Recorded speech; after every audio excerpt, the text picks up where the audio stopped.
Folks, welcome to the culture and welcome to the culture's Black Men Summit, where we're going to be talking about it all week long on how we're redefining and celebrating Black manhood. And today, we wanted to kick off the conversation the best way that we could. And the only way to do that is to first talk about our connection to our Creator, to our God, our sense of spirituality. Now, this comes on the day of the 28th anniversary of the historic Million Man March. It was October 16th, 1995, 28 years ago, where over 2 million or nearly 2 million Black men convened on the Great Mall on Washington.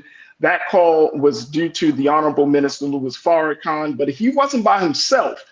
It was a call that was made through him, but it was a call that also brought in so many different folks, different leaders, both men and women, communities together for a historic demonstration. So as we have this conversation, we want to look at the principles that were laid out 28 years ago, the principles of atonement, the principle of reconciliation, and the principle of responsibility, and use that as the guiding force for this conversation, and let this conversation set the tone for this week's conversation about Black men. But before we get into our very special guest, let's go back to the sights and to the sounds of that historic day of October 16th, 1995 in Washington, D.C.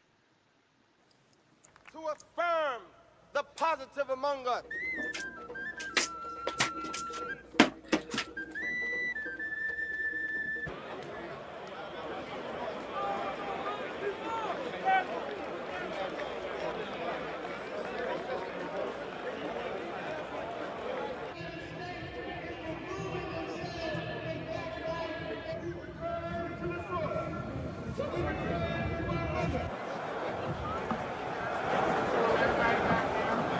This is the day that the Lord hath made, and we're called to celebrate what God has done, what God is doing, and what God will do. Long live the spirit of the Million Man March.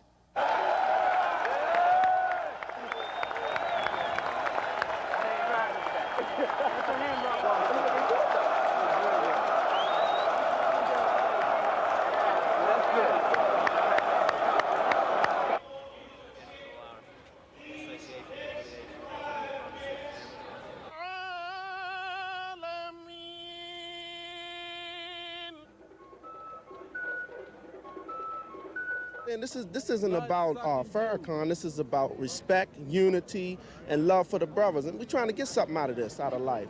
With Todd of being behind everything, we want to be in charge sometime. We want to unify, and that's what this is about, unity. Look at all these brothers around here. We need to do it and show the government, hey, that we need to have control of our destiny. We're choosing who our leaders are in the Black community, and we're not just going to accept anything anymore. We're going to come together. We're going to register people to vote and go back to our community, go back to my neighborhood, register my friends and stuff to vote, and we'll take it from there. He's doing something.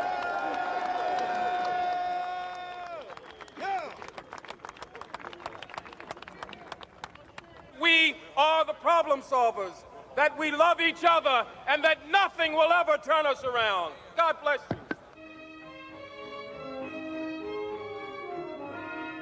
Strong men keep on a-coming. Strong Black men keep on a-coming. Strong Black men just keep on a-coming. We love you.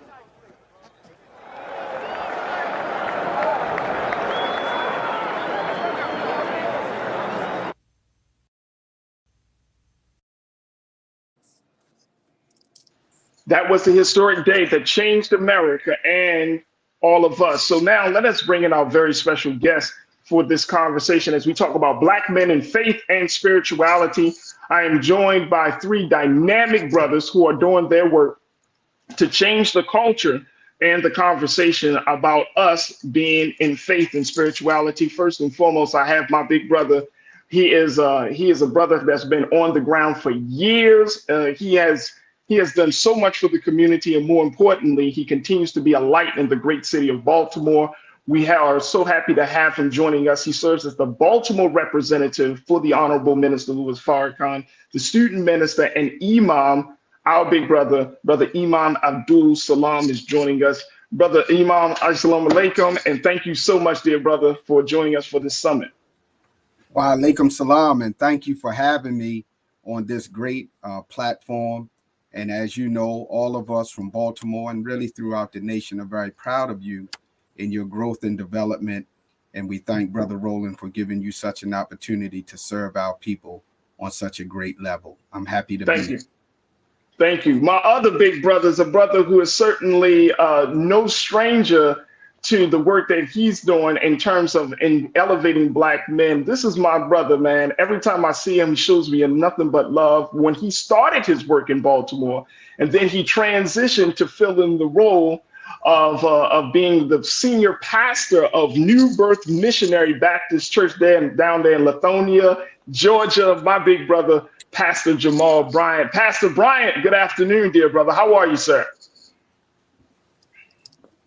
We got the pastor on. Looks like we're going to have to get the pastor. Let's get the pastor connected very quickly. And then while we're doing that, let's introduce our other brother, who I had a chance to just talk to just a few weeks ago. And after talking to him, I was just blown away about what he has done, the stance that he makes, and more importantly, the work that he is doing. So he's another brother from the great city of Baltimore. I'm so happy to have him joining us today, my big brother, Brother Zentola. Brother Zentola, peace and blessings, brother. How you feeling? Thank you. I'm feeling good. How you feeling? I'm good, man. I'm good. Thank you for joining us for this summit and having this conversation, bro. Yes, it's a must. You know, it's time to unlock it. Absolutely. Let me see. Let me know when, and I'm saying this to my team. Let me know when we get Pastor Bryant joining us in a moment. But Brother Minister, let's talk first about what we saw. You know, I just played a little quick clip of that historic day, October 16th, 1995. I was 16 years old. You were a young man back then. We were trying to do our thing, you know, trying to help in this great call of atonement, reconciliation, responsibility. I remember being in high school, Brother Minister, and telling my friends, trying to organize my friends around. It's like, yo, y'all going to the march, let's go together, let's jump on the bus, blah, blah, blah. And Arrow, my friends, is like, bro, you're gonna get yourself killed out there, right? But when I came back, I'll never forget, the response was overwhelming because so many of them was like, bro, I watched it on television. My people in my family went, and it was a magnificent day. But even more so just the day, I want to get down to the principles behind the march. Because this was a very different march. This wasn't a march about politics. This wasn't a march about social justice. This is a very different march. Talk to us about this principle of atonement, reconciliation, responsibility, and more importantly, how do we get back to that place? Yes, sir.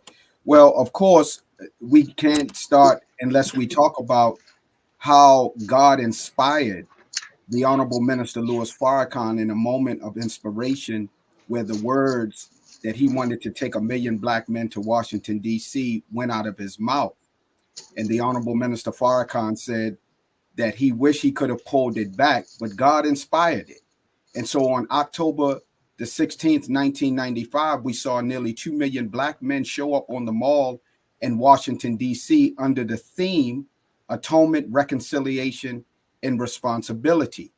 Because the Honorable Minister Farrakhan pointed out to us that after 440 years at that time of brokenness and through our journey here in America, while receiving the most unjustifiable treatment in the annals of history, we as Black men needed to atone with God, atone with self, atone with our family, and atone with each other as a people, and then take responsibility for our future into our own hands. So from that, the Honorable Minister Louis Farrakhan gave us the great 8 steps of atonement. And any of you that would Google 8 steps of atonement from the Million Man March will see the process by which we can take to heal our families, our communities, and our nation. And Brother Zentola, when we talk about this mass gathering of Black men, I remember being on the mall and Brother Minister, I know you can probably attest to this as well. The energy in the space was like and I'm not saying it's just to hype it up. Literally, you can feel God's presence. And I'm gonna just say it just like that. You can feel, like, as much as people talked about the fact that you're in the belly of the beast. The government is watching. I remember Clinton was out. Everybody, a lot of those major government leaders left this Capitol. I remember seeing tanks along the perimeter of the space. There were flying airplanes just in case, watching. Everybody was watching to see what happened. But I never felt more at peace in an outside demonstration like I did at the Million Man March. People were saying, we're gonna get, I said, Ray, if you went, you know that nobody was going to touch us. There was a covering on that. So let's talk a little bit about the energy of being called or coming back to a space of atonement and reconciliation. Brother Zentola, talk to us, like, you do energy work. How important is it that we have a massive call like that? Talk to me. Well, it's very important because a lot of times we don't understand that our attention is our currency. And so whatever we're directing our attention toward with an intention will start to manifest. We've just been tricked into giving away our attention and creating things in which we don't want by different environmental stimuli and different patterns. And so when all of these men got together under this one intention of atonement, of all of these great things, yes, the energy is going to be immense, and you're going to even call forth your higher selves. So it's like it's going to be a whole different frequency, a whole different vibration. A lot of times we think because we can't see it in the physical that it's not there. But we have radio waves that has many stations that's floating through the air right now that you can't see. And depending on yourself, you can tune into those different frequencies depending on your intention. And so, yes, when you bring that many men, Black men, together with that melanin and that intention, yes, gonna bring forth a higher energy in which you can physically see beyond your logical understanding. Yeah, absolutely. Look, we got to take a quick pause, Brother Minister, Brother Zentola. We're going to take a pause. When we come forward, hopefully we can bring our Pastor Jamal Bryant, into this conversation as well. And crew, I would love to hear your take on this as we're talking about Black men in spirituality, Black men in faith, as we are talking about the 28th anniversary of the Million Man March, but more importantly, talking about how do we get back on track with ourselves and our creators, especially during this time. The conversation will continue on the other side. Stay with us. It's the Culture's Black Men Summit here on the Black Star Network.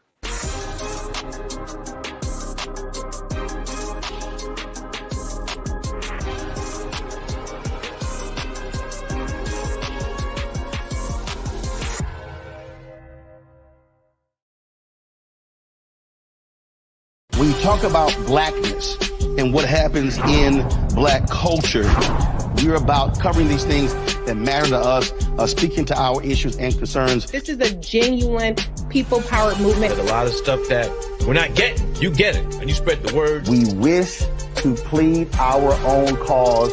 Too long have others spoken for us. We cannot tell our own story if we can't pay for it. This is about covering us. Invest in Black-owned media. Your dollars matter. We don't have to keep asking them to cover our stuff. So please support us in what we do, folks. We want to hit 2,000 people, $50 this month, raise $100,000. We're behind 100,000, so we want to hit that. Your money makes this possible. Check some money orders. Go to P.O. Box 57196, Washington, D.C. 20037-0196. The Cash App is $RM Unfiltered. PayPal is R Martin Unfiltered. Venmo is RM Unfiltered. Zelle is Roland at RolandSMartin.com.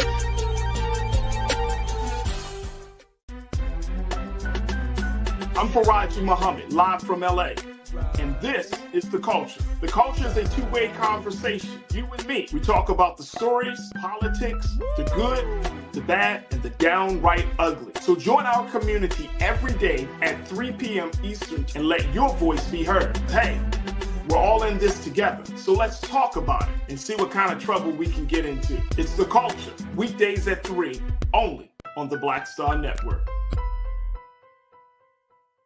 Folks, Black Star Network is here.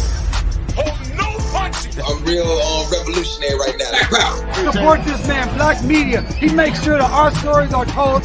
Thank you for being the voice of Black America, Roland. Stay black. I love y'all. All momentum we have now, we have to keep this going. The video looks phenomenal. See, this difference between Black Star Network and Black-owned media and something like CNN. You can't be Black-owned media and be scared. It's time to be smart. Bring your eyeballs home.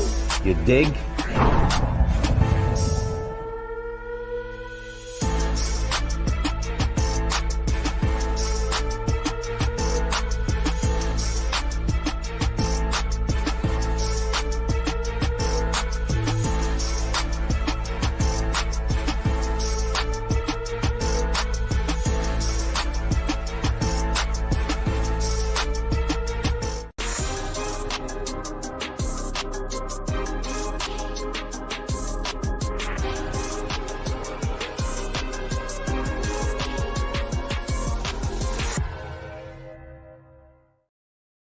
All right, folks, welcome to the Culture's Black Men Summit, where we're redefining and celebrating Black manhood. I'm your host, Farajii Muhammad. I've been talking to my brothers as this is the kickoff conversation as we talk about Black men in faith and spirituality.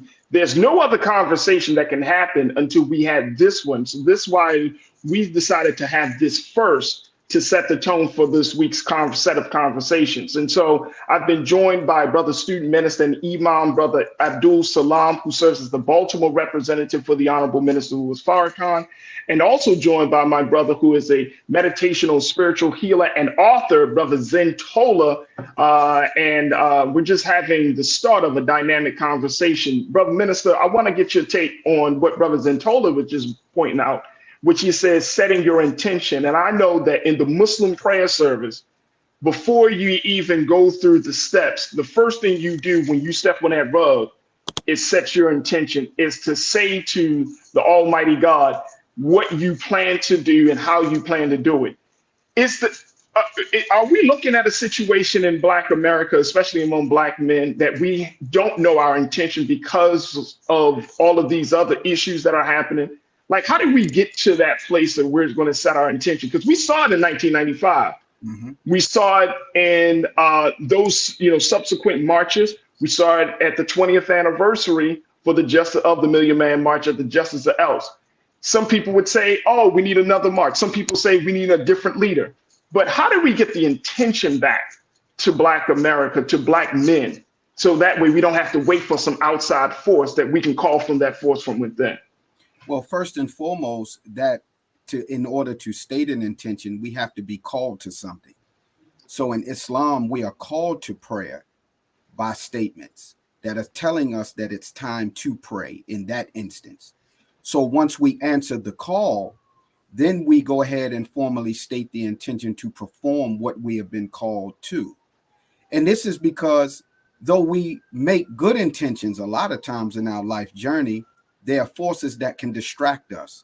There are forces that can cause us to have a good intention, but fail in fulfilling the intention of what either we spoke, thought, or desired to do from the heart.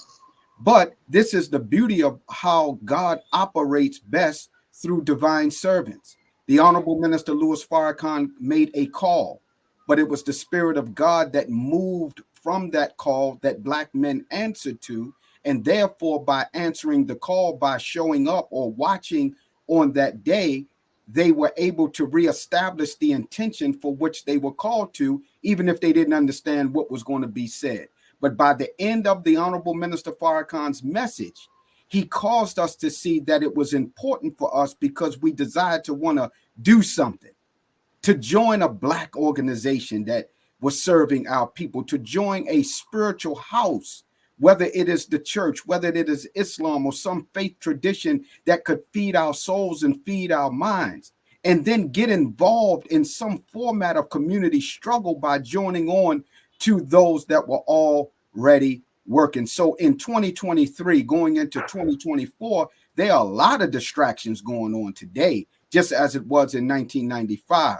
But I believe that the essence of Black people in general, being the people of God, when that proper call comes, no matter what time it comes, our soul resonates with that call and are attracted to it. And so now from the spirit of the march, it can live on from those that attended and know the values of what it did for them in their lives. Brother Minister, I love that comment and that response. I'm going to go back to you then, Brother Zentola. I want to bring this to you.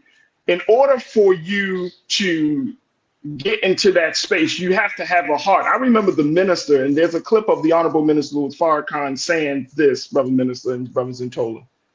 He said, I was given the call for this march, but if I was a hater, if I was a man that did not want to see the best for all of humanity, not just for Black people, then how would you justify the response that you saw in 1995 if I didn't have the heart to make the call? And I think that's where it is. It's like now we're at a place right now, Brother Minister, like a lot of the challenges that are facing Black men in Black America, but more importantly, Black men, it gets down to the very heart of who we are. It takes away our sense of emotion. As our sister Dr. Bridget talked about, it takes away our sense of humanity. Something that Islam has often been seen as, and I know you heard it and I've heard it all my life, that when Black men come into the ranks of the Nation of Islam, that it warms the heart again because we've been made so cold. Talk to us about that process of even falling in love with yourself again after being conditioned and told that you are nobody and that you have no power. Well, I can say that the beauty of seeing the example in the fulfillment of what the words of the Honorable Elijah Muhammad and the Honorable Minister Louis Farrakhan have done for so many Black men, specifically, but in general, Black men and women and families across America and throughout the world, that when I saw the example of the teaching, not knowing what it would do for me, once I got around that energy, as my beautiful brother talked about, when your heart and your soul is reaching for God, even though you may be limited in knowledge, it's reaching. And the Nation of Islam was magnetic to Malcolm X. It was magnetic to Muhammad Ali. It was magnetic to the Honorable Minister Louis Farrakhan in their day. And in our day, it was still magnetic from the Honorable Minister Louis Farrakhan rebuilding this work. And so a young teenager like myself and tens of thousands of others were attracted to something that was already moving. And when you enter into a unit that is already operating and that unit embraces you, the brotherhood embraced me with love. And you can't beat that because perfect love casts out fear. And so if we say God is love, how do we know unless it's being manifested in those that have his spirit? And so Black organizations that have also benefited in that way have understood the qualifying reality of what Minister Farrakhan taught me and teaches me as a student. And that is the basis of unity. That is the basis of a common goal. The Honorable Elijah Muhammad said that our unity would solve 95% of our problems. And his minister has caused us to see and understand from the Honorable Elijah Muhammad, his teacher, that our unity is more powerful than any type of atomic or nuclear bomb. So we just got to get busy on living what we say, and we will attract and be magnetic to the people that need that saving grace, power, love, and unity. Brother Zentola, I want to get your take on this. And I got word that Pastor Bryant is now technically ready. So I want to take a few extra minutes to get his take as well, because we only have limited time with him. But Brother Zentola, what's your take of that in terms of the heart, cultivating the heart, so that way you can hear the call to set the intention? Yes, it's very important. A lot of times, like what my brother just said, unity is very much needed. But before we can have unity, we must first find ourselves. We must first heal the inner things that we have been going through or going through turmoil with. And so, yes, unity is like, think about it like this. When you have traumas, let's look at the traumas like let's look at them like thorns that are in you. All right. And so even when you go to hug someone else, that can cause you pain. And it's not that this person is trying to cause you pain. It's because those traumas sitting on the surface, even when it's a good act or a nice act, it could still cause you pain.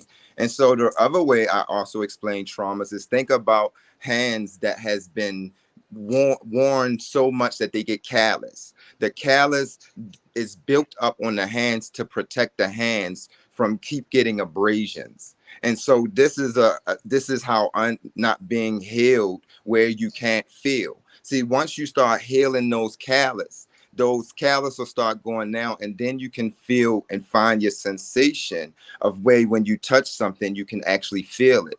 And so once we're at a place where we can pour into ourselves and we know how to tap into higher vibrations from there and understanding who we are and finding ourselves, then we can now extend love to others. It's just like the cup, you can't pour from a cup that's not even full, that you don't even have anything yourself. You can't pour from an empty cup. And so I think that a lot of things are important steps on the way there, but I think we're missing a few that we are tending to look over that's so much important, like finding ourselves, getting to who we are, and clearing the noise, getting to a silent place. And so from there, we can build relationship with self, God from within, and then we can extend outwardly. And I think that's what is pretty much missing, and the power of words. It's so many different things. So when I say this in mind,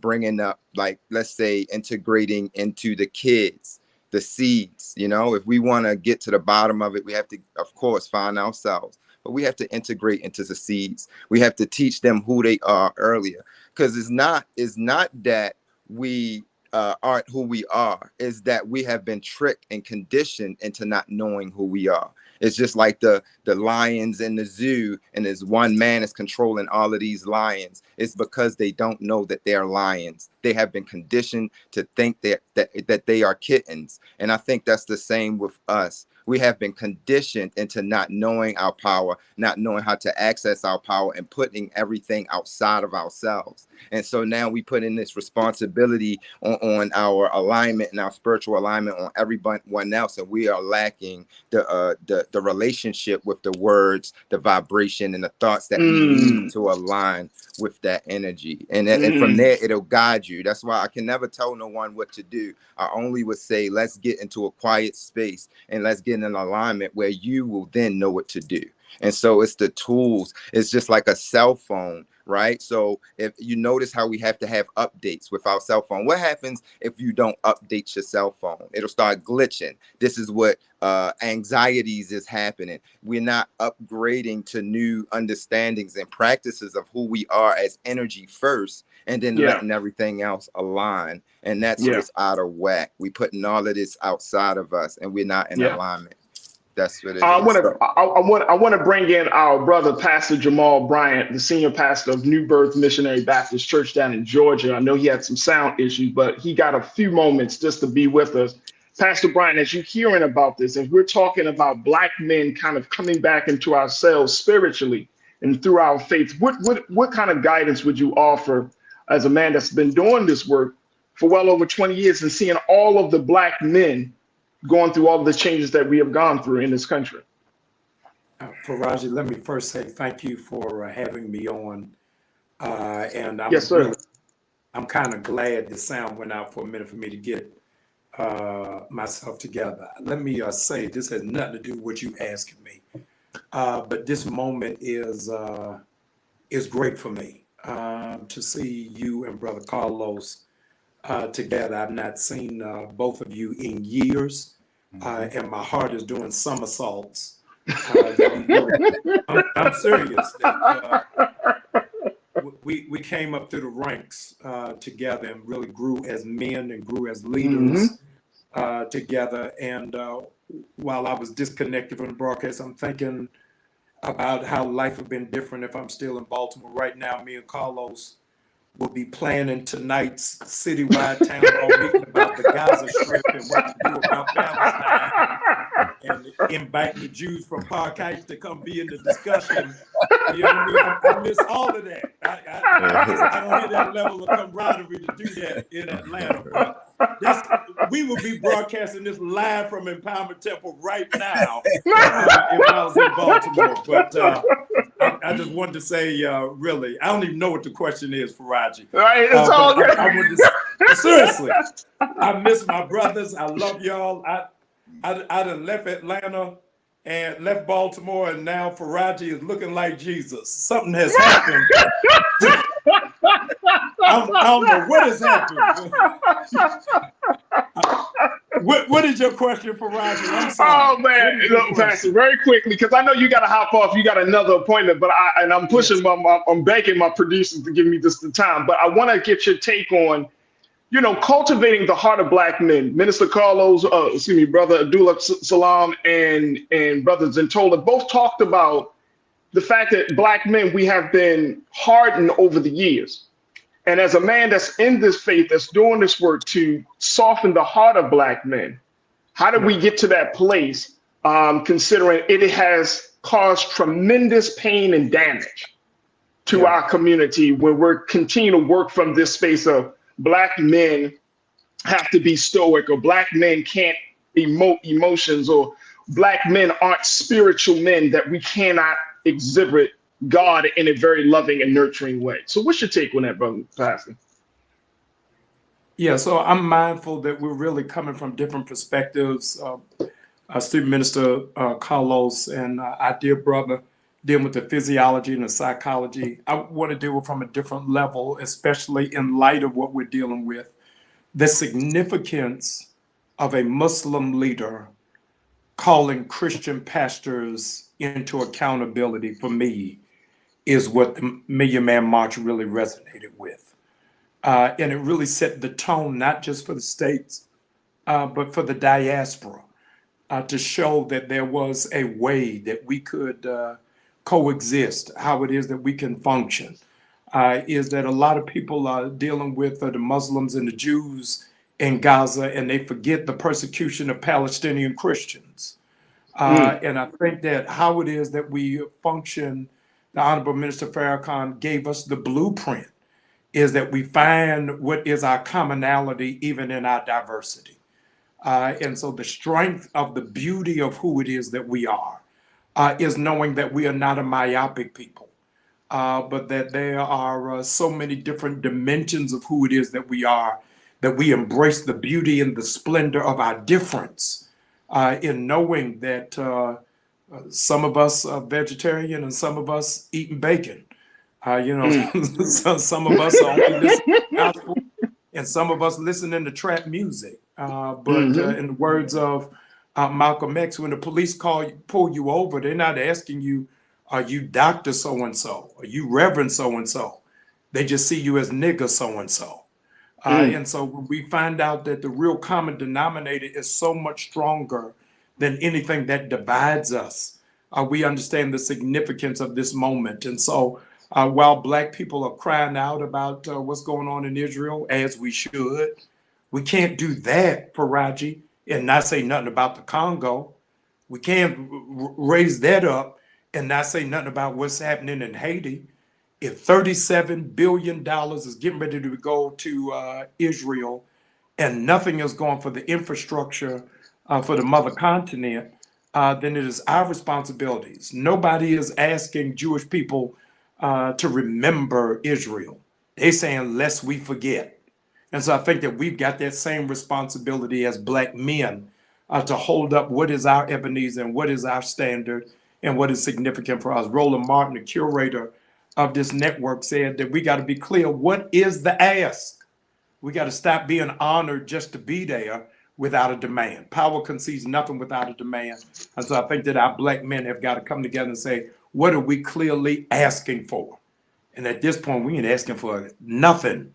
We're demanding to be treated as human beings, demanding access to capital, demanding that our public schools have exemplary technology, demanding that Morgan State University gets the same funding University of Maryland does. And so I think that that's the stance that men have to do in this post Million Man March reality. There it is. Pastor Jamal Bryant, the great senior pastor of New Birth Missionary Baptist Church, checking in. Pastor Bryant, we thank you so much for your time this afternoon. Thank you, dear brother, for the work that you're doing. I got to bring you back because I believe you're opening up a medical center for your church. Is that correct? I saw the video of that. Yes. You were walking through the hallways of that. Yes, we open on November 11th. It is a full medical clinic that will be able to screen people, test people, prescribe people, not only for those who are insured, but Farajii for those who are underinsured and for those who are on Medicaid. We break ground in 3 months on 150 mini houses so that we can reintroduce our community to home ownership and change the narrative. It's only Black people that have housewarming parties for apartments. So we got to change the whole narrative of what it is that we do in terms of home ownership and wealth creation. All of the things that the Honorable Elijah Muhammad taught for many years, we are now finally getting the understanding of the depth of his prophetic witness. There it is, Pastor Jamal Bryant. We'll certainly be in support of that. And I'll reconnect with you, Pastor, so that way you could talk more about these initiatives on the other side. But I thank you, and we thank you so much, dear brother, for your time. Tell the producers, me and Carlos got to talk about Israel. We need an hour to just talk about Israel. If you just give us 1 hour, we will shut it down. Hey, look, if you want to talk about Israel and Palestine, let's go. Let's go. We can talk about it. We can set that up. Give me 1 hour. That's all that I need, please. Done. I hold you to it. Thank you. Love y'all. Grace and peace. Love you too. Thank you, Pastor. Brother Minister and Brother Zentola, we got to take a quick pause now. When we come forward, let's continue the conversation. Crew members, I want to get your thoughts about this as we are talking about Black men in faith and spirituality. Post your comments as we are streaming right now on YouTube on the Roland Martin's YouTube page. And of course, stay with us. The conversation continues on the other side with the Culture's Black Men Summit here on the Black Star Network.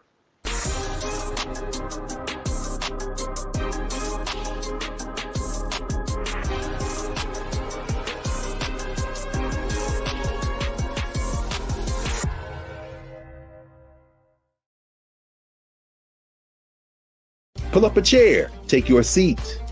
The Black Tape with me, Dr. Greg Carr, here on the Black Star Network. Every week, we'll take a deeper dive into the world we're living in. Join the conversation only on the Black Star Network.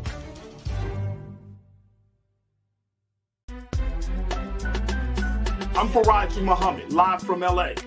And this is The Culture. The Culture is a two-way conversation. You and me. We talk about the stories, politics, the good, the bad, and the downright ugly. So join our community every day at 3 p.m. Eastern and let your voice be heard. Hey, we're all in this together. So let's talk about it and see what kind of trouble we can get into. It's The Culture, weekdays at 3, only on the Black Star Network.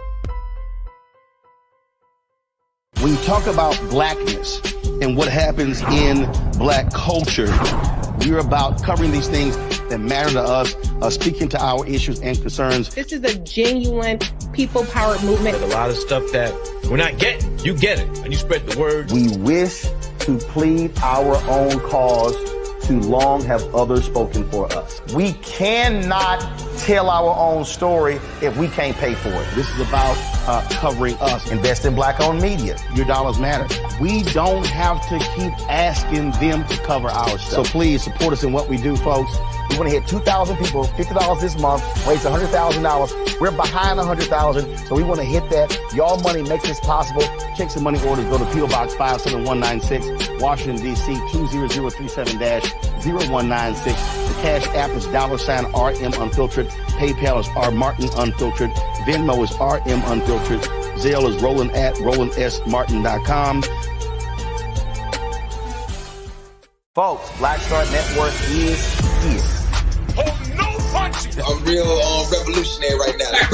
Support this man, Black media. He makes sure that our stories are told. Thank you for being the voice of Black America, Roland. I love y'all. All momentum we have now, we have to keep this going. The video looks phenomenal. See, this difference between Black Star Network and Black-owned media and something like CNN. You can't be Black-owned media and be scared. It's time to be smart. Bring your eyeballs home. You dig?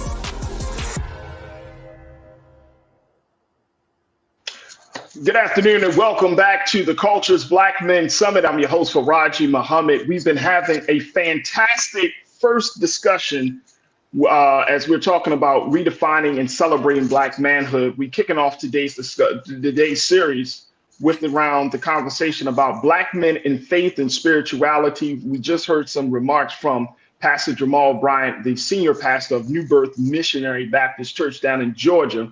We're still left with our dear brothers, our great special guest, the Baltimore representative for the Honorable Minister Louis Farrakhan, student minister, and Imam Abdul Salaam. And we're also joined by spiritual and meditational healer and author, Brother Zentola, as well, as we're talking about this. Crew, y'all know what to do. Post your comments, share your thoughts as we're streaming live on YouTube right now under Roland Martin's YouTube page.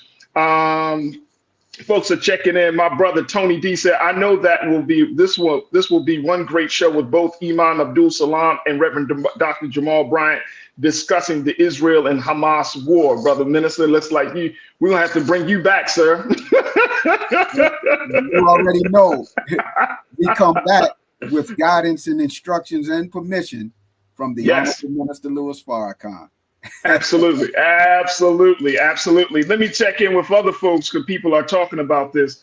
My man, you don't like my music. You say culture changes people, not politics. This is why I love this show. And that's why we love you. You don't like my music. We love you. We appreciate you, man, for checking in. And I want to speak to that point because here's another part of this. There is a growing and changing dynamic, Brother Zentola and Brother Minister, that's happening among Black men, and particularly and Black folks in this country. Pew Research, they did this study back in 2021.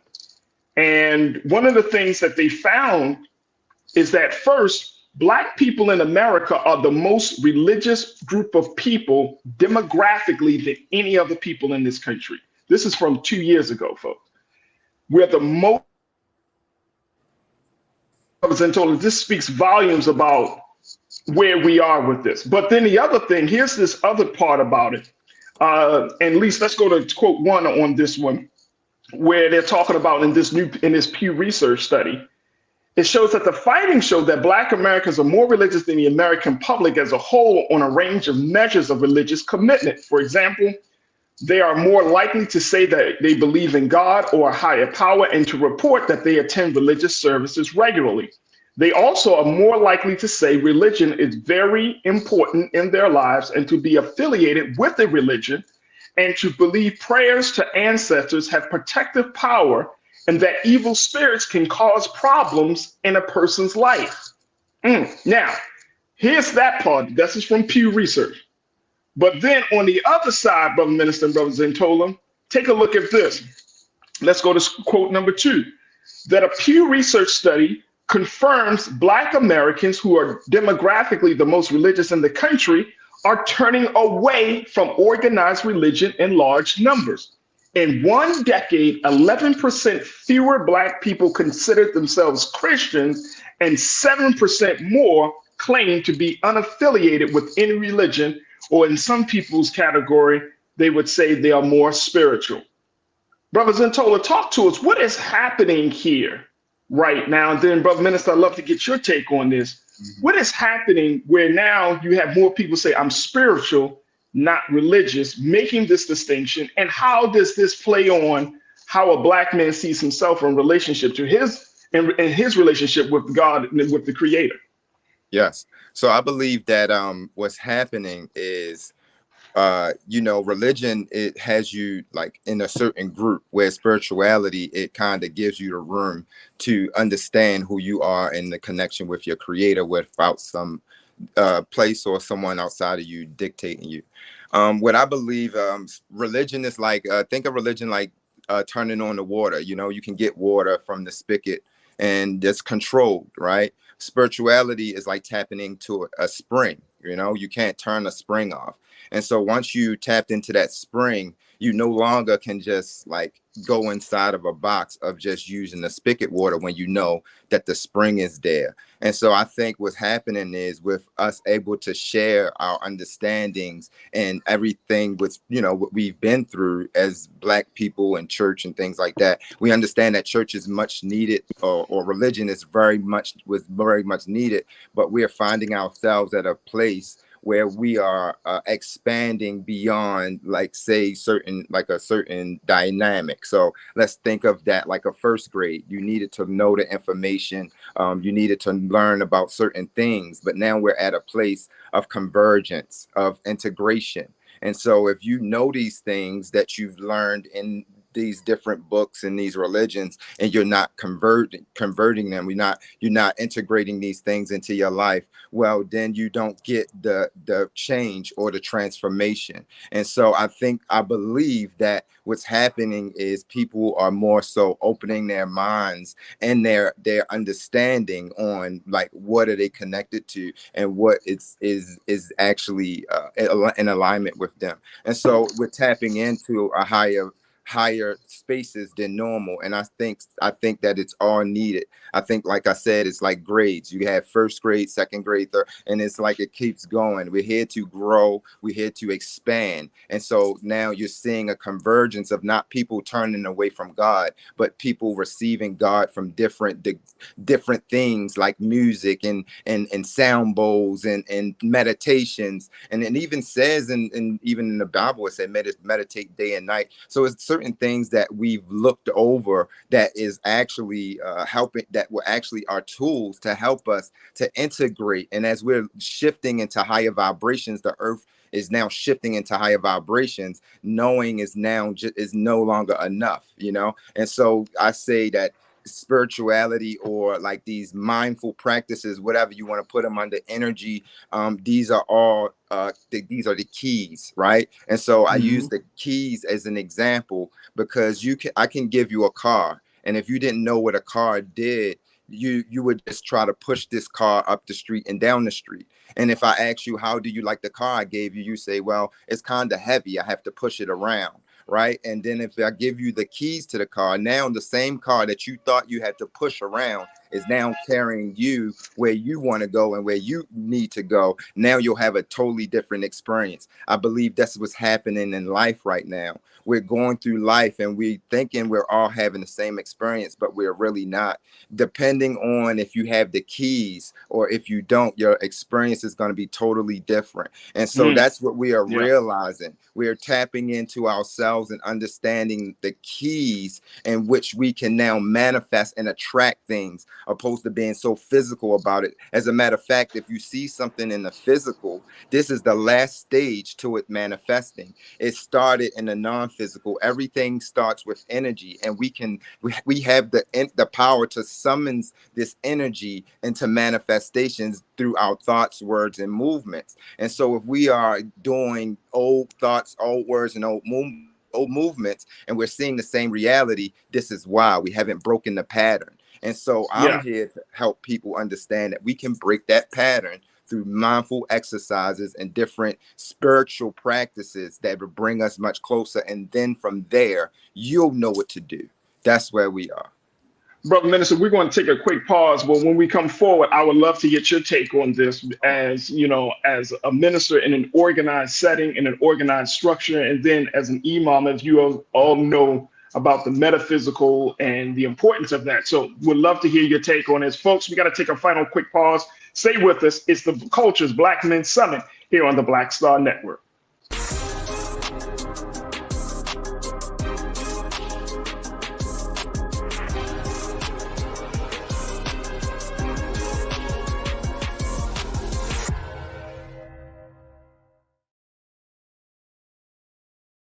Folks, Black Star Network is here.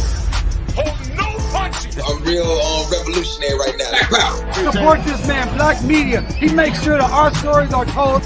Thank you for being the voice of Black America, Roland. I love All momentum we have now, we have to keep this going. The video looks phenomenal. See, there's a difference between Black Star Network and Black-owned media and something like CNN. You can't be Black-owned media and be scared. It's time to be smart. Bring your eyeballs home. You dig?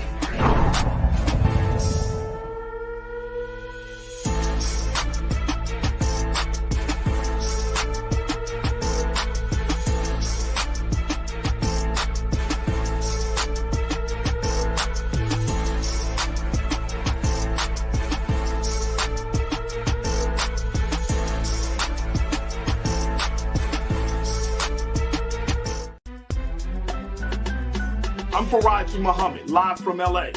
And this is The Culture. The Culture is a two-way conversation. You and me. We talk about the stories, politics, the good, the bad, and the downright ugly. So join our community every day at 3 p.m. Eastern and let your voice be heard. Hey, we're all in this together. So let's talk about it and see what kind of trouble we can get into. It's The Culture. Weekdays at 3, only on the Black Star Network.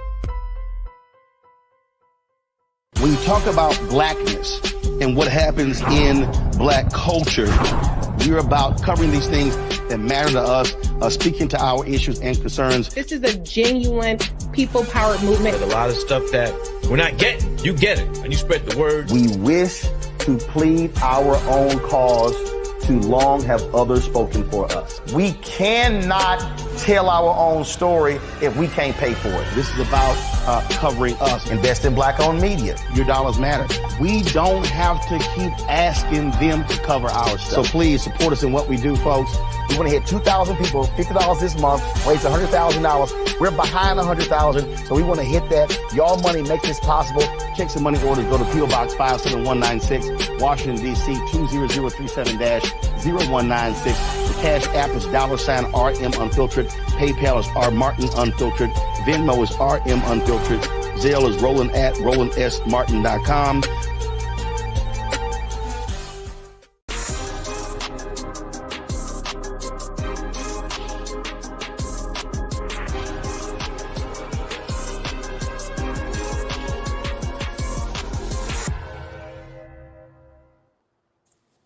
Folks, welcome back to the Culture's Black Men Summit, redefining and celebrating Black manhood. Been talking to spiritual leaders, brother student minister and Imam Abdul Salaam, who serves as the Baltimore representative for the Honorable Minister Louis Farrakhan, and our brother Zentola, who is a spiritual and meditational healer. We are gathered to have this conversation on the 28th anniversary of the historic Million Man March that happened 28 years ago today, folks, on October the 16th, 1995. And so we only saw fit to have this conversation kicking us off for this week of discussions around Black men and as we celebrate manhood. Brother Minister, I want to get your take on this piece from Pew Research and just this growing culture where we're finding a lot of our people. I've heard it from a lot of sisters when you ask the sisters, like, you know, what church you go to, or where's your faith home? Oh, I'm more spiritual. I don't, and these are not, quote unquote, like sisters that are not professional. You're talking about very high professional women who are Black women who are stepping away from the church, which has been the backbone, we know, of our community. And Black women in faith has been the backbone of our community. But what are we seeing here, Brother Minister? And how do we make sure that Black men, as we're talking about these changes and transitions, as Brother Zentola talked about, how do we make sure that Black men don't get kind of lost in the shuffle and then our spirituality is not being fed and cultivated? Well, I would first start by saying that there are a whole lot of polls taken about a whole lot of things, and especially about Black people and their experience in America. It's funny that people take polls and then we take the poll as the overall blanketing of as if it's true. But I would say this, that, Almighty God, as I'm taught from my teacher, the Honorable Minister Louis Farrakhan, did not come to establish a building. We're interested in buildings, mosques, church, synagogues, cloisters, temples. But if we ask the question, there are mega churches There are mosques on the planet that hold millions. In Mecca, hold 1 million people. In Medina, 750,000 people at one time for prayer. We have large edifices that hold tens of thousands of people. But the question becomes, can any of these buildings hold all the people? So it goes to show you what the scriptures teach us, that we are the true house of God. We are the real temples of God.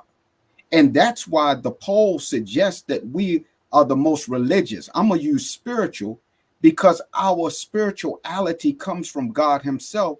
So teaches the Honorable Elijah Muhammad and his minister Farrakhan. In fact, the reason why Black people seem to be so religious, it is because it is the nature in which we are created. We are created by the Creator to submit to do his will. However, in a society like this, there's a whole lot of distraction. So in Islam, we are taught the Prophet Muhammad, peace and prayers be upon him, said that the entire earth is our prayer carpet. The entire earth is our masjid or mosque. So it is in any religion, faith, tradition that follows the prophets of God. You don't need to be inside the actual house or place where you may worship or don't worship. As long as you know that there's a sanctified place that gives you the peace to talk to God. That could just be riding down the street in your car and getting to a traffic light and just saying, oh God, I love you. Please help me get through the rest of the day. That's how serious it is with Black people. But I close with this. It's interesting that the Honorable Minister Louis Farrakhan spoke to us on Saturday as he addressed the Nubian Leadership Circle. And he petitioned us to go back to the program that appears on the back page of the Final Call newspaper, every edition, and prior to that, the Muhammad Speaks newspaper. It is called the Muslim Program. Listen to what the Honorable Elijah Muhammad says about mental and spiritual resurrection that my brother was just attesting to. He says, we believe that the so-called Negroes or Black people are most in need of mental resurrection. Therefore, they will be resurrected first. Furthermore, we believe we are the people of God's choice. And it has been written that God would choose the rejected and the despised. We can find no other persons fitting this description in these days more than the so-called Negroes or Black people in America. We believe in the resurrection of the righteous. So this is showing us that the nature of us is God. We come from God. And no matter what has been done to us, you brought us through chattel slavery, you hung us, you lynched us, you unjustly imprisoned us in mass. But yet God is still in the jail cell. God is wherever we are, even on the street corner in the worst of our condition. When we, the followers of the Honorable Elijah Muhammad, through his minister, walk the most dangerous parts of our neighborhoods, guess what happens? The junkie looks up and sees the clean face of the FOI and says, Assalamu alaikum, my brother. Pardon me, excuse me. The brother that's drinking want to put his bottle down. The brother smoking his reefer or his joint want to hide it. What is that saying? He sees himself in the proper state. And we look at them with no judgment, because up underneath those conditions is absolutely the true essence and material manifestation of God. You don't have to be inside of a brick and mortar building to manifest God. You can do it right in the quietness of your own self. All you have to do is call his name. And he laughs and smiles and says, look at my servant calling my name. And he gives us relief in that. So no spiritual house that we build could ever hold all of God's people, because the real house of God is wherever God's people are. On that note, Brother Minister and Brother Zentola, we're going to say thank you. We're going to say thank you. And I truly, truly appreciate that. And I think that that resonates with all of us that are tuned in today. I cannot thank both of you brothers enough for taking times out your schedules. And we thank Brother Pastor Jamal Bryant for joining us for a few moments. But Brother Minister and Brother Imam, thank you so much, sir, for your wisdom and your expertise, Brother Zentola. Thank you so much, Brother Zentola. Folks, y'all can follow Brother Zentola on social media, Zentola, Zentola. You can follow Zentola, excuse me. Thank you, brother, on social media. And we thank him. And he has a fantastic book out that he serves as the author of. And it's a journal, and it talks about mindfulness and talks about energy work. And it's Zenergy. I love this book. There it is right there. Zenergy Me Journal, the Manifest Energy Journal. So make sure y'all check that out. And of course, our brother Imam, we will have to bring him back to talk about other issues. But I just want to say thank you to both of you for joining us today here on The Culture for this first day of this Black Men Summit. And I thank you both for being so excellent, so great for The Culture. So thank you so much, brothers. We truly appreciate it. And I got to connect with my brother. He's right here in the city. We got to do the work together. And I felt his beautiful energy right through the screen. Yeah, there it is right there. Brother. I appreciate Absolutely. Yes. Absolutely. Black men from Baltimore doing it big today. That's what I'm talking about. Thank you so much, brothers. We truly appreciate it. We want to thank our coverage partner, AfroLAnews.org. Go to AfroLAnews.org, folks, to get all the latest news about Black life in Los Angeles. This is a nonprofit organization that's putting out very, very thoughtful content about news and information that is happening in LA from a Black Los Angeles resident's perspective. So go to AfroLAnews.org. I want to also thank my partner, Sister Olivia Alamangro, for making this broadcast and making the summit happen, along with my production team. I want to thank Joel and Shannon. I want to thank Maddie and Chris. I want to thank my sister Lisa and my man King Keenan for all of the work. And of course, the Culture Crew. Thank y'all so much for tuning in for the first day of this week of special conversations that we will be having about Black men and redefining and celebrating Black manhood. Tomorrow, we're going to talk about Black men in politics. So that conversation should be a good one. But thank you so much for tuning in. Stay tuned. Up next 6 p.m.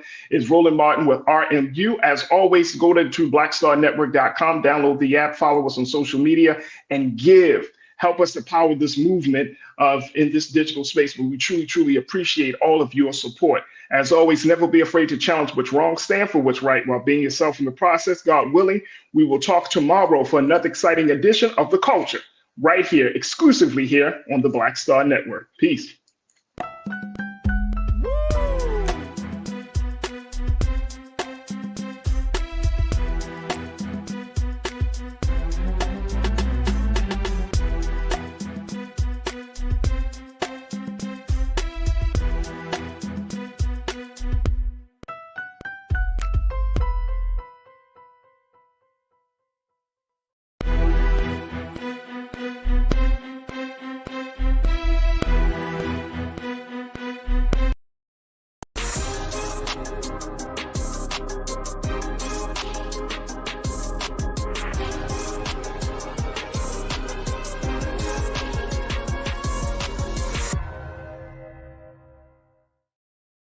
Peace and welcome to the Culture's Black Men Summit here on the Black Star Network. I'm your host, Farajii Muhammad. Thank you so much for tuning in and being a part of the conversation. Folks, today is a very, very special day as we go into day 2 of our Black Men Summit, a day where we're going to focus on politics. So it's actually quite fascinating that on a day like today, as we talk about Black men in politics, that there is a hotly contested situation or vote that's happening right now where a Black man, Representative Hakeem Jeffries, is up for consideration to possibly be the next House Speaker. So we've been keeping our eyes on this situation. And if this seems to happen in the midst of a GOP fracture, where they have ousted one of their very own members, Kevin McCarthy, just a couple of weeks ago, now to be in a place where the folks that they wanted to be there, they at first thought Representative Steve Scalise out of Louisiana would be the next House Speaker. He drops out of the race, and now it's left to Representative Jim Jordan, who was not able to get the full amount of the full quota votes of 221 votes to become the next House Speaker. So they're doing another round. And so that has left the lane to be open for Democrats to push forward Representative Hakeem Jeffries at this time, where he is actually up in the votes. Right now, the votes stand at 212 for Representative Hakeem Jeffries and 200 votes for Representative Jim Jordan. And people are trying to see if history will once again be made in the House of Representatives. Now, today, we're going to have this discussion about this whole situation, but more importantly, we're going to have this discussion about how Black men can become more engaged in the political process. And so I'm very, very excited to talk to our first guest. He serves as a pastor. He is also an activist. He is a man that knows his way around not just the political space, but also in the community. I've had the honor and the privilege of working with this man and just knowing this man for years. He has literally watched me grow up in the city of Baltimore as I've done the work of community organizing and activism. But we wanted to bring him here to talk to us about Black men being engaged in the political process. We want to welcome to the airwaves of the culture here on the Black Star Network, Dr. Reverend Todd Yeary. Has been working in the area of equity and civil rights. He does so for the city of Baltimore. Brother Todd, how are you, dear brother? Good afternoon. Farajii Muhammad, if I had known I was going to have a family reunion today, I'd have signed up for this a long time ago. I can't tell you. This has made my week and the week just getting started. My man. Well, I appreciate you, brother, for being on the culture. Welcome. Dude, I'm special. You wait till I tell all of my friends. I'm happy to see you again, big brother. I'm happy to see you. Let me just say, so for those who don't know, that Reverend Todd Yeary is a man that works behind the scenes. He doesn't do a lot of that grandstanding in terms of wanting to be in front of the camera. But if you want to know where power is, if you want to know how the system works, if you want to know how to get people moving, Reverend Todd Yeary is the guy to go to learn. He knows all of the ins and outs, especially of local politics, state politics, and of course, keeping his eyes on what's happening nationally. So, Brother Todd, I am truly, truly honored. And it's such a pleasure to once again see you, brother. And yeah, we're right here on this space, and I couldn't think of somebody better to be a part of this conversation. Let's start off the conversation with this piece, Brother Todd. And I know we're going to have more brothers checking in with us, but I wanted to start off this. First, I want to get your take on what's happening within the House of Representatives with Hakeem Jeffries, Representative Jim Jordan, what we're seeing here on a national level. What do you see in terms of Black folks getting political power in this moment right now? So there's a lot to that question. Let's start with what's going on. The circus has come to town. The clowns have showed up for work. They all rolled in a little car, red noses, big shoes, and here we go. And so what you have is the dysfunction within the Republican Party that's been kind of in this interesting space of negotiating around interests without really coalescing around an agenda.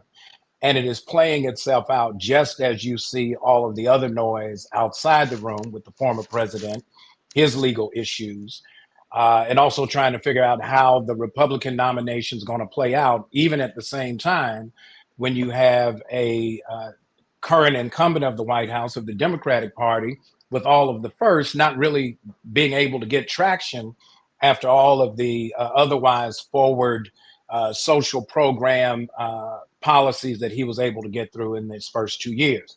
So you have this interesting dynamic. The challenge is now that we're at the end of the pandemic, now that things have kind of reset, now that gas prices are as scary now as they have ever been, prices for everything is high, you can't even pay attention without paying a premium. Those are the issues that are making a lot of folks, not just Black folk, feel very vulnerable and very uncertain. The issue for Black men is the issues affecting Black men don't seem to be part of the public discourse or the public conversation. And so when we look at how we're navigating, you've got the wars in the Middle East, likely to expand after the incident today with the bombing of the hospital.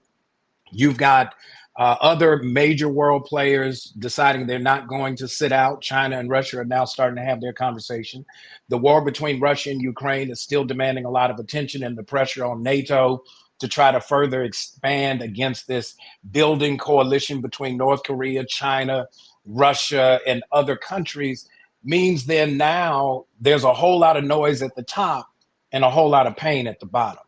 And so when we start looking at what needs to go on and what needs to go down, as I've often said, and you know we've talked about this at the grassroots level in Baltimore City, is that politics always starts locally. We can't just get enamored with the big shiny thing at the top, but we have to also understand that budgets are passed at all levels of government. Public money is spent local, state, and federal. And if we're not having a complete conversation, if we're just waiting on some crumbs to fall from the master's table in the White House, we're going to find ourselves actually in a much more precarious situation than we are right now. Wow. Waiting for some crumbs to fall from the master's table. Because I feel like that's exactly the space that we're in, Brother Todd, that we are in a place right now where we're hoping and wishing instead of moving and making things happen. That's exactly where I feel. Look, I got to take a quick pause. When we come forward, let's go further along in this, because Brother Todd, you know, you have been in these spaces for these conversations locally and nationally.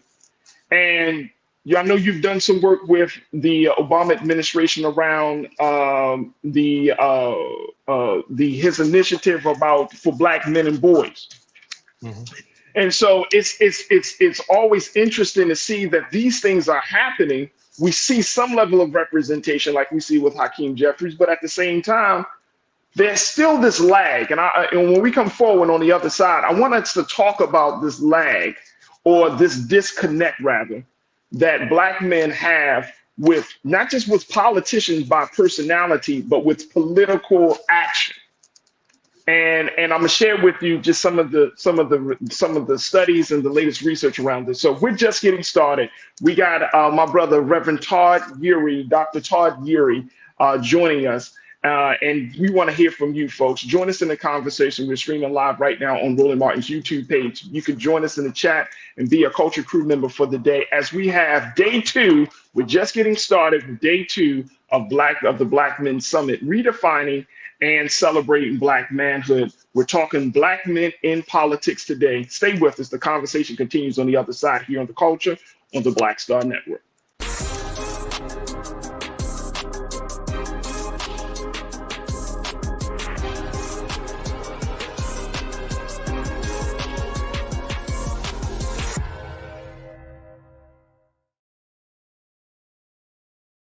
When you talk about blackness and what happens in Black culture, we're about covering these things that matter to us, speaking to our issues and concerns. This is a genuine people-powered movement. There's a lot of stuff that we're not getting. You get it, and you spread the word. We wish to plead our own cause. Too long have others spoken for us. We cannot tell our own story if we can't pay for it. This is about covering us. Invest in Black-owned media. Your dollars matter. We don't have to keep asking them to cover our stuff. So please support us in what we do, folks. We want to hit 2,000 people, $50 this month, raise $100,000. We're behind 100,000, so we want to hit that. Y'all money makes this possible. Check some money orders. Go to P.O. Box 57196, Washington, D.C. 20037-0196. The Cash App is $RM Unfiltered. PayPal is R Martin Unfiltered. Venmo is RM Unfiltered. Zelle is Roland at RolandSMartin.com.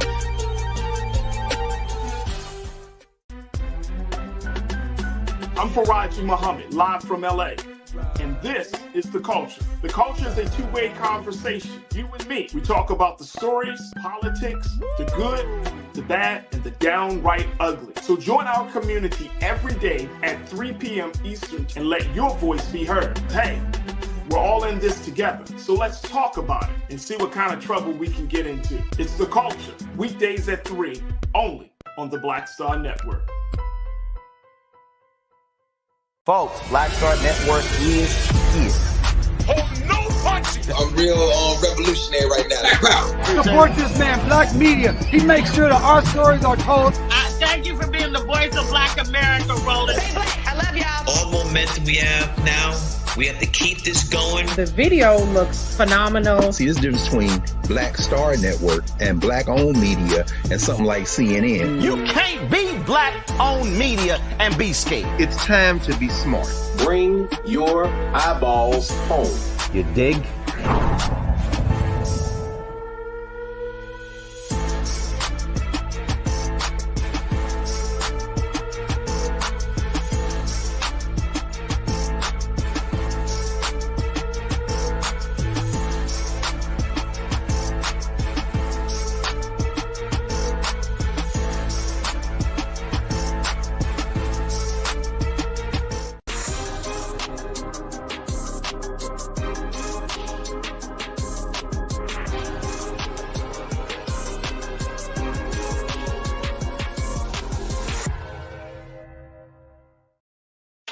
Folks, welcome back to the Culture's Black Men Summit here on the Black Star Network. I'm your host, Farajii Muhammad. Today is day 2 of our summit, and we're talking Black men in politics. Now, joining me is Dr. Reverend Todd Yeary, who is doing some phenomenal work. He serves as the senior pastor of his church. He's also is a political strategist. He's also been working in the space of equity and inclusion and civil rights. And today, as we talk about these things, we're talking about the big disconnect that Black men have within the political system, from political parties, and just being us uniting politically all together. In a moment, I want to bring my brother, somebody that I think you might know, Brother Todd, Rashad Staton. He's going to be joining us as he serves as the Executive Director of Community Law and Action, and he's a young politico himself in the space. But I want to get your take on this very quickly, Brother Todd, because CNN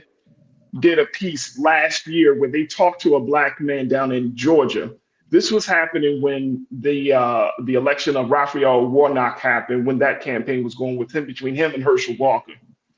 And they were trying to get a piece about the sentiment that Black men have. They named the piece, this is interesting, Black men feeling ignored. I want to just pull this piece up very quickly, and I want to get your take on it. It says, Black men say they feel ignored by politicians. It says in this first screen, let's go to quote number 1, please. Thank you.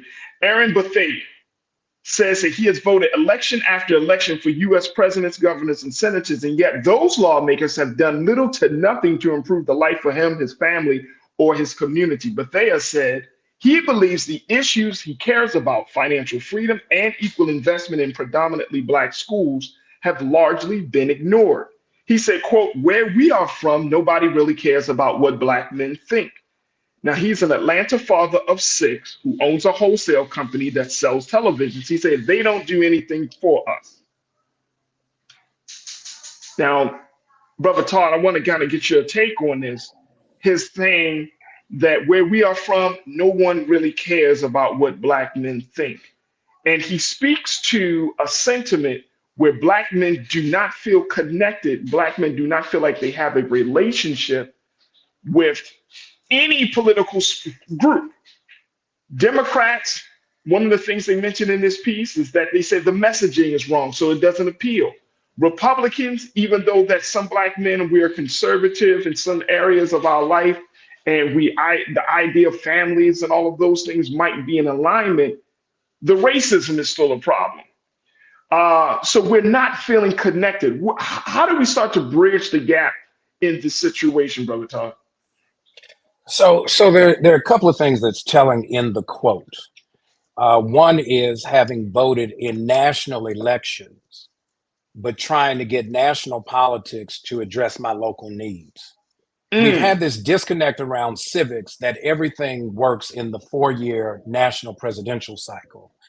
And so we don't see where there have been votes for who's on the city council, who's sitting in the mayor's chair, who's representing us in the state houses. And what we've seen over the last decade or so is the erosion of interest, because what we have is, with the boys running through the house, What we have is the needs of a leaning towards states' rights. What we've seen from this Supreme Court, let's kind of connect these dots.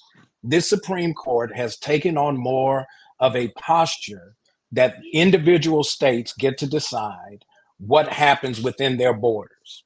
If that then means states' rights is the new political framework, we have to have states' rights interests. Remember, electing the president is not a one election thing. It is 50 statewide elections that lead to one presidential outcome.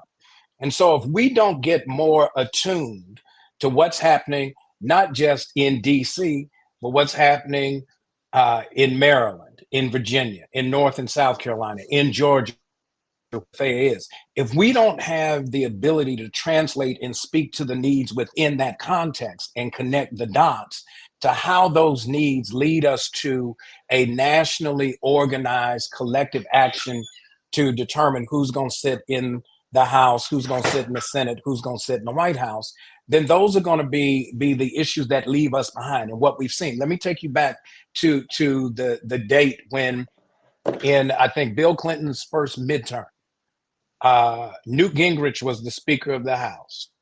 And they came out with something called the Contract with America. I think it was a Contract on America. And what they did is they started to work to dismantle and reposition controlling state legislatures and governors' chairs, so that when they started redrawing political maps that determine who represents you in the House of Representatives in DC, they started gaming this whole system. And because we got enamored by the optics of personality, yes, we elected Barack Obama as the first Black president, but that was good for optics. We lost a lot in terms of statewide substance. We've got to get back to recognizing that we have a totally comprehensive state by state collaborative process, because we're going to have to do some coalition building, but we cannot this ain't the Jedi mind trick. We can't just look at the shiny thing in front of us trying to figure out who's going to sit in the Oval Office, invite some preachers to come sit by and have a prayer meeting, lay hands on you and do all that other kind of stuff. When after you finish praying PRAYING, you start praying PREYING on the interest of those who have the most at stake. That's the conversation that we got to get back to. And we got to do real grassroots organizing so that when we build critical mass, it leads to critical outcomes in our favor. I absolutely love that. I want to bring Brother Rashad into the conversations, who serves as the Executive Director of Community Law and Action. And Brother Rashad, what's your take on this? And welcome again, big brother. Good to see you as always, Brother Rashad. Brother Rashad, what's your take on this? That Black men are not, we don't have a home politically. You know what I'm saying? Yeah. We do not have a home politically. Now, I want to throw this out there, and then I want to get your take on this. Let's go to quote number 2 on this, please, Lise. This is what, and we've had our brother Jason Nichols. He talks. He's been a contributor here on the show and for Black Star Network. But he said this in this same CNN quote. He said, if some of them, talking about us as Black men, he said, some of them feel unmotivated because they don't feel spoken to, then you really got a problem. He said, a lot of these campaigns don't hire Black male advisors. They don't hire Black men to actually tell them how to reach Black men. So far, 39% of Black voters have been men and 61% have been women, according to Catalyst, a company that provides data and other services to Democrats, academics, and nonprofit issue advocacy organizations. So Rashad, is it really just about the messaging, or is it just like you're saying, like Brother Todd is saying, the simple fact that we're in a time and a place where we're not asking for the right stuff? We're involved more with the optics and not looking to really build the substance. What's your take, bro? Look, I'm listening, and brother Todd is right on point, right? I believe, I don't want to be redundant and making his points much clearer, because I think he hit it right on the nail. I think the distinction that we are seeing, and to be honest, that quote, I think it makes it much simpler and clear for people to digest the realities. We know in the larger spectrum, especially on a national platform in politics, there's not candidates that have talking points specifically to the demographic of African American or Black American males, right? Those that identify that. One, if they said it's the representation of who's a part of these campaign committees. And we are also noticing that we are not a monolithic people and we have our prioritizations that may be different. But I think the reality is these talking points is also reflective of the populace that they want to continue to attract, knowing that a Democratic Party can easily sway the Black vote by targeting the Black woman. And now we see an emergence of an over-specification of our brown communities, and where we're corralled as Black and brown into one. So if they can tap into another demographic that is already have a continuity of high voter turnout, they don't see the necessary value in the gainfulness of trying to speak directly to Black. I want to say even more specific. I want to get even more specific, Black heterosexual males, right, into 2023. And I think it comes down to the realities of what manhood is and where we are socially, economically, where we are on our educational level, and where we are to the point of what are our priorities, right? And Brother Todd nailed it right there. It's in the reality that I think a lot of it is if we don't make the connection to putting the demands on the local and the state, we will never see it trickle up into the federal level to start to see implementation from the executive level that will actually corral the momentum and the progress that Black men need in this country. I think our front needs to be based off of an economic front, one in particular that gives us gainful employment and trying to rewrite the dark history of the justice system and how they engage with Black males specifically. But I think what we are seeing is absolutely true. Now, what we do is we have to be in the sense of, I always say, if you don't see it, we have to put ourselves in place to be it. Absolutely. Absolutely. Look, we got to take another quick pause. When we come forward, Brother Todd, I want to get your take on what Brother Rashad just said, but more importantly, I want to get your thoughts as well on this idea that I was thinking about in terms of bringing us closer to our political power, talking about voting our values. Folks, if nothing else, we need to figure out what are the key values that we want to see on the ballot. And more importantly, how do Black men get in touch with themselves? How do we get in touch with ourselves, to vote our values? Folks, the conversation will continue as we have day 2 of the Culture's Black Men Summit, where we're redefining and celebrating Blackhood and Black manhood. And we're talking about Black men in politics. Join the conversation, go into Roland Martin's YouTube page and be a Culture crew member for the day. And stay tuned. It's the Culture's Black Men Summit here on the Black Star Network.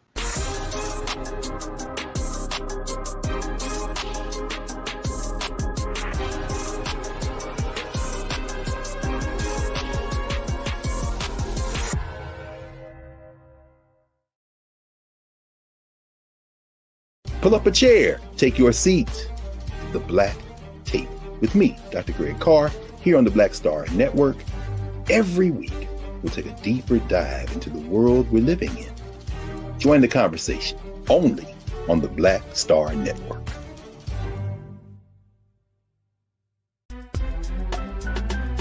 I'm Farajii Muhammad, live from LA. And this is The Culture. The Culture is a two-way conversation. You and me. We talk about the stories, politics, the good, the bad, and the downright ugly. So join our community every day at 3 p.m. Eastern and let your voice be heard. Hey, we're all in this together. So let's talk about it and see what kind of trouble we can get into. It's The Culture. Weekdays at 3, only on the Black Star Network. When you talk about blackness and what happens in Black culture, we're about covering these things that matter to us, speaking to our issues and concerns. This is a genuine people-powered movement. There's a lot of stuff that we're not getting. You get it, and you spread the word. We wish to plead our own cause. Too long have others spoken for us. We cannot tell our own story if we can't pay for it. This is about covering us. Invest in Black-owned media. Your dollars matter. We don't have to keep asking them to cover our stuff. So please support us in what we do, folks. We want to hit 2,000 people, $50 this month, raise $100,000. We're behind 100,000, so we want to hit that. Y'all money makes this possible. Check some money orders. Go to P.O. Box 57196, Washington, D.C. 20037-0196. The Cash App is $RM Unfiltered. PayPal is R Martin Unfiltered. Venmo is RM Unfiltered.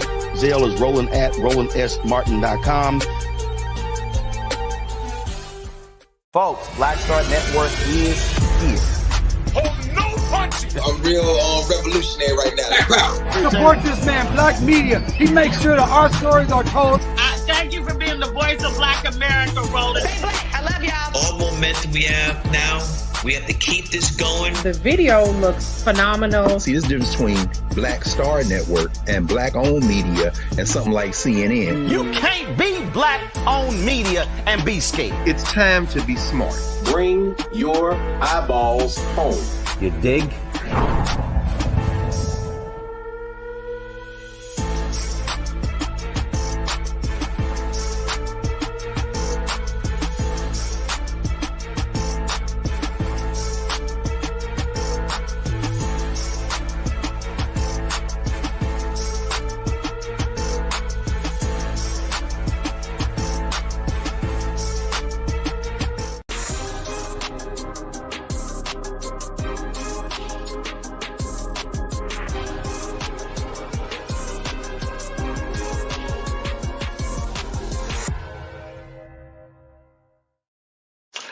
All right, folks, welcome back to the Culture's Black Men Summit, redefining and celebrating Black manhood. We are into day 2 of our summit, where we're talking about Black men in politics. And joining me has been 2 dynamic brothers who I love and appreciate a lot.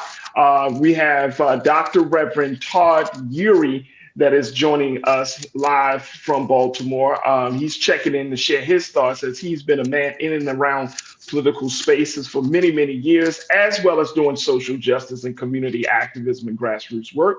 And also joining me is my brother Rashad, who serves as the executive director for the nonprofit organization Community Law in Action, as we talk about Black men in politics. And folks, we want you to join us in the conversation right now as we're streaming live on Roland Martin's YouTube page. You can be there to join us as part of today's online culture crew. And folks are checking in from around the country. Have a great number of folks that's watching today's show to share their thoughts on this. But let me go back to you, Brother Todd, on this. As I was listening to Brother Rashad talking about this importance of engaging Black men, especially young brothers, which is why I invited him.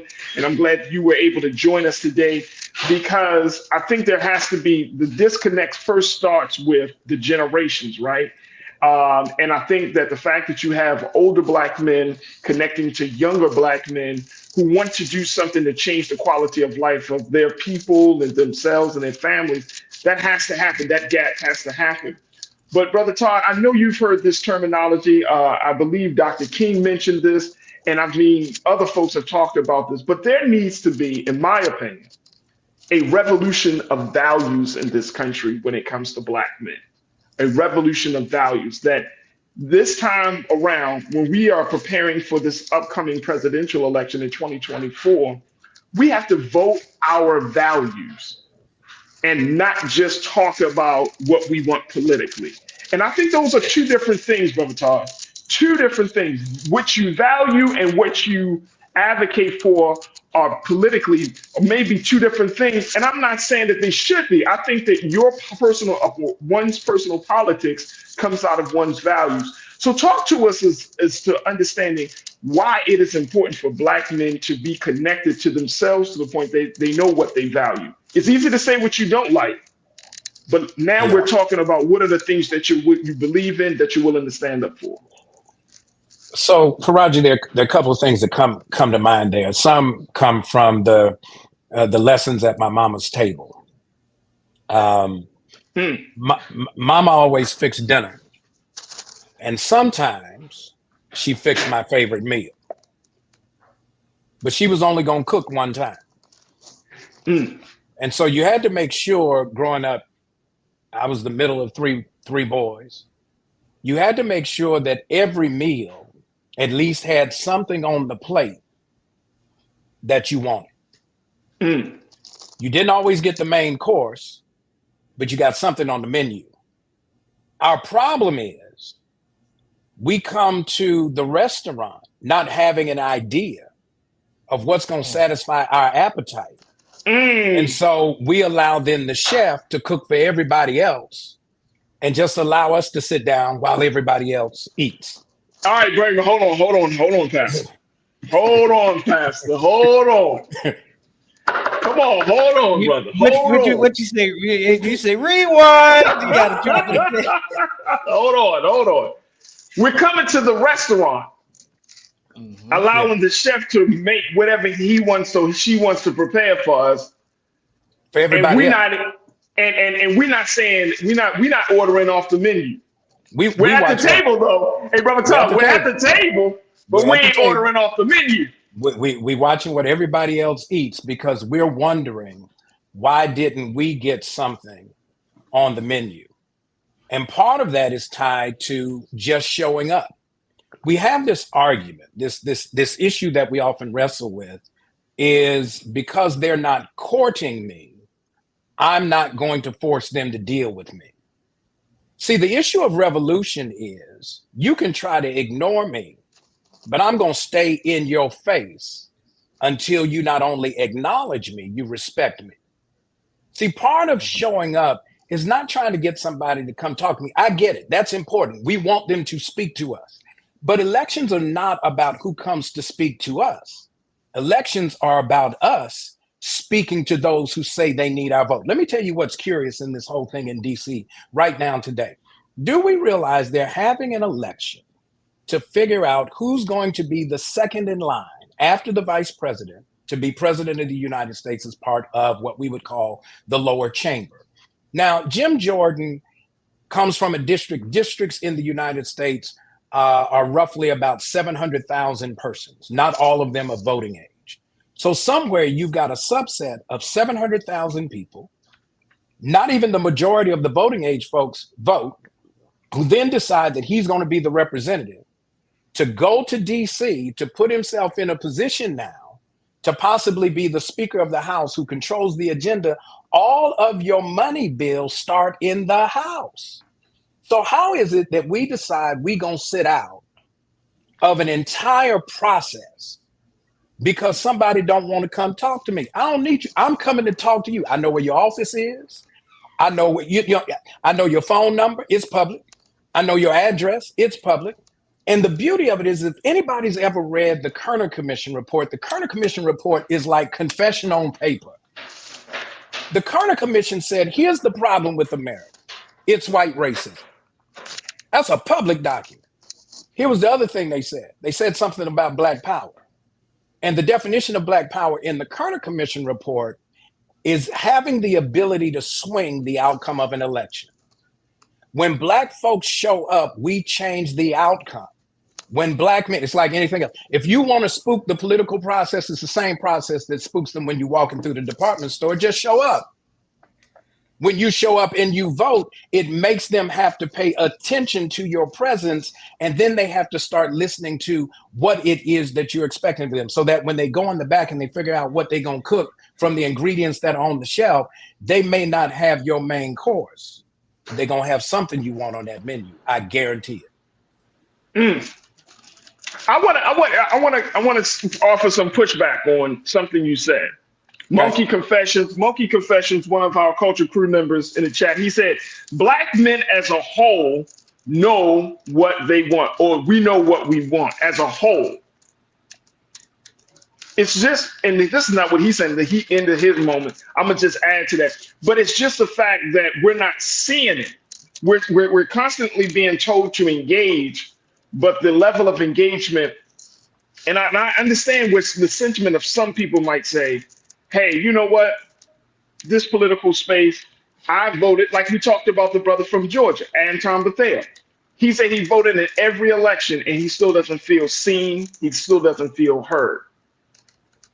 And one of the things, Brother Todd, I want to get your take, and then Brother Rashad, is that if people have a legitimate beef with political parties and say, look, I come out, I support, I'm telling people to do it, but how come you not speaking to my interests? And then the moment they decide, I'm not going to vote in the next election, they're ostracized, they're scrutinized, and they're being told that they're turning their back on Black people, when in fact, they've been participated in those elections time and time again. They tried to keep hope alive. Brother Todd, what's your take? Yeah, you decided to tap into the quote of our dearly beloved Reverend Jesse Jackson, and Right. I was able to visit with him when I was in Chicago on yesterday. Look, here's the thing. Voting in election is important. It's an important thing. It's not the only thing, right? The next thing is if they start ignoring you, and you remember this after, Freddie Gray's rough ride leads to his death.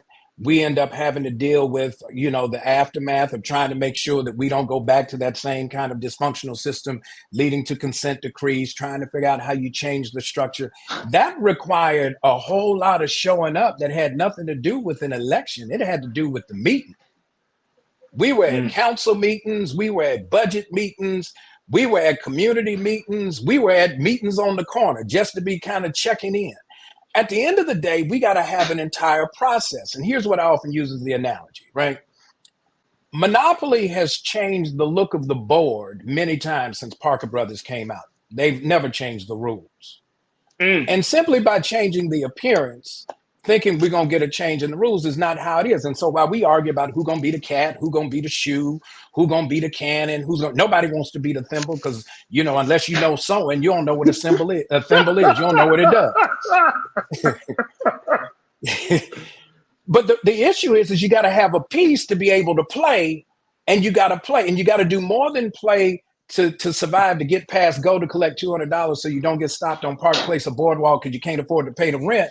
If we're not in the process to build the Baltic avenues as we move around that border and the properties get more expensive, then what we're saying is we want to just show up one time and then expect the rest of everything to fall into place. Voting is the starting point. It's not the only point, and we've got to make sure that we're fully engaged as we work around the board, trying to get past community chest, trying not to go to jail, trying to make sure we don't have to pay nobody no rent that we can't pay. Monopoly is the name of this game. We call that capitalism in America. That's the rule. How are we going to play this game? And they're not going to come ask you what you think. You're going to have to demand it. Power concedes nothing without a demand, and you can't demand from the sidelines. Rashad, we're going to take a quick pause. When we come forward, I want to get your take on this, Brother Rashad. Plus, let's talk about what is happening around the country with Black men, getting them more engaged. I'm going to share with you the story of one group that is working out of the city of Boston in Massachusetts. Folks, Massachusetts is trying to move forward. They're moving fast and trying to get people involved in racial justice there. I'm going to share with you what one group is doing and possibly how that work can be duplicated around the country. Plus, I have to throw this historic fact out there for you, because as much as we're talking about disengagement, as much as we're talking about being represented and seen, we cannot forget there are moments in our history, Black history, where we can use them as guideposts for this new and uncharted territory that we find ourselves in. So folks, stay with us. The conversation continues right on the other side as we continue to have more discussion about Black men for the Culture's Black Men Summit here on the Black Star Network.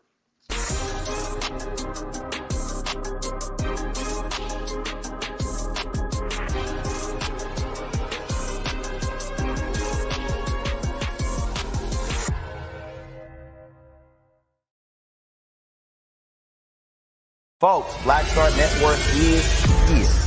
Hold no punches. I'm real revolutionary right now. Support this man, Black media. He makes sure that our stories are told. Thank you for being the voice of Black America, Roland. Stay Black. I love y'all. All momentum we have now, we have to keep this going. The video looks phenomenal. See, this difference between Black Star Network and Black-owned media and something like CNN. You can't be Black-owned media and be scared. It's time to be smart. Bring your eyeballs home.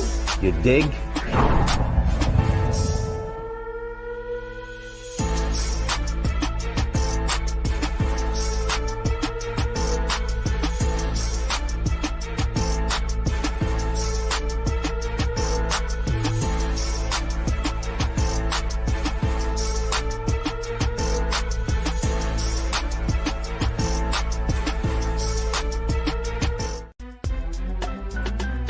I'm Farajii Muhammad, live from LA. And This is The Culture. The Culture is a two-way conversation. You and me. We talk about the stories, politics, the good, the bad, and the downright ugly. So join our community every day at 3 p.m. Eastern and let your voice be heard. Hey, we're all in this together. So let's talk about it and see what kind of trouble we can get into. It's The Culture. Weekdays at 3, only on the Black Star Network. When you talk about blackness and what happens in black culture, we're about covering these things that matter to us, speaking to our issues and concerns. This is a genuine people-powered movement. There's a lot of stuff that we're not getting. You get it, and you spread the word. We wish to plead our own cause. Too long have others spoken for us. We cannot tell our own story if we can't pay for it. This is about covering us. Invest in black-owned media. Your dollars matter. We don't have to keep asking them to cover our stuff. So please support us in what we do, folks. We want to hit 2,000 people, $50 this month, raise $100,000. We're behind 100,000, so we want to hit that. Y'all money makes this possible.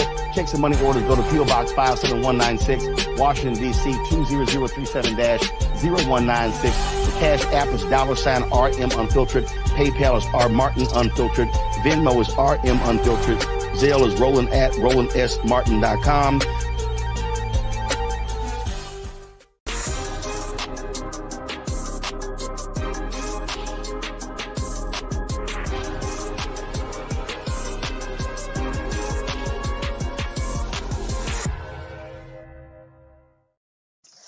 All right, folks, welcome back to the Culture's Black Men Summit here as we're talking about redefining and celebrating Black manhood. And today's conversation for day 2 is Black men in politics. And so I've been joined by my brothers Rashad, my brother Todd, as we've been having these conversations about this. And I'm grateful that these brothers are able to share insight.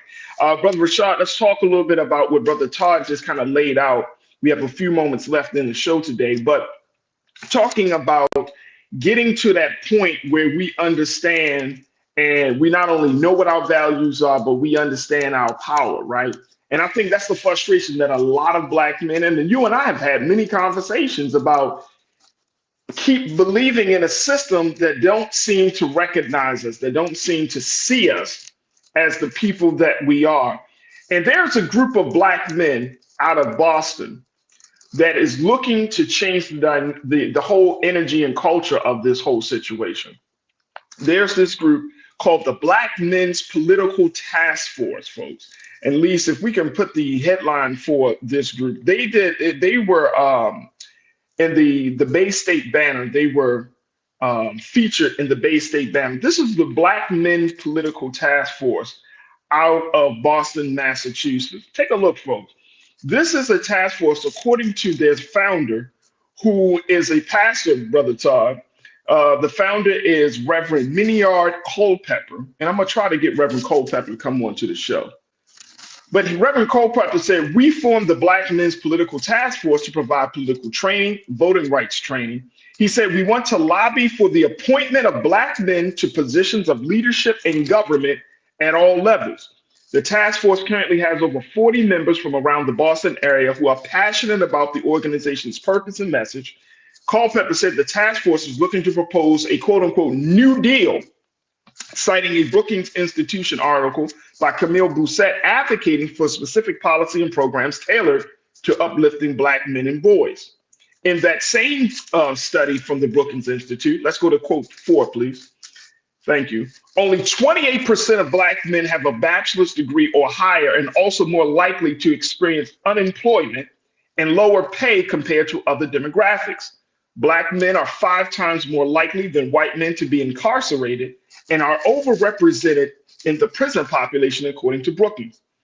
Reverend Culpepper said, when you think about where we are and you think about the excluded, underrepresented, devalued, and you look at our place in society, we believe that as Black men that we must advocate for Black men to participate in a more meaningful way. Do we need to have Black men political task force all across this country, Brother Rashad? Is that going to be part of this answer? It's one of the many vehicles, right? One of the many vehicles, as you said, physical representation and a collective thinking to mobilize with the aim of doing it with continuity and consistency to understand that politics is a long game. But that comes into educational, that comes into training, and that comes in understanding how to navigate the system of politics, which is a system in itself and a study and a science. It has to be taught and has to be taught in a space that's digestible. So I believe even creating a task force as such will be very valuable, but it cannot be the only and singular direction, right? Because once this one group dissolves or change their own prioritization, it then not fits the larger masses, and it has to be localized per state, and even down to a certain districts and counties. It will all look particularly different based off of the individual needs, but it has to have collective value that we spoke on earlier. I always say this, and now that I'm aging into both my professional work and just having years of understanding politics as a youth leader to now a young adult professional, I'm making it more. I'm gaining a sense of politics from now. How do you play it with the understanding, right? I'm actively involved in politics locally, but it is a daunting reality to make sure that they understand what your values are. You have to be mindful of the transitions and the turnover between your elected officials. You have to be mindful of their upward mobility and their own self-interest of moving up the ladder from local to possibly even state to even federal, right? And we have to be mindful of that to know what is our game for wins.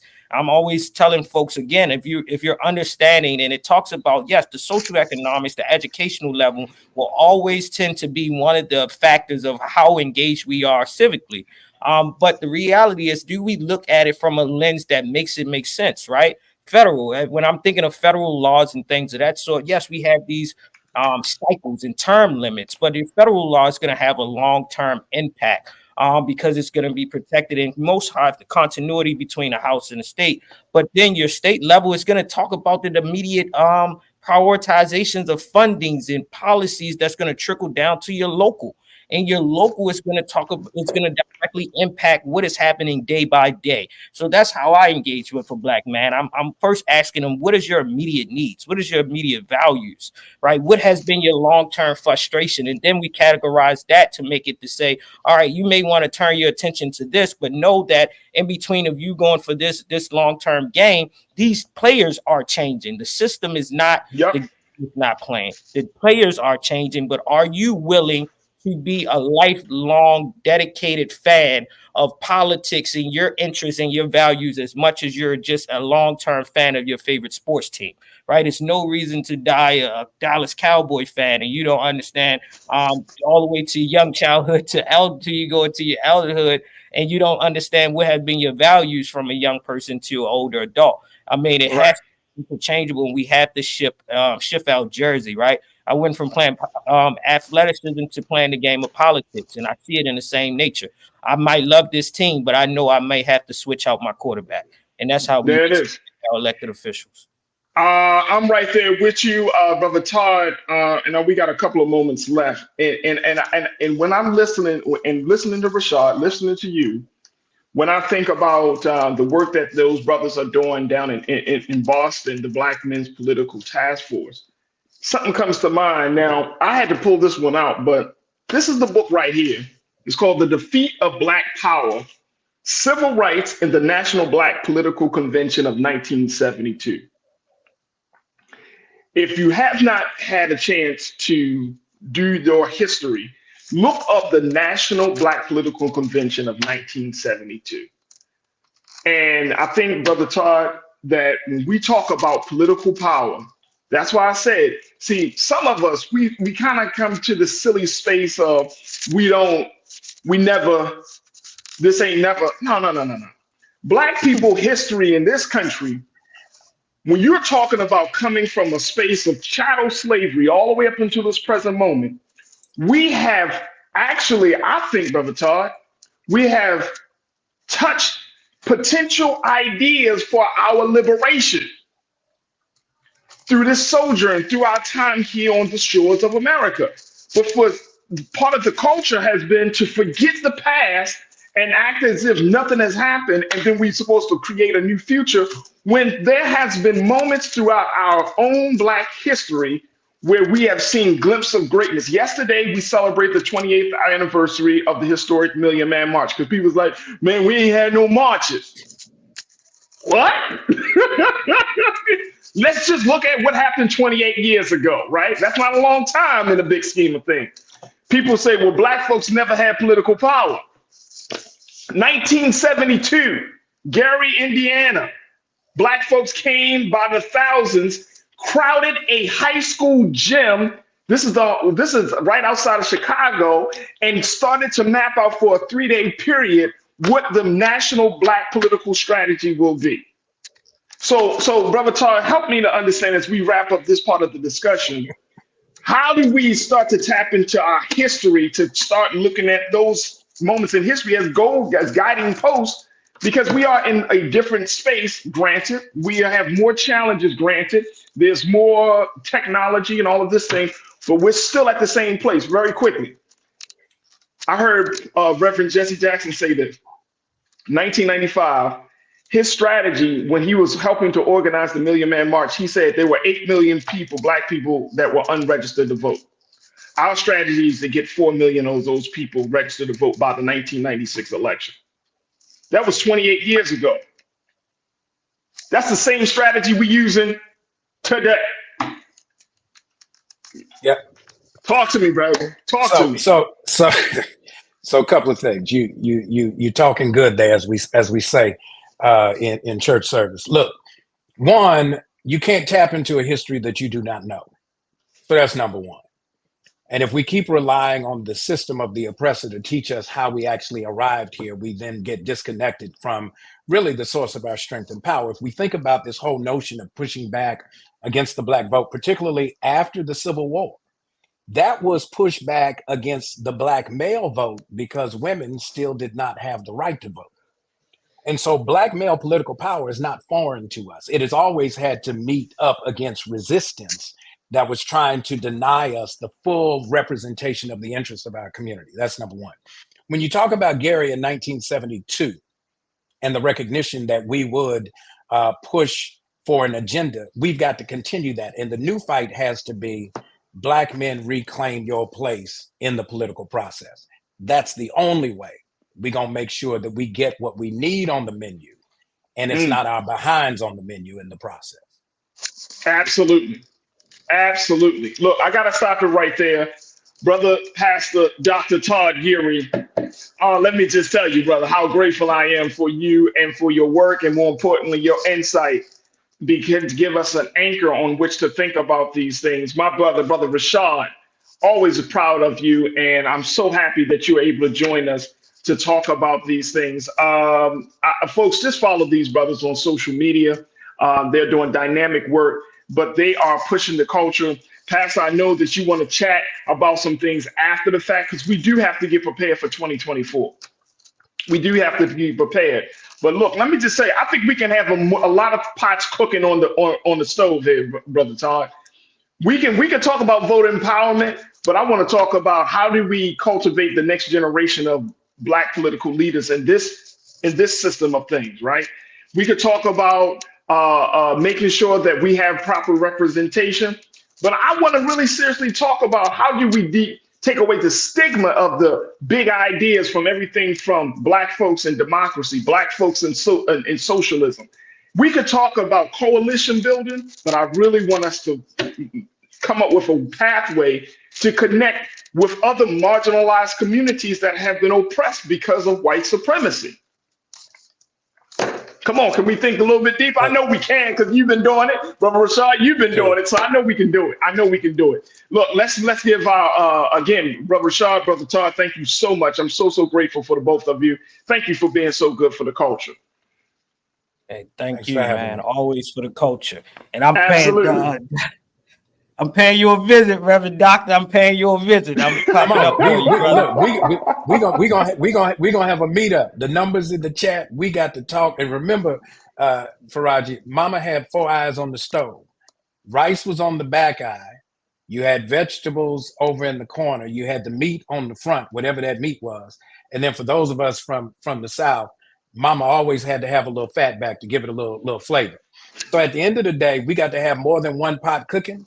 Otherwise, somebody gonna come up short on the meal. We got to make sure all of our folks eat, not just some. There it is, right there. There it is. So we're not only at the table, we cooking a meal as well. There it is. There it is. All right, brothers. So I truly appreciate you. Thank you so much for joining us here on The Culture. Folks, that's going to do it for us. I thank each and every one of you for being a part of the conversation. Big shout out to the Online Culture crew, always holding it down. Thank you so much for tuning in. Man, oh man, we have so many great people, so many great conversations, and so many great comments to come in from the Online Culture crew. So thank you so much for that. Folks, we are going to continue this summit tomorrow. I will say for day 3, as we talk about Black men in education, I got some dynamic voices for you. Y'all ever heard of Dr. Steve Perry?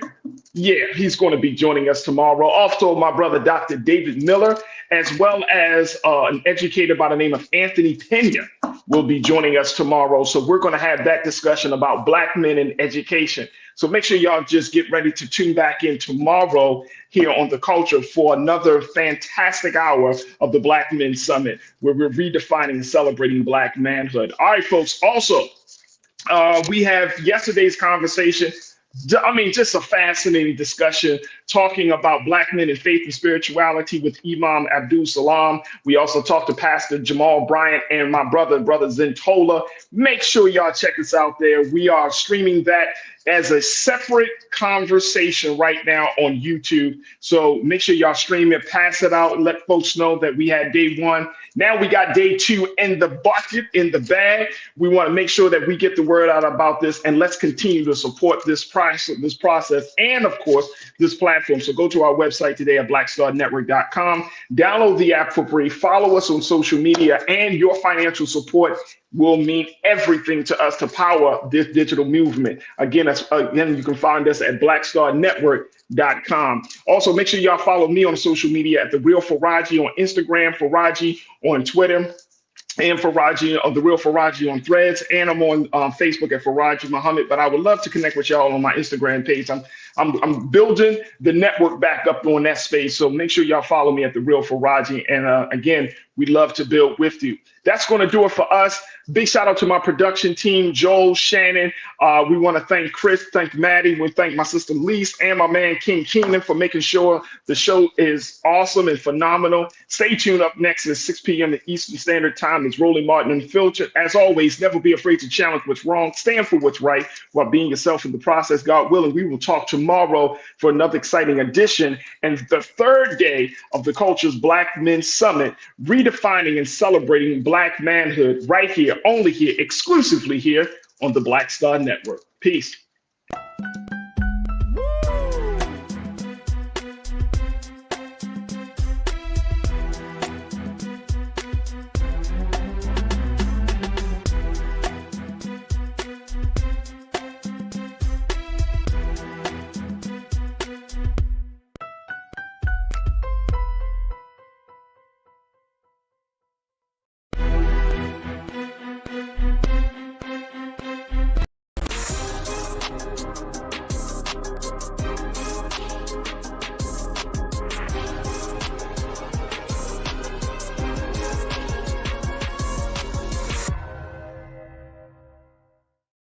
Folks, welcome to the Black Men Summit here on The Culture on the Black Star Network, where we're talking about redefining and celebrating Black manhood. I'm your special guest.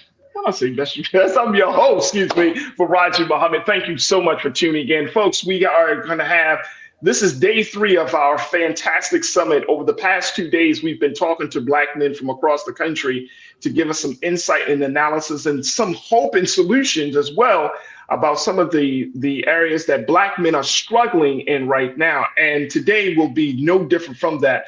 We're going to continue this conversation. We wanted to have a discussion about where we are with the state of education of Black America. And so we wanted to do our part to bring some dynamic voices to this discussion, Black men who are leading the way in making sure that other brothers and sisters and our communities and our families are all gaining from this situation and this system of education. So without further ado, we want to welcome our very special guest here today. We are joined by Dr. Steve Perry, who serves as the educator. He's author and he's founder of Capital Prep Schools. My brother, is always good to see him here on the Black Star Network. Brother Steve, thank you so much, sir, for your time this afternoon. Thank you so much. I'm truly honored to be part of this conversation.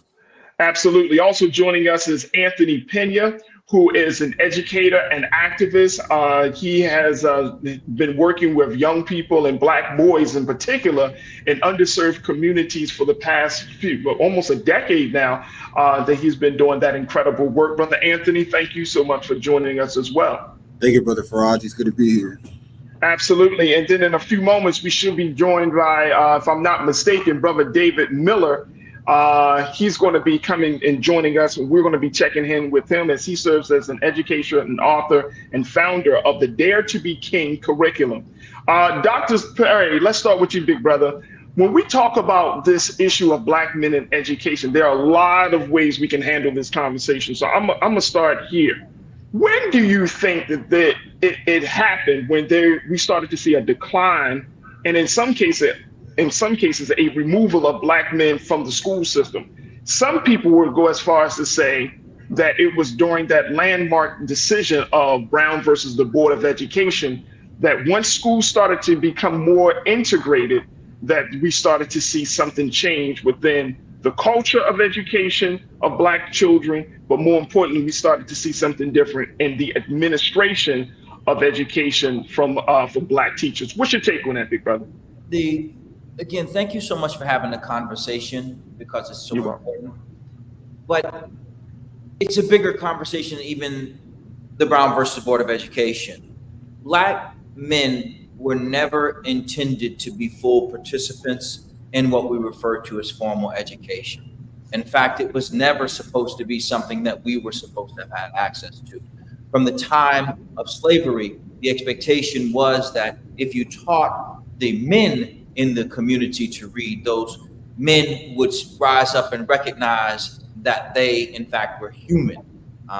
And so the formation of what we refer to as public education was designed in many ways to indoctrinate people of color. The first public school that's on record was not 1635 classical in Boston, but 1634 in a school in the Maryland area that was founded by white settlers to indoctrinate Native people. So if you fast forward all the way up through Brown versus Board of Education and up through 1968 in New York, where they had the strike, there have been consistent efforts to limit access to education, both from a student perspective and from a professional perspective. Continue all the way up through now.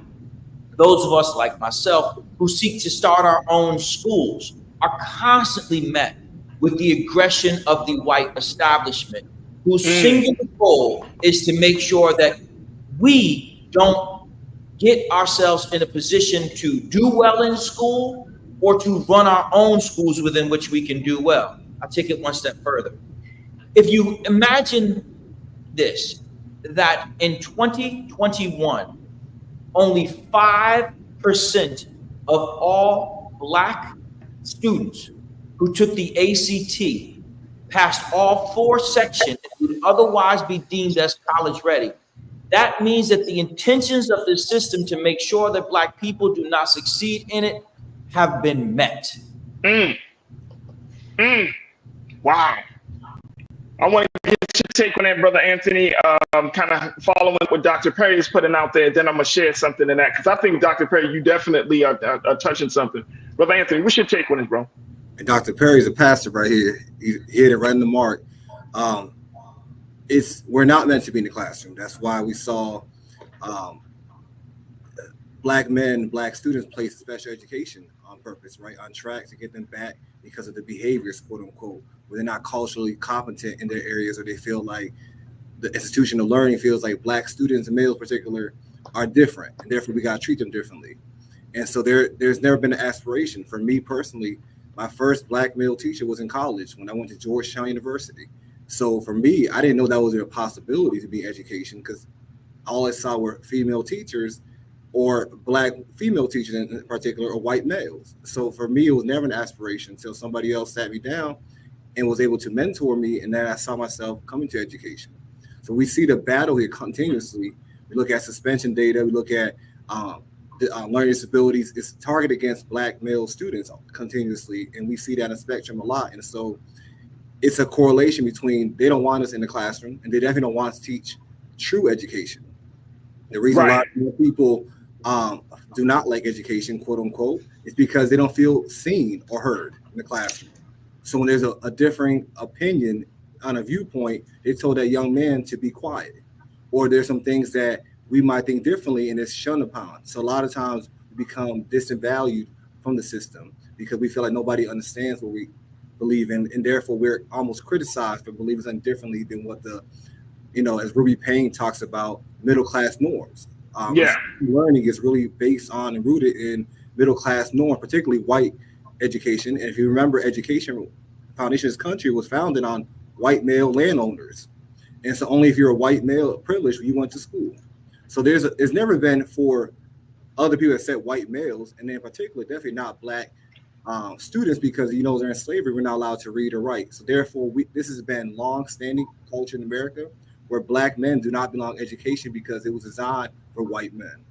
And I want to go back to the point that you made, Brother Steve, about this, because it sounds like we need to really have a different conversation. I'm saying we as black folks, we as Black America need to have a different conversation about the importance of education. I was reading this piece with this brother named Sharif El-Mekki, who serves as the CEO of the Center for Black Educator Development, which is a prominent teacher pipeline that pushes for educational diversity in public schools. He was having this conversation, and he said this, and Lisa, let's put up quote number 3 on the screen, please.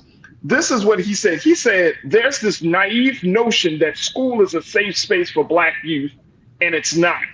He said, when we talk to Black educators, it's not only that they often experience racism from their colleagues and supervisors as professionals, but they also remember when they experienced something similar as a child. But the effect is that now they're trying to protect children and work against policies and mindsets that are racist. So that's the trifecta. I'm experiencing this as a professional. I remember that as a child. And now I'm also having a classroom full of students, and I want to push back against that. Would you agree with that, Brother Steve? That is that trifecta? Yeah, Brother El-Mekki is a solid cat. And let's just take it even one step further. There are very specific reasons as to why there are very few Black men teaching. And it's by design. Like hires like. What that means is, if the overwhelming majority of those people who teach are white and female, then what they think is worthy of continuing the work that they're doing is someone who they think is someone who's like them, who makes them feel comfortable in themselves. And so like hires like. Why is that important? It's important because the largest employer in virtually every municipality, largest public employer in virtually every municipality, is their public school system. So their public school system is employing typically white women, and they're not about to give up access to great jobs, to African-American men in particular, African-Americans in general. And as a result, in most communities nationwide, African-Americans make up less than 5% of the teaching population, and Black men make up about 20% of that. So this is not by accident. The teachers' unions, which are overwhelmingly white and female, the many people who are the Democrats who support them, who keep these policies in place, that in most cases make it harder for Black men to be teachers because we struggled in the classroom, not because we struggled, but they struggled with us. Then the tests they give us to become certified are consistent with if you had stayed in class. And then they create a like issue, which is even if you become certified, you do all the things you need to, you're liable to end up in front of a panel of white women who are going to say, you know, I just don't see as a culture fit. Wow. It's a very clear process that leads to this ultimate end. It's not by mistake. It's intentional. So when brothers like me say, hey, all right, cool. I want to work at your school. I want to start my own school. I'm good. Just let me start my own school. He's privatizing education. He's taking money away from the public. They will do everything to malign brothers like me who say, no. You don't want us in our schools. You're gonna suspend, expel, and discipline black boys at a rate higher than any other group. So just give them to me. No, you can't have them, because then that means I won't have one of these good jobs. So you can't take them because I need them to keep my job. You can't start your own schools because I needed to keep my job. So you just figure it out. We got to take a quick pause. I want everybody to marinate on that. And then, Anthony, I want to get your take. We're going to be bringing my other brother, Dr. David Miller, into this.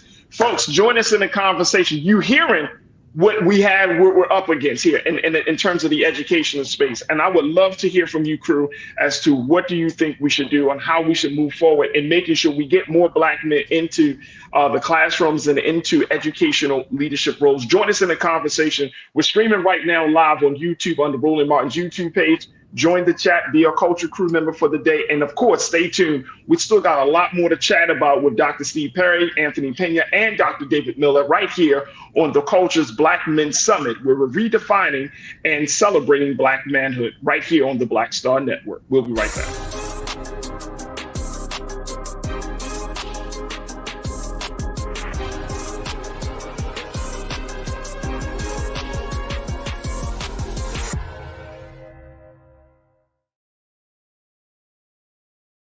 When you talk about blackness and what happens in black culture, we're about covering these things that matter to us, speaking to our issues and concerns. This is a genuine people-powered movement. There's a lot of stuff that we're not getting. You get it, and you spread the word. We wish to plead our own cause.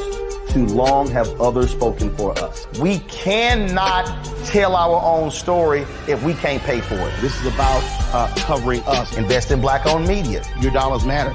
We don't have to keep asking them to cover our stuff. So please support us in what we do, folks. We want to hit 2,000 people, $50 this month, raise $100,000. We're behind 100,000, so we want to hit that. Y'all money makes this possible. Check some money orders. Go to P.O. Box 57196, Washington, D.C. 20037-0196. The Cash App is $RM Unfiltered. PayPal is R Martin Unfiltered. Venmo is RM Unfiltered. Zelle is Roland at RolandSMartin.com.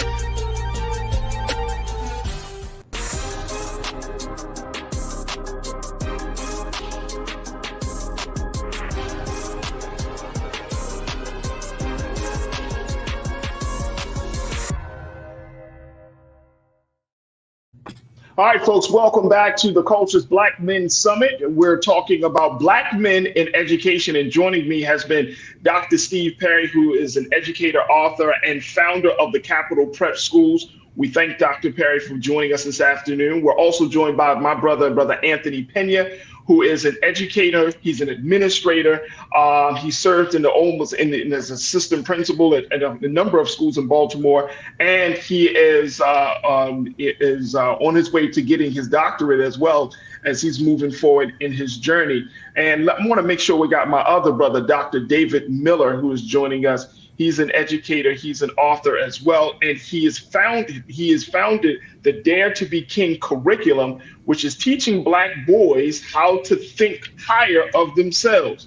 So again, I want to thank my brothers for joining us. Let me start with you, Brother David, because I want to get you into the mix of these things.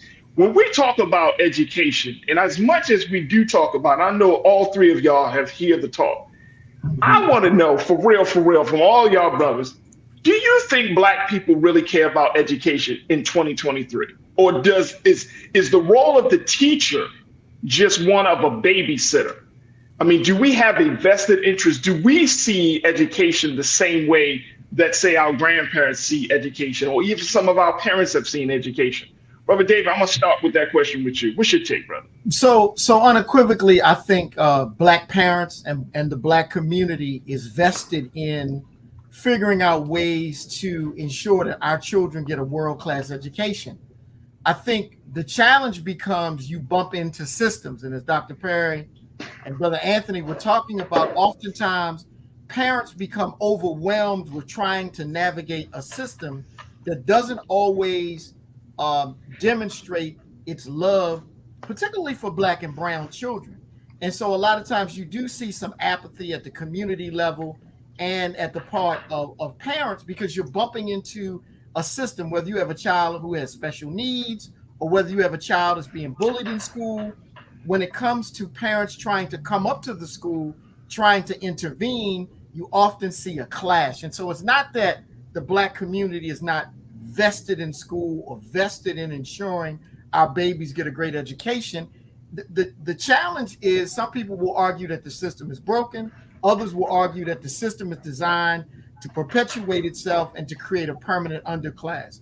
Whichever way you fall on that continuum, we have to do a better job of disrupting the system. And some of the ways that we can disrupt the system is by creating efforts like Brother Sharif in Philly to recruit, retain, and train more Black male teachers. But then we also need more Black school-based mental health professionals. So it's not just teachers. We need more trained, skilled folk who understand our children from a mental health perspective, from a community perspective in the schools. We need more school nurses, because there doesn't seem to be a shortage of, school police or local police patrolling schools, but those essential adults, those essential professionals that we need in the building to support the work that the teachers are doing is something that we really need to focus on.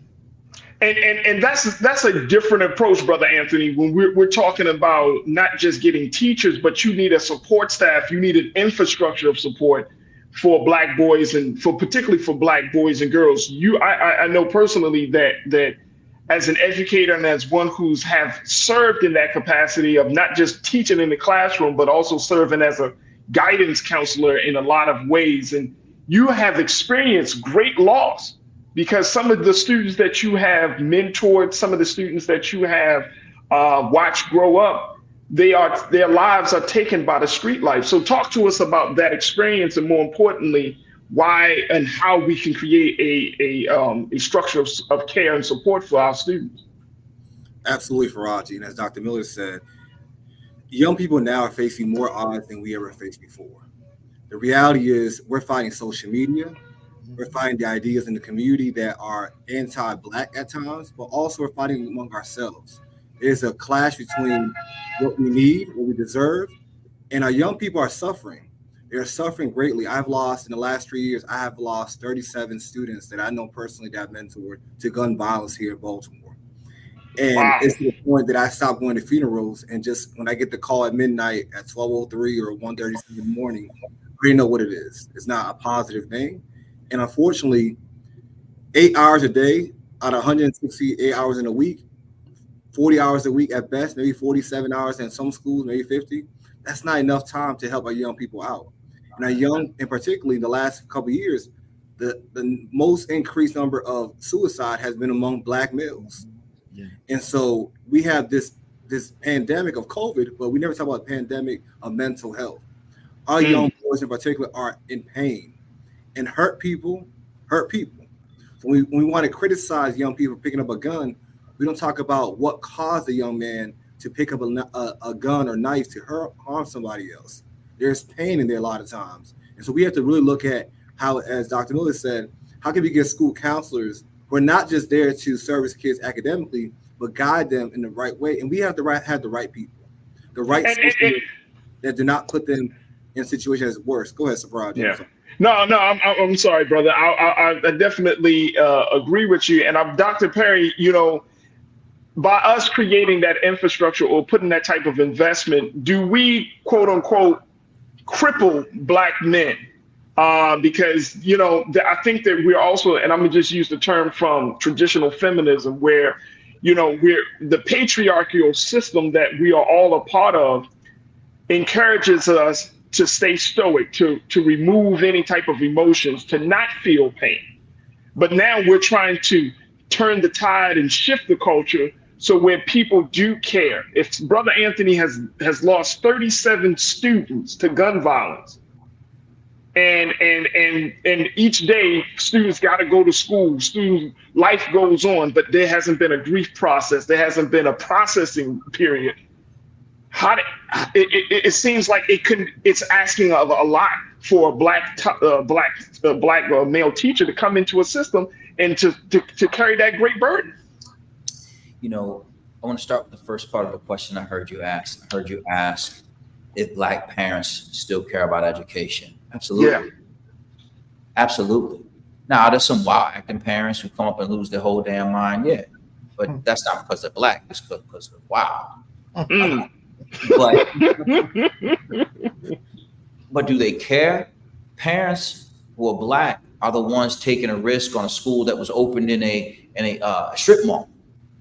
Parents are the ones who will take a risk on a brand new school or put their kids on multiple buses and take the risk of actual prison just to get their kid to a good school. The problem is that they have to accept that it's probable that the school won't like their child if he's a Black boy, and that they're spending an inordinate amount of time at the school fighting the school. And so they come in with their dukes up. So there's an inherent an earned lack of trust that our community has towards even me, our schools, because they look and they're like, you just like one of them, because generation after generation after generation has been done wrong by what we refer to as schools. Continue down that road. So then when brothers do come into the classroom, the nurse's office, which is, I've never seen a Black male nurse in any schools that I've ever been affiliated with ever.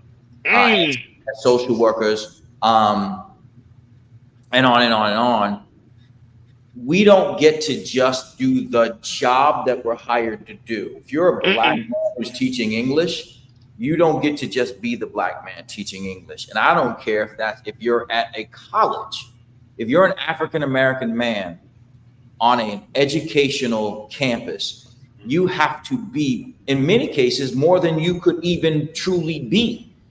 So the burden is so significant because in large part, many of our young men do not have enough men who are Black around them to recognize that we're men and we just feel differently. We respond to certain circumstances differently. So what ends up happening is the role and response to life that many young men have is narrowed so much that they think that the only emotion that they can have is rage.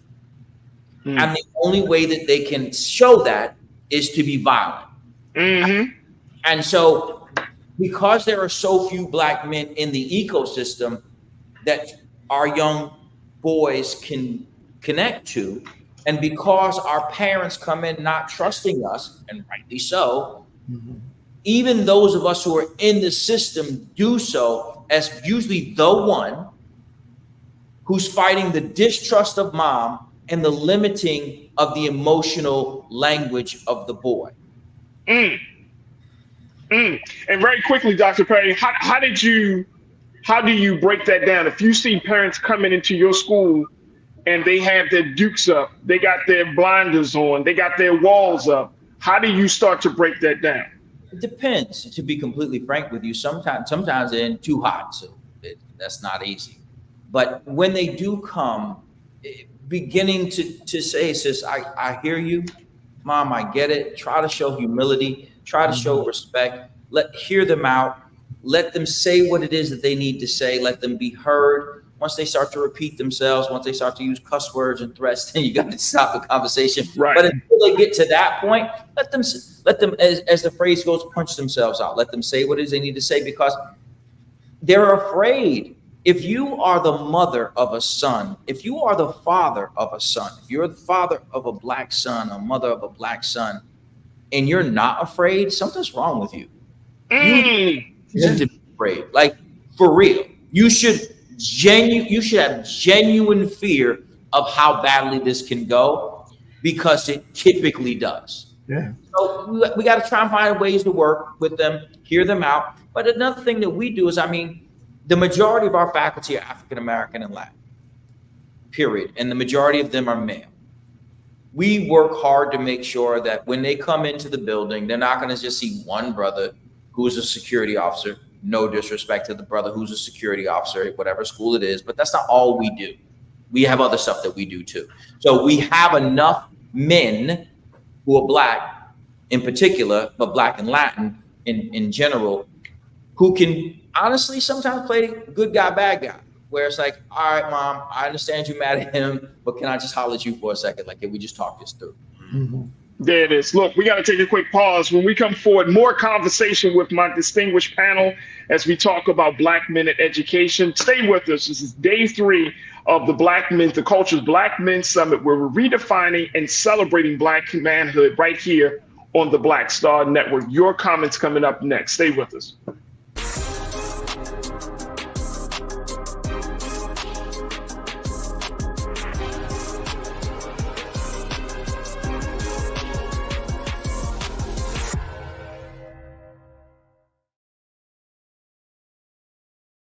Pull up a chair, take your seat. The Black Tape with me, Dr. Greg Carr, here on the Black Star Network. Every week, we'll take a deeper dive into the world we're living in. Join the conversation only on the Black Star Network.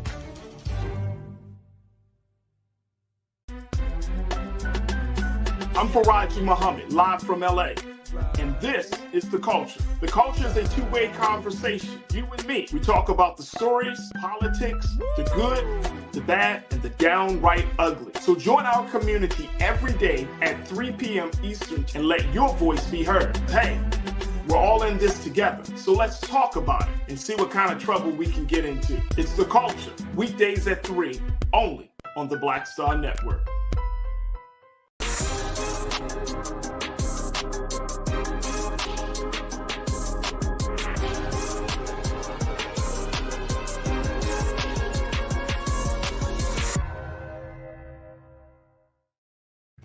Folks, welcome back to the Culture's Black Men Summit, where we're redefining and celebrating Black manhood. Today, we're talking about Black men in education, and I'm joined by an esteemed group of Black men who are doing their part to change the dynamic and the conversation and the culture in schools. Joining me is Dr. David Miller, who is an educator and author and founder and creator of the Dare to Be King curriculum.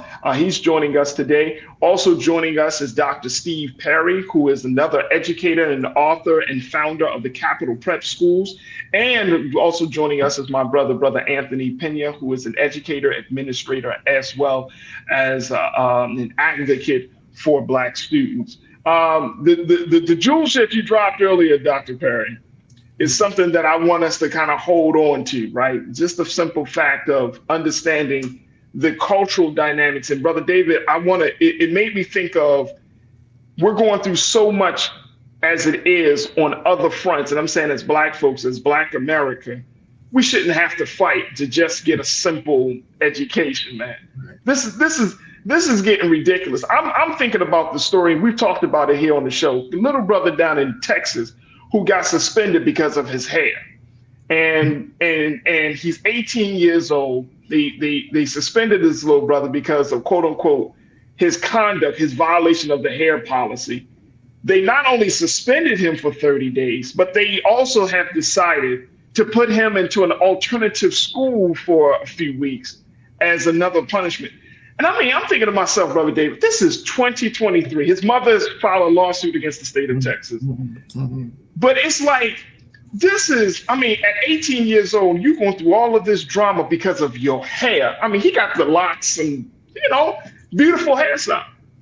But it's just adding to, like, we're getting to a place, I would think, that we, like Dr. Perry said, man, look, I'm about to start my own thing. Or we're going to take our people out. Take our children out. What's the resolution for a climate like this?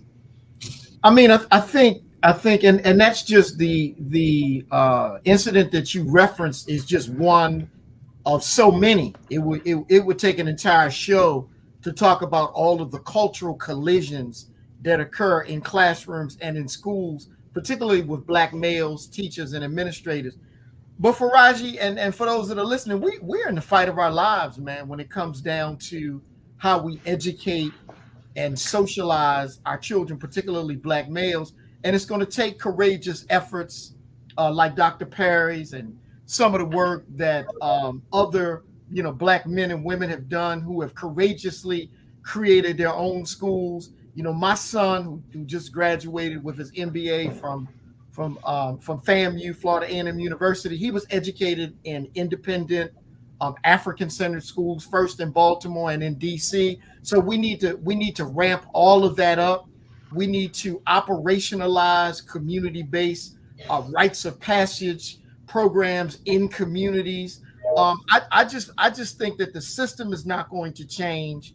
We have to do a better job of educating and mobilizing those of us who, Du Bois would call the talented 10th, those in our community that have the knowledge and insight to not only build and create our own schools, but also create these supplemental educational opportunities, whether it's, summer STEM academies, whether it's, you look at the Genius Academy in Oakland, where they're doing a lot of STEM work. And so I just think that, we got to get organized and do a better job of locking arms. We got to be able to fund our own freedom.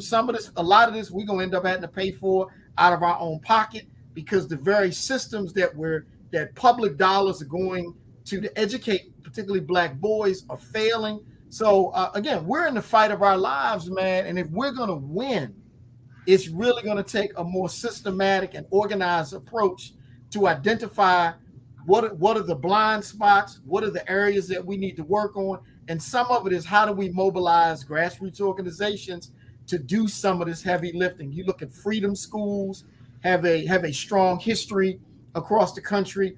All of those things and more are what we're going to need to ensure our children receive a world-class education. Dr. Perry and Brother Anthony, if we're in the fight of our lives, right, and I truly believe, Brother David, on this one, that we are in the fight of our lives, but it seems like we're still confused as to which side we should be on and whose side should we be on, right? Like when we have these larger systemic institutional conversations, you have a sector of our people that may say we just need to reform the system. Then you have a sector of our people that say we need to destroy the system. And then you have a sector of our people that says, well, we can do both. And I'm wondering, is it really that clear cut, especially when you're talking about educating the future of our people? We absolutely cannot reform the system. It can't be reformed. It is what it is. There are too many people who earn their livings by maintaining the system. We are often told that the reason why urban schools fail almost absolutely is because they don't have enough resources. That's just not true. It's fundamentally not true. Because if we were looking at the issue of resources as the determinant of whether or not a school would be successful, then we should send all of our kids to prison, because that's where we spend the most amount of money per pupil. So it's clearly not about money. We wouldn't be having this conversation on MSNBC, ABC, CBS, CNN, because they don't value our voices, but Black Star does. In the same way that Black-owned media needs to be in order for our stories to be told, Black-led and founded schools need to be the route out. We have to stop expecting that DeSantis is going to allow us to teach about African Americans in his schools. We have to stop being shocked by somebody saying something about our kids' hair in their schools. We have to stop being surprised that we have to go down to that school and get at them for coming after our son, our uncle, our father, our grandfather, our brother. How many more times do they have to show us who they are? How many more times? In the areas where we've been allowed to be successful, and I said it the way I meant it, playing sports, we've been successful. Doing music, we've been successful. I'll give you a really quick story, really quick story. So Go ahead, bro. we're looking to open a new school in Connecticut, actually in my hometown. We got the we had the highest score for anyone who applied for a school. We had what the state referred to as historic turnout. Never before had the numbers been so high. At 11:48 p.m., just 12 minutes before the budget was passed for the state, two white legislators pulled our school out of the budget. Pulled it out. Man named Matt Lesser pulled our money out of the budget and didn't give it to anyone else. Just took it from us because they didn't want Black leaders to start a school in a community where the achievement gap is 67% of white kids can read at grade level, 26% of Black kids can read at grade level. We're going to keep asking. That's crazy. Put us on. So we're going to keep asking them, will you please stop being racist? No, I'm not asking anymore. I'm good. Wow. That is crazy. That is absolutely insane. All right, let me get some comments from our online culture crew. Folks are checking in and they are listening loud and clear. Sharon Brooks, you checked in. You said, so grateful for schools like KIPP and other schools like Dr. Perry. They are doing a great service here in the Northeast. 6 days a week school program is an excellent asset for some community. Sharon Brooks, thank you so much for checking in. And that's a nod to you, Dr. Perry, about the work that you're doing. Janelle, you checked in. You said educators, responding to our sister Lana, you said educators should be in charge of how curriculums are chosen, not commercial vendors. That's how we lost phonics in schools. Some random person with no evidence-based knowledge sold it to the state. I want to bring you into this part of this, Brother Anthony, because you are an administrator. You've been in those meetings, you've been at the table, you've been in the room where curriculums are determined. How is that process? How is that process determined? And to Janelle's point, talking about, commercial vendors, people who seem to capitalize off of school and, more importantly, capitalize off of the sharing of knowledge. Give us some insight into that space, bro. Absolutely. And so I'm going to speak broadly, but in general, school boards approve vendors, right? And so whoever has the biggest voice and gets the most money, then that's what gets allocated. And so they're right. Teachers do not have say in curriculum writing. There used to be a role of curriculum writers that were actually department heads, and now those roles have been removed in many districts across the country. So we don't have that avenue anymore. So what happens is that the superintendent, or what they call CEO now, or the chief academic officer, who does all the academic supervision, they decide what the curriculum is, and then they feed it down to the principal, who then has to feed it to the teachers, and then the kids have to eat something that they're allergic to, which is BS, right? And so we have a system that is not designed for our people. So whoever has the most money, when it comes to testing, by Pearson and others, all those people have big money. And not only are they big money school boards, they have big money lobbies in Congress. Right. And so there's a reason why programs across the country go to Congress and lobby, because they funnel into school boards. And that is why a lot of things die or live in the school board meetings, particularly those who are appointed or elected. They have a lot of power and pull. And so therefore you're not going to find curriculum that besets our young people that need it, because there's money. There's money in failure, as Dr. Perry alluded to earlier, and there's definitely money in education. There are a lot of companies that profit off of Black children. Oh, yeah. They profit at NCAA sports in college. Now they profit off of Black dollars because they provide a curriculum where young people cannot understand or digest it correctly. So therefore, it leads to a test metric system, which is Pearson, who then determines, let's test young people on something that's culturally irrelevant, knowing they're not going to pass because we have bias in our tests. And therefore, there's an intervention program by this program. It's a cycle that continues going on and on, where everybody's connected to failure. And let me ask you this question, Brother Anthony. When we have a lot of our people, and I've talked to Brother David about this and others in the educational space, but I know that by me, like my experience of working in the schools, I've often heard people who want to come into the schools offer some type of programming for the students, whether it's for a small portion of the students or for the whole school, and they got to go through a larger process. Is that something that needs to be encouraged? And is that something that you would advocate for us to do at this point, to at least change up the curriculum in the schools, or is that something that we should not be doing, and really it's just a waste of time? Like where should we go with that? I think it's two things, right? Yes, I think that, yes, talk to your principal, local community, and definitely advocate for a curriculum, because sometimes principals might have money in their budgets to just get a program, intervention program or a reading program that's appropriate, right? Now, if you want a bigger scale impact, we got to spend our money in lobbying as well. We have to counter what it is with our own money, and it might have to be, we have to sacrifice a lot of us to bring money up to get a counterbalance of what's out there. So yes, I will say for both. Get in the schools, advocate your curriculum like Dare to Be King with Dr. Miller and others like those, but also start uniting pull our resources together and create our own school board, create our own system that can advocate for our own curriculum. Can you do that? And I don't know. Can we do that? Can Brother David, Dr. Perry, can we go into some of these school districts and say, look, we are the Black Parents Committee? So you know what's interesting? There's a book called The Strike That Changed New York. It's about the 1968 teachers strike, where they shut down the school system 2 times in 1 year because the Black parents in Ocean Hill, Brownsville wanted to do exactly what you're talking about. The same things that we're talking about have been done for generations.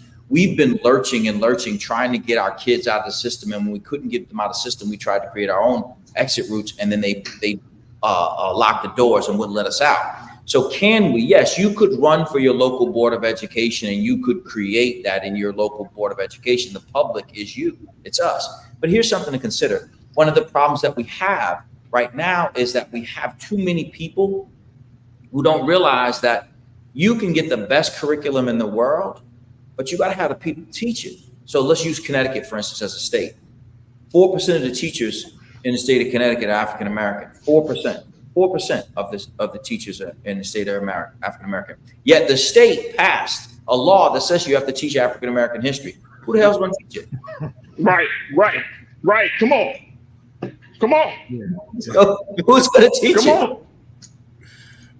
Come on. I mean, that's the question right there. Look, I got to take another quick pause, brothers. When we come forward, let's talk about what programs and what folks are doing around the country to create a greater pipeline of bringing more Black men into the classroom, and share with you some of the programs that are doing the work on the ground, and more importantly, getting you connected. So stay with us. The conversation about Black men in education continues right here on the Culture's Black Men Summit, where we're redefining and celebrating Black manhood, right here on the Black Star Network.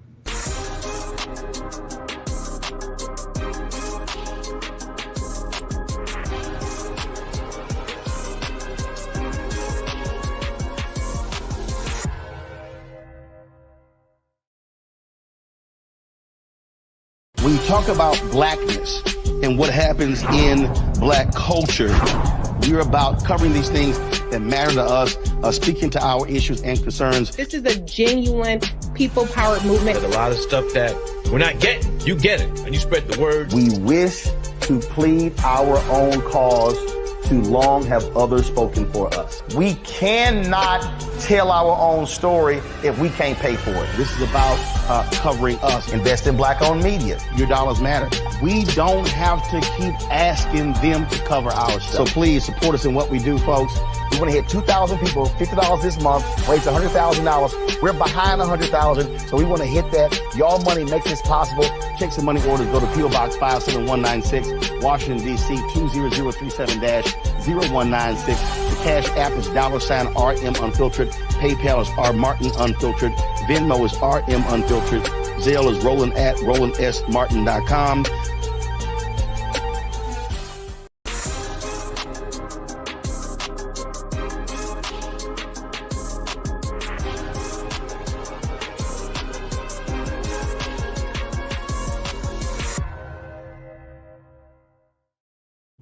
All right, folks, welcome back to the Culture's Black Men Summit, day 3 of our Black Men Summit, where we're talking about Black men in education. And as you can hear from our esteemed panelists, folks, of Dr. Steve Perry, Dr. David Miller, and Brother Anthony Peña, you can hear that this is not just about Black men in the educational space, but this is about all of us, that Black men can lead the way, but there is greater opportunity for all of us to be involved in every aspect of our child's development, especially in the school space. I want to kind of get back to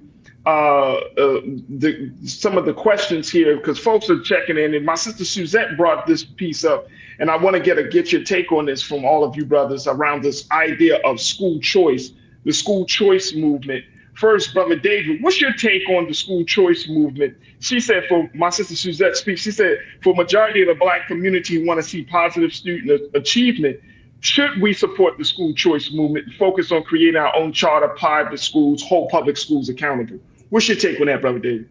I mean, I think oftentimes the challenge is, what are the choices that are available? And I just think that we have to come, as you know, Dr. Perry alluded to earlier, we got to get out of this posture of we still are begging and asking when we should be demanding and executing.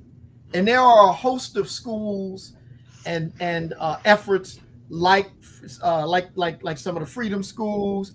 You look at like the Eagle Academy schools that David Banks, who's now the chancellor of New York City Public Schools, created, where they have an all-male academy in every borough in New York City and one in Newark, and are doing amazing things. And you have Dr. Steve Perry in Connecticut and a bunch of other folks who are creating these kinds of schools across the country.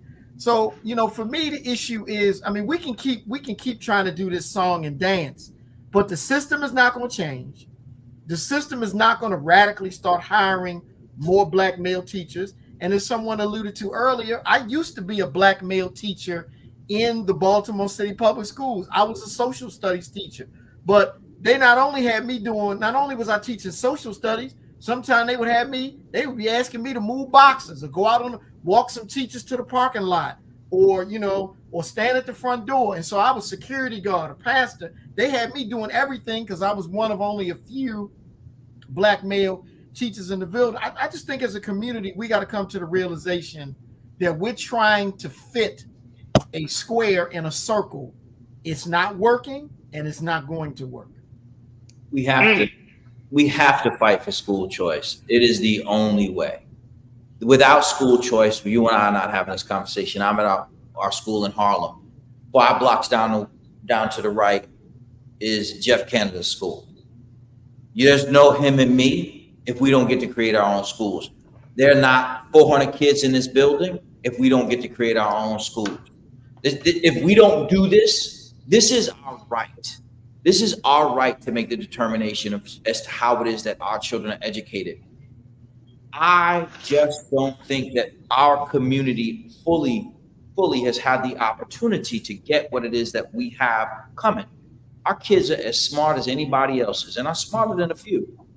If they're able to eke out the education that they are in the circumstances where they're being the most disciplined, most suspended, most expelled, least likely to take college preparatory classes, if they make it to high school, and still they're able to be successful in any way, then imagine what can happen when we put them in academic experiences where people believe in them.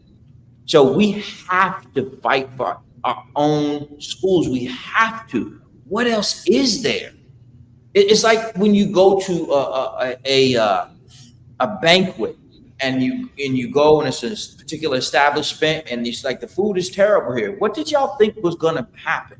You thought you were going to cook like your grandmother did? Wow. You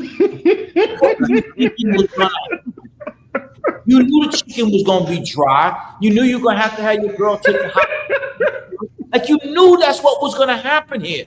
So here's the solution. Don't go there. Open your own. Open your own.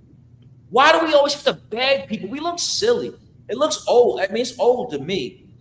I'd rather have a couple small schools than to send my kids to schools where I know they're going to get dogged. I know they're going to get dogged. I know it. Is that though, Dr. Perry? Is that like cultural laziness for us to, or are we tired? You know what I'm saying? Like when some people blame it on the parents. One of our crew members, Real Brooklyn, he said it's typical. He said this. Doesn't matter what school, the curriculum will only be effective if parents are willing to be involved in their kids' lives. You can't put a value on parenting because it's priceless. So if we're not moving into that space, it's not that easy. Yeah. Again, as somebody who's had to get in between parents who do and say some really wild things, and do some wild things. I'm not going to cast aspersions on parents as a group, because if you're a parent, one thing you know is being a parent is hard as hell. And it is as humbling an experience as you will ever endeavor into. So I'm not going to do that because I'm a father. So I still, as a father, you can as an educator. But I will say this. What we do have to do is we do have to encourage our parents to participate in a meaningful way. But Dr. King made it clear in his final book, Where Do We Go From Here, Community of Chaos, when he said that a school should be so good that you should not be able to tell who that child's parents are. Woo! Woo! I love that, Brother Anthony. I love that. What's your take on school choice, bro? Oh, Brother David, you got something you want to add to that? Really quick before you jump over to Brother Anthony. You know, the conversation is always interesting because white folks are starting their own schools in communities that they gentrify every day. They will gentrify a neighborhood, and then instead of sending their children to private school, they will apply for a charter or open up an independent school all over the country. When white folks do it, it's their right, but when we do it, we're being subversive or something is wrong with us. Absolutely. Brother Anthony, what's your take very quickly, bro? I mean, the two brothers are right. I mean, the thing about school choice came out of after we had integration of Black students into schools. White parents went up there and pulled their kids out of school and started their own schools. So, because they didn't want to deal with what was going on of integration. So why can we not have our own schools as well? Let's educate our own people, give them the support they need so they can be more successful. So I'm all for school choice and make sure we get the money we deserve to support our young people, because the system is falling apart. It's only a matter, Minister Farrakhan talks about in the fall of America, that the America's headed towards a disaster. We see that in foreign policy wise, we see that in education now. Look at our reading levels in math. We're not the top 10 in the country and around the world. So what do you expect is going to happen in our schools? It's like going to McDonald's every day and saying, I have diarrhea every day. Are you going to keep eating at McDonald's, or are you going to just try to do something else, right? So at this point, we see that we're getting sick from the school systems in America. Let's get our own, fund it, and let's support it. I'm asking, LeBron James, what he's doing there. Yes, there's some issues with some academic things, but those are deeper conversations around that. But do what you have to do to educate and protect our young people, because the future is dim right now if we don't get in right now.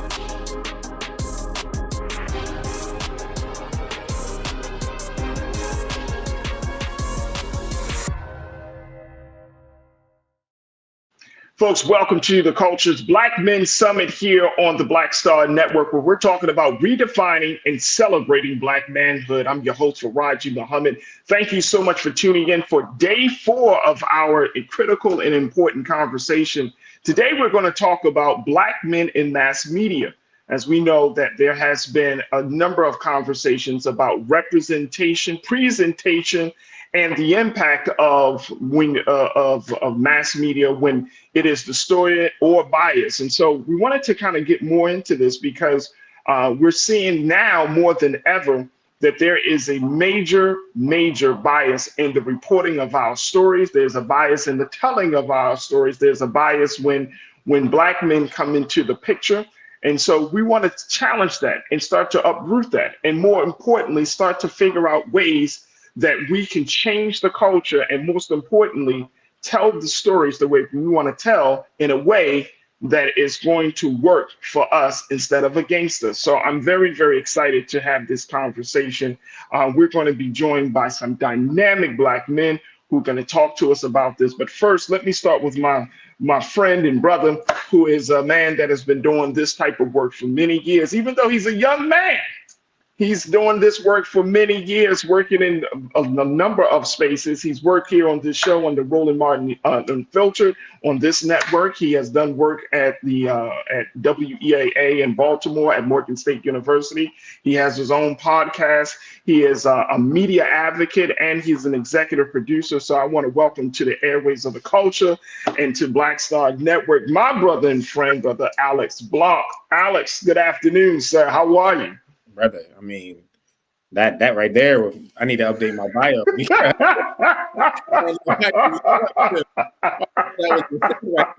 I am blessed, Farajii. I am very happy to be.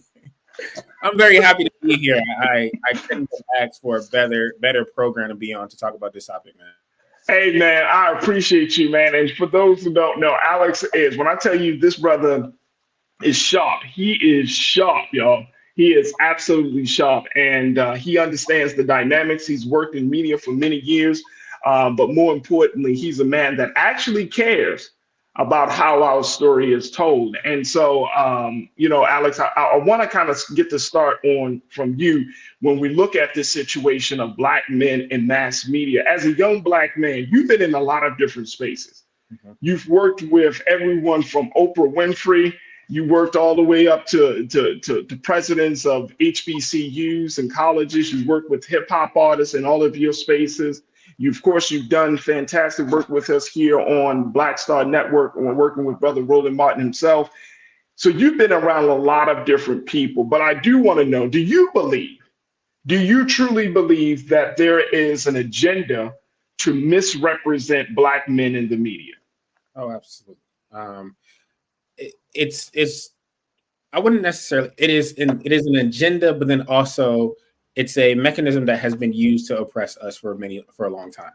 You know, I truly believe that the dynamic of the black household has taken a huge impact from that dynamic and that agenda.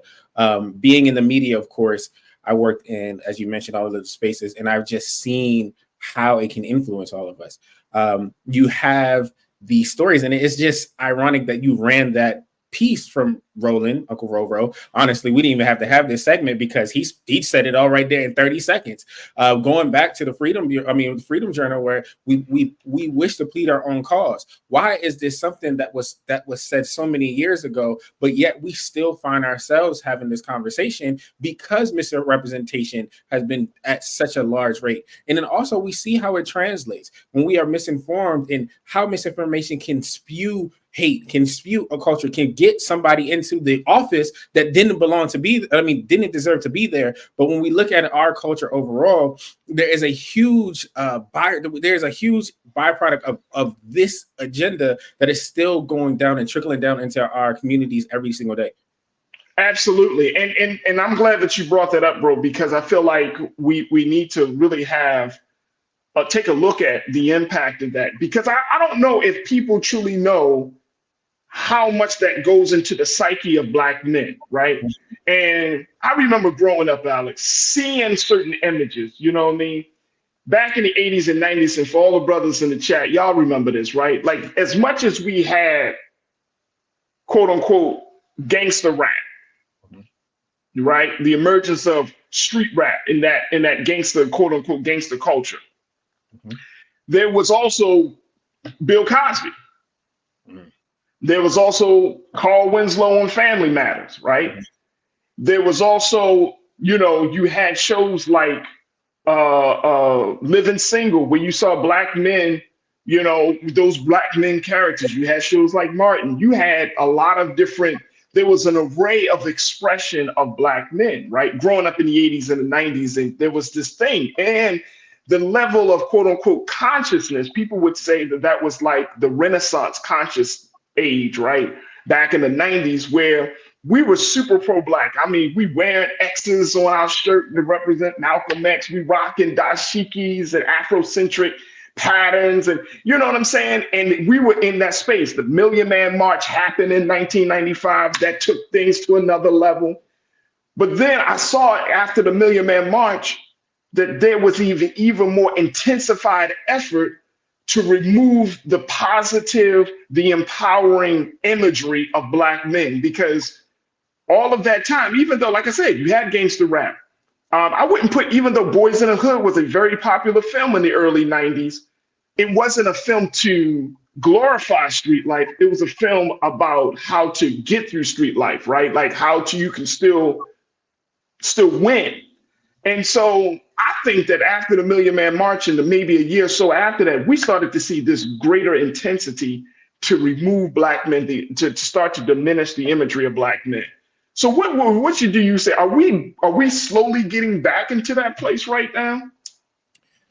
I mean, there's a lot of people that are making conscious efforts. I mean, outside of this, you know, you have your Ryan Cooglers, you have people that are stepping into spaces to try to take control and hone our narrative. You have Roland Martin, you have yourself, you have me, there's people that I have met that I never knew about in the job that I'm doing right now. And I'm just like, wow, there's so many people that are working behind the scenes. But here's the problem. I would not know these individuals and the work that they're doing if I wasn't in these spaces or allowed to go into these spaces. Now, I would say that I am blessed to be able to walk into the rooms that I walk into, that I am in. But let's talk about the average person that doesn't have that access. The average person that is just seeing what is mainstream. And what quantifies as mainstream is normally what is entertaining. But sometimes what is entertaining doesn't serve as what is within the best interest for our community. I use myself as an example specifically because I didn't, ironically, and you know this story, Farajii, I didn't know about journalism. I didn't know, I knew about Spike Lee. I knew I wanted to be a director, but I never knew of journalism as a route that I could really take and pursue within my career. But again, influence and mentorship, right? There was a conversation that I remember, I think it was Van Jones that was talking about how instead of trying to correct or reform people, we need to serve our community in a form of mentorship. And one of the ways that I have gotten even stepped into media was through the form of mentorship. My mentor, God rest his soul, George E. Curry, passed away in 2016. But prior to that, he was the one that even showed me what you could do. He showed me the power of controlling your voice and controlling your narrative. But again, let's speak back to how many people don't have access to that. Now, this is somebody that I've known my entire life, and he's 1 degree away from me. And I didn't even know this is a man who was a part of NABJ, who has done respectable things within the journalistic community. And he's 1 degree of separation, and I didn't know who he was. So let's think about how many people are seeing the impact of not knowing who they are or the potential that they can reach. So again, going back to your original question, is there are we getting back into that place? Yes. But there's still, I often say this, for every negative story that is out there, there needs to be a positive to counteract it. And I just don't think that we are there, not nearly enough. Actually, to speak to that point specifically, NABJ came out with a report in September about 60% of people, of Black people, think that we are misrepresented, or they think that the media portrays us in a negative way. 63%. Yeah. Now, for us to see that is a problem, because now if you already feel and you're going to an outlet and you think that they're not talking to me, they're not going to say anything positive about me, where are you getting your information from now? Where are you getting your identity? Where are you forming your identity? What are your influences? And what we see, because so many people are forming their identities off of things that really don't matter, that things that are not substantive, things that, of course, they are entertaining. Now we see the trickle down effect. We're talking about, I'm in DC right now, ironically, for the Joint Center Summit. And DC has seen an uptick in crime where nearly everything has doubled. Homicide has doubled. Robberies have doubled. All these different crimes have doubled. And it's sad because when you look at who is doing the crime, these children, and I say children because they're 18 or younger. At Morgan State University a few weeks ago, my daughter, a 17 and 18-year, what are we feeding our kids? What are they seeing? What is it that says that this is the only outlet? And again, we're not going to do this by forcing anything, but we need to speak truth and positivity into our youth so they can be able to say and see within themselves that sorry to go back. When you know better, you do better. But right now, there is not enough representation. Hey, bro. Hey, no, you good. Hey, no, because what you saying is truth. And here's the crazy part about this, Alex. The crazy part is, I'm going to give you 2 quick examples, then we're going to take a pause. First example, this is something I personally have seen. You go to a children's party, they playing adult-ass music. The ratchet, non-edited music. You talking you about go to a kid, I'm talking about whatever your ratchet trap music is played at a 6 or 7-year-old party. So when you said, when you know better, you should do better, that's one, right? Second one, you go to a college homecoming. Colleges, and I'm talking about an HBCU. I know some of y'all about to hate me right now, but I'm gonna say it. We go to these homecomings of these HBCUs, and they have some of the most ratchet performing artists at homecoming, all to put butts in the seat, all to get the dollar, right? And these are conversations that are happening on Black college campuses about bringing certain artists who you know is putting out destructive content, who you know is putting out information that doesn't help to elevate and edify the thinking of young people and on college campus. You see what I'm saying? But this is our own people, all in the name of it's just a little fun. You see what I'm saying? Yeah. And that's the part, when you know better, you should do better, right? I'm not saying that we need to be perfect, but you mean to tell me that we expose ourselves, and I'm talking about little Black boys, little Black girls are exposed to ideas about themselves through music, through media, through their friends. Their family comes like number 4 or 5. Don't even put no faith institution in that joint, because that joint comes later. But through media, friends, and then family or something. But you mean to tell me their view, the view of children, is being influenced by some of the most negative, destructive messaging and elements, bro, that we promote to them? Well, so as you spoke, it just made me think of like this up and coming generation. Something that I had to realize was they don't know life outside of the internet. Yeah. This is a generation that they have the YouTubes, they have the Twitter. Like my nephew is 11 and there's a culture shock where I'm talking to him about AOL and he's looking at me like just like stars around his head. But it's a double-edged sword, right? Because from the same aspect of you have a well of information, you can also have a well of disinformation. So we understand that there are influences all around us. So when you talk about like a HBCU, again, I went to a HBCU. I've been a product of it. I'm a huge supporter of homecomings. I've seen it. You know, there are artists that come through. And I've heard the argument that this is a representation of what we see. This is just our narcissistic standpoint. I would love to hear your take on this about rap being an artistic, but at what point do we take a step back and say, okay, this is the effect of certain lyrics? We can see. And it was ironic because I just finished reading Young Jeezy's book. And he talks about wrestling with himself because T.I. told him that in his book, and you can go get it for yourself and read it, that you can't live both lives. So you can't live the life that you are rapping about. And he had an internal battle with himself because he's like, what do you mean I can't live this life? And he talks about overcoming it in the book because he had to come to realize, oh, this is a facade. But here's the problem with that. These young boys, they don't know that. These young boys are thinking like, okay, this person is living this lifestyle, and to be seen as tough or to get the respect that the quote unquote respect that I want from this world, I have to go and move that way.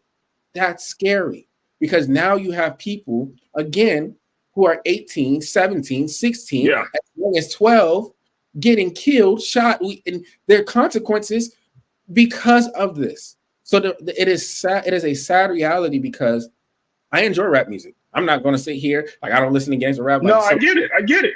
the same time, I do understand that there is a consequence of the music that is being put out. So it's a double-edged sword. So I know we got to go to break, but I just want to say this last point. When we look at this, the thing that also speaks to me when we talk about representation is who are the A&Rs? Who is within the record labels that are making these decisions? Because we always look at the artist, but there's always somebody above you. Who is a part of that distribution team? Who is a part of management? Who is a part of who is in the boardroom? And 9 times out of 10, they don't look like us. But yet they're the ones that's like, this is a great song. This is they control the machine that is putting out this content. And again, it goes back to literally what Roland was talking about, in that we wish to plead our own cause. For too long, others have spoken for us. And that is something, but the misrepresentation that comes from that, from other people speaking our own cause, we feel the impact. There it is. The consequences. But, hey, bro, I got to take a quick pause. When we come forward, let's continue the conversation on the other side, folks. As we talking to Alex Blanc, who is a producer, executive producer, podcaster, media advocate. As we talk about Black men in mass media, I want to discuss in the next segment, folks, this idea of structural systemic issues versus anecdotal issues, because this is a part of the narrative that we have been given and are conditioned to believe in, that the anecdotal is going to be the true representation of us, when in fact it's not. It's used as that, but it's not. We're going to get into more conversation and details. Plus, I want to hear from you. Make sure you join us in the chat as we're streaming live on YouTube and Facebook. And we love to hear what you got to say. Just go on to Roland Martin's YouTube page, post your comments, and let's continue the conversation on the other side. You're tuned into the Culture's Black Men Summit, where we're redefining and celebrating Black manhood right here on the Black Star Network.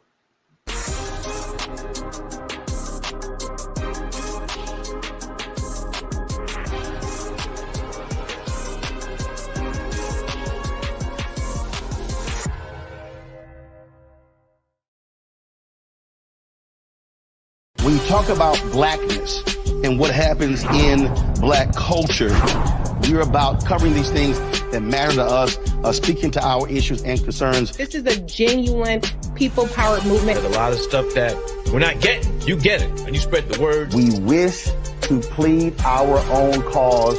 Too long have others spoken for us. We cannot tell our own story if we can't pay for it. This is about covering us. Invest in Black-owned media. Your dollars matter. We don't have to keep asking them to cover our stuff. So please support us in what we do, folks. We want to hit 2,000 people, $50 this month, raise $100,000. We're behind 100,000, so we want to hit that. Your money makes this possible. Check some money orders. Go to P.O. Box 57196, Washington, D.C. 20037-0196. The Cash App is $RM Unfiltered. PayPal is R Martin Unfiltered. Venmo is RM Unfiltered. Zelle is Roland at RolandSMartin.com.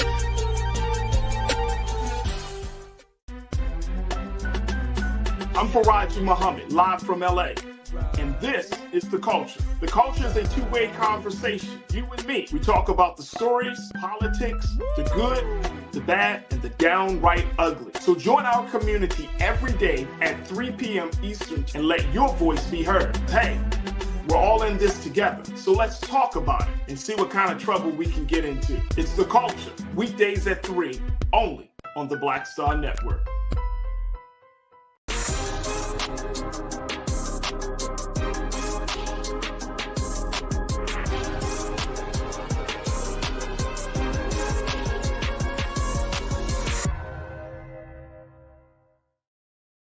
All right, folks, welcome back to the Culture's Black Men Summit, where we're redefining and celebrating Black manhood. And today, our focus is Black men and in mass media. And we're joined by my brother and friend, Brother Alex Blanc, who is an executive producer. He is a podcaster, media advocate, and just a brother who's been in a number of different spaces as he's looking at this landscape of media and giving us his insight and his thoughts on what we can do to improve the representation of Black men in mass media. Now, folks, I invite you to join us in the conversation. We're streaming live on Facebook and on YouTube, and it's on our YouTube page. under Roland Martin, where you can join us as part of the online culture crew, and you can post your comments, share your questions and your thoughts about this topic as we continue to talk to my brother Alex Blanc here, right here. Janae checked in and said, big shout out to Alex for quoting Roland Martin. Absolutely. So we see that. Now, here's the thing about this whole process, Alex, that I wanted to kind of get your take on, which is I think there is, as much as there is a concerted effort, some people will go as far as to say conspiracy, but I do believe there is an agenda to keep us out, to make sure that our power is diminished when it comes to mass media, right? It started very, very early on. I remember seeing a documentary about Birth of a Nation, the original Birth of a Nation. And that was produced, and I think it was the early 1900s.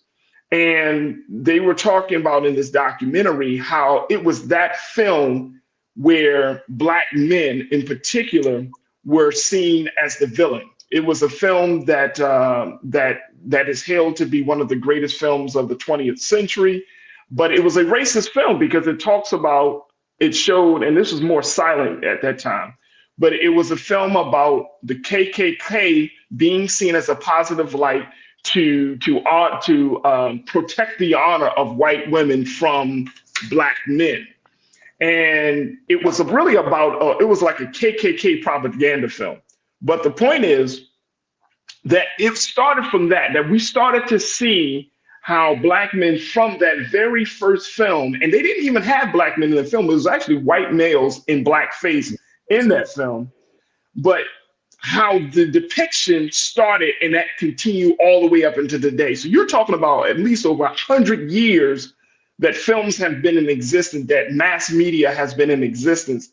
Black men has yet to truly been on top. Now, we have this thing in our culture that because a Black man is in a leading role, or because a Black man is seen at the front person for music performance, or whatever the case may be, and they garner some level of success, that all things are well.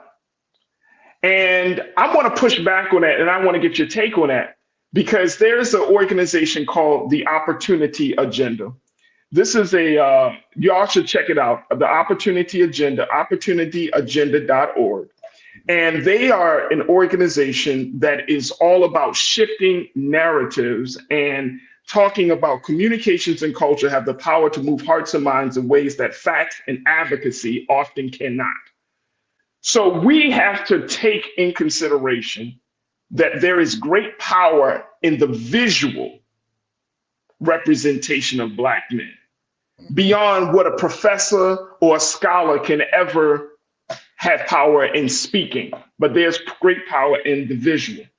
But I want to kind of get your take, because there is this thing that I see within our culture where we raise up individual stories to represent collective pain, and all under the guise that things are getting better.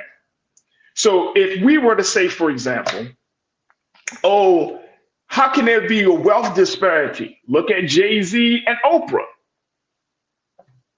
That's an anecdotal story, but it doesn't speak to the long-standing systemic structural racism that exists, that holds a vast majority of our people from wealth. Whether it's banks, whether it's jobs, whether it's opportunities. Y'all see what I'm saying when I'm going with this? So this piece about representation and presentation, how do we get past because this is a structural, systemic issue versus anecdotal, how do we make sure that our culture in our representation and presentation, that it speaks to the structural as much as it does speak to the anecdotal, to those individual stories? It's tough. It's an ongoing process, I would say. Ownership is one of the biggest things that I think that we have to, that we'll be able to speak to that. Because I was just thinking about the example that you used when you talk about the wealth disparity and trying to use Jay-Z and Oprah as an example, because we have a few billionaires, LeBron, Michael Jordan. But when you think about just wealth overall. I think if you put all of the Black billionaires in the United States together, they still don't touch how much just Jeff Bezos or Elon Musk make combined. You know, so when you look at numbers and disparities and things of that nature, and talking about both the structural and the anecdotal, I think it's a matter of continuing to have conversations like this, right? That's how we get it. Because for first and foremost, until you said that, it's just wow. You know, like you just opened up my eyes to something new in a different way to look at it. But I believe that we can focus on anecdotal, but the structure, there's so many structural damages that have taken place throughout society and what we see. You mentioned Birth of a Nation and the impact that it had. And we talk about the collective of pain and things of that nature that have come over time. And I remember back to I don't want to say hysteria, but it was just like the love and the joy of everyone when Black Panther came out. And just seeing a Black superhero in a moment. Now think about how many superhero movies have come out since then. I mean, have come out before then and since then. But for that moment, because we had one. Listen to this. One. But that's not true, though, bro. That's not true. No, I'm just going to push back on that. I went to and I took my Sunday. I took Nigel there. Went to an event at Morgan State University. Okay. Black comic book creators. Mm-hmm. They had an event where they were talking about literacy and comics and all of this stuff.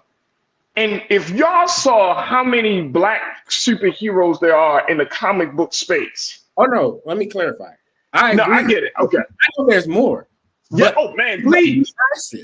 And then for years, and I'm not talking, Stan Lee is not the godfather of Black superheroes. You know what I'm saying? Like, sure. Just in that space. But yes, sir. Go ahead, bro. I'm sorry. I'm of the era that, I'm not that young. You know what I mean? I'm of the era that that was my first superhero. I'm just letting you know, Blade was my first superhero. See, I grew up in the era where there was a white Superman, a white Batman. You see what I'm saying? I grew up in the era. I mean, that was it. Like all the superheroes were white. And then also, I would say I was one of the lucky ones that was blessed to see a Static Shock, and I remember that feeling. Boom, that's a great point. Yep. Saturday mornings, waking up and watching a show like that where you saw, first of all, not only did Static Shock he was Black, he had dreads. You know what I'm saying? He had a Black father who was well versed, who could speak. You know what I'm saying? I was like, but again, going back to your initial question, like even for me as a child, I wrestled with that because also some of the things that are structural have been internalized. I have twists right now in my head, but I have to fight for that. I remember going to certain places where I literally they asked me, I mean, now, of course, with the Crown Act and there's legislation that is being pushed back, but I remember where there were certain places that said, can you cut your hair to get this job?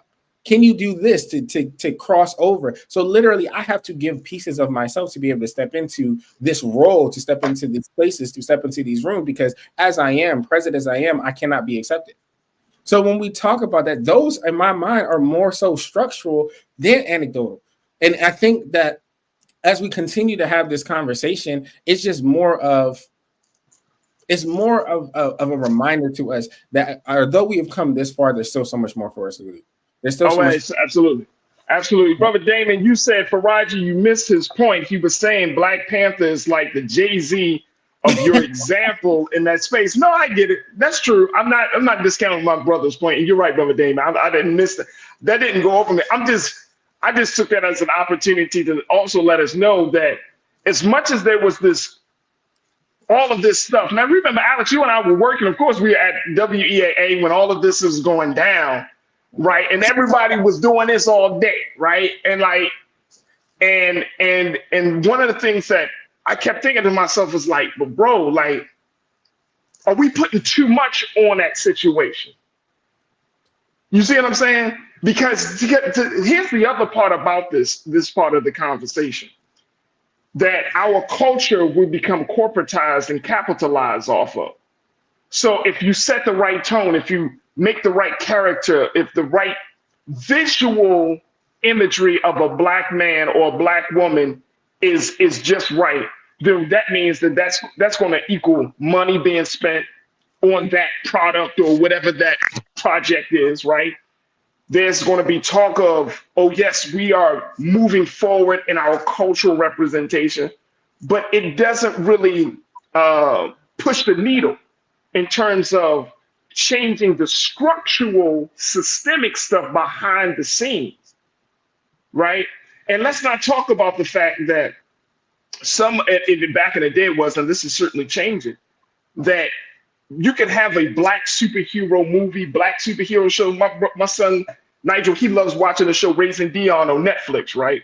Okay. Great show. Yeah. You see what I'm saying? Great show. But remember when those black shows had white writers, white creators?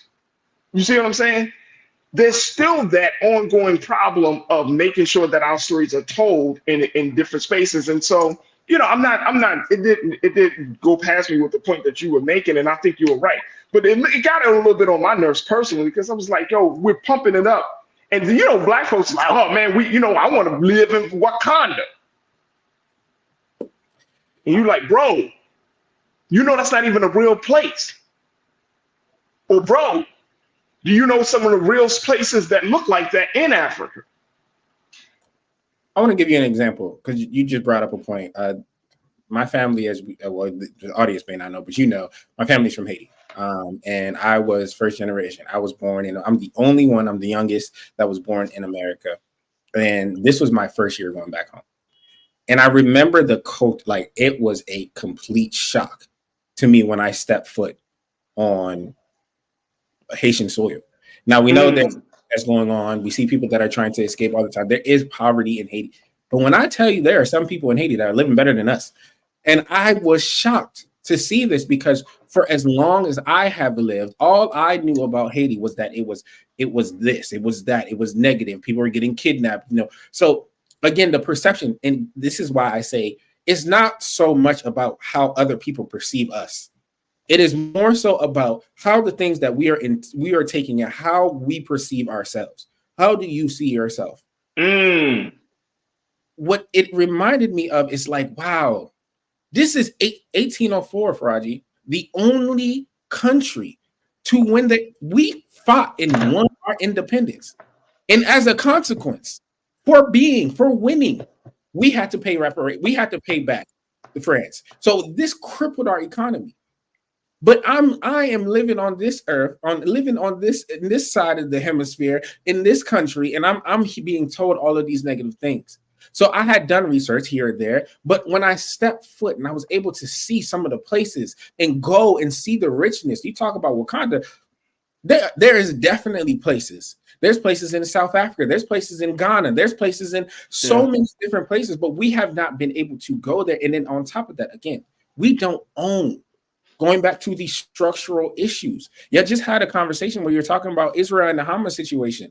We don't control what is coming out. So if we don't have people on the ground that literally have cameras and are able to have, thank God for Wi-Fi and internet, it may not be the strongest, but to be able to put out these images, we would only be able to indulge what people are saying about it. And that is scary, because now you are control. It is a stream of control, in a sense. I'm not trying to get into no conspiracy theories or anything, but to understand the power. If you see something over and over and over and over again, at some point you start to internalize it, whether you want to or not, because it is now just becoming repetitive.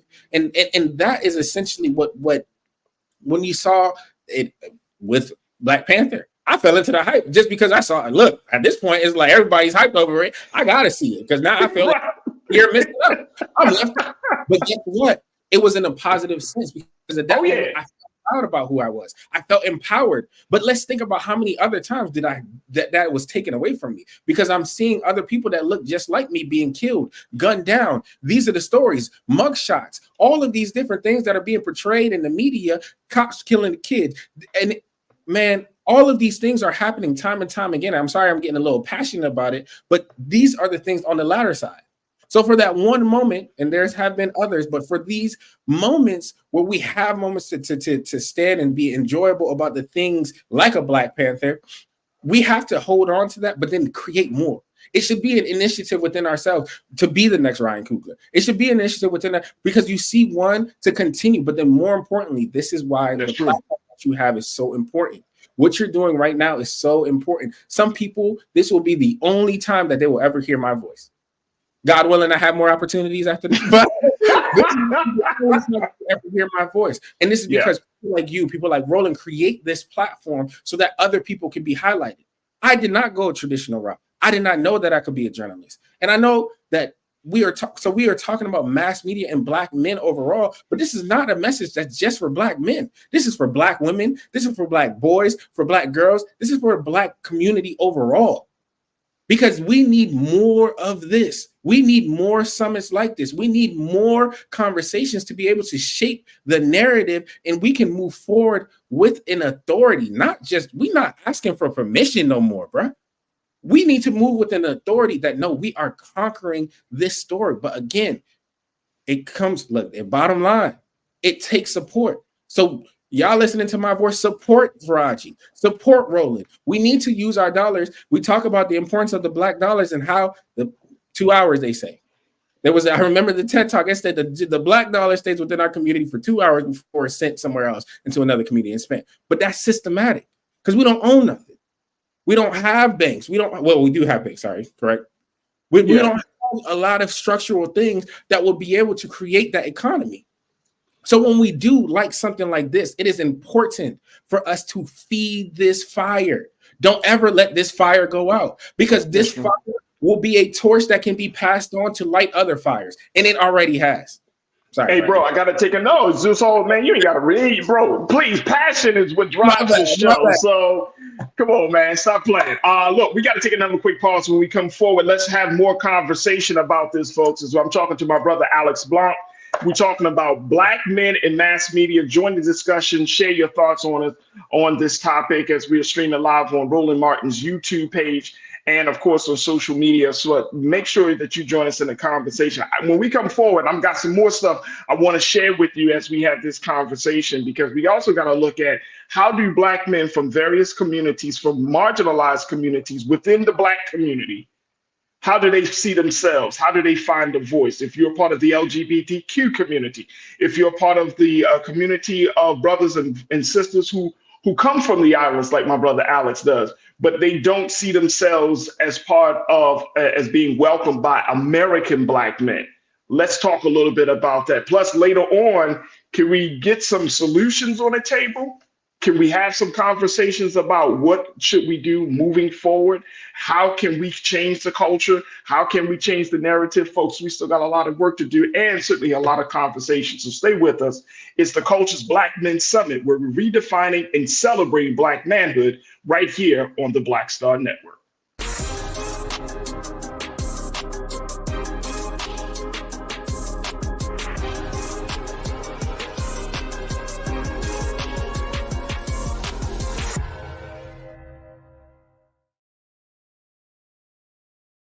Folks, Black Star Network is here. Oh, no punches! I'm real revolutionary right now. Support this man, Black media. He makes sure that our stories are told.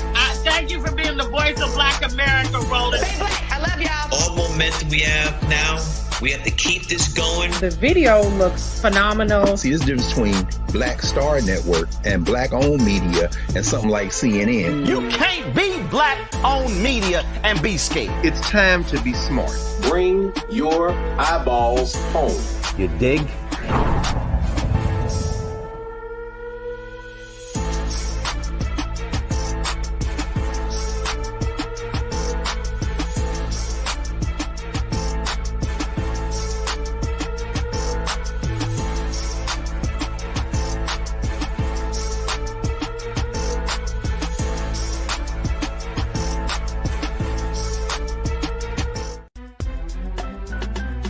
I'm Farajii Muhammad, live from LA. And this is The Culture. The Culture is a two-way conversation. You and me. We talk about the stories, politics, the good, the bad, and the downright ugly. So join our community every day at 3 p.m. Eastern and let your voice be heard. Hey, we're all in this together. So let's talk about it and see what kind of trouble we can get into. It's The Culture. Weekdays at 3 only on the Black Star Network.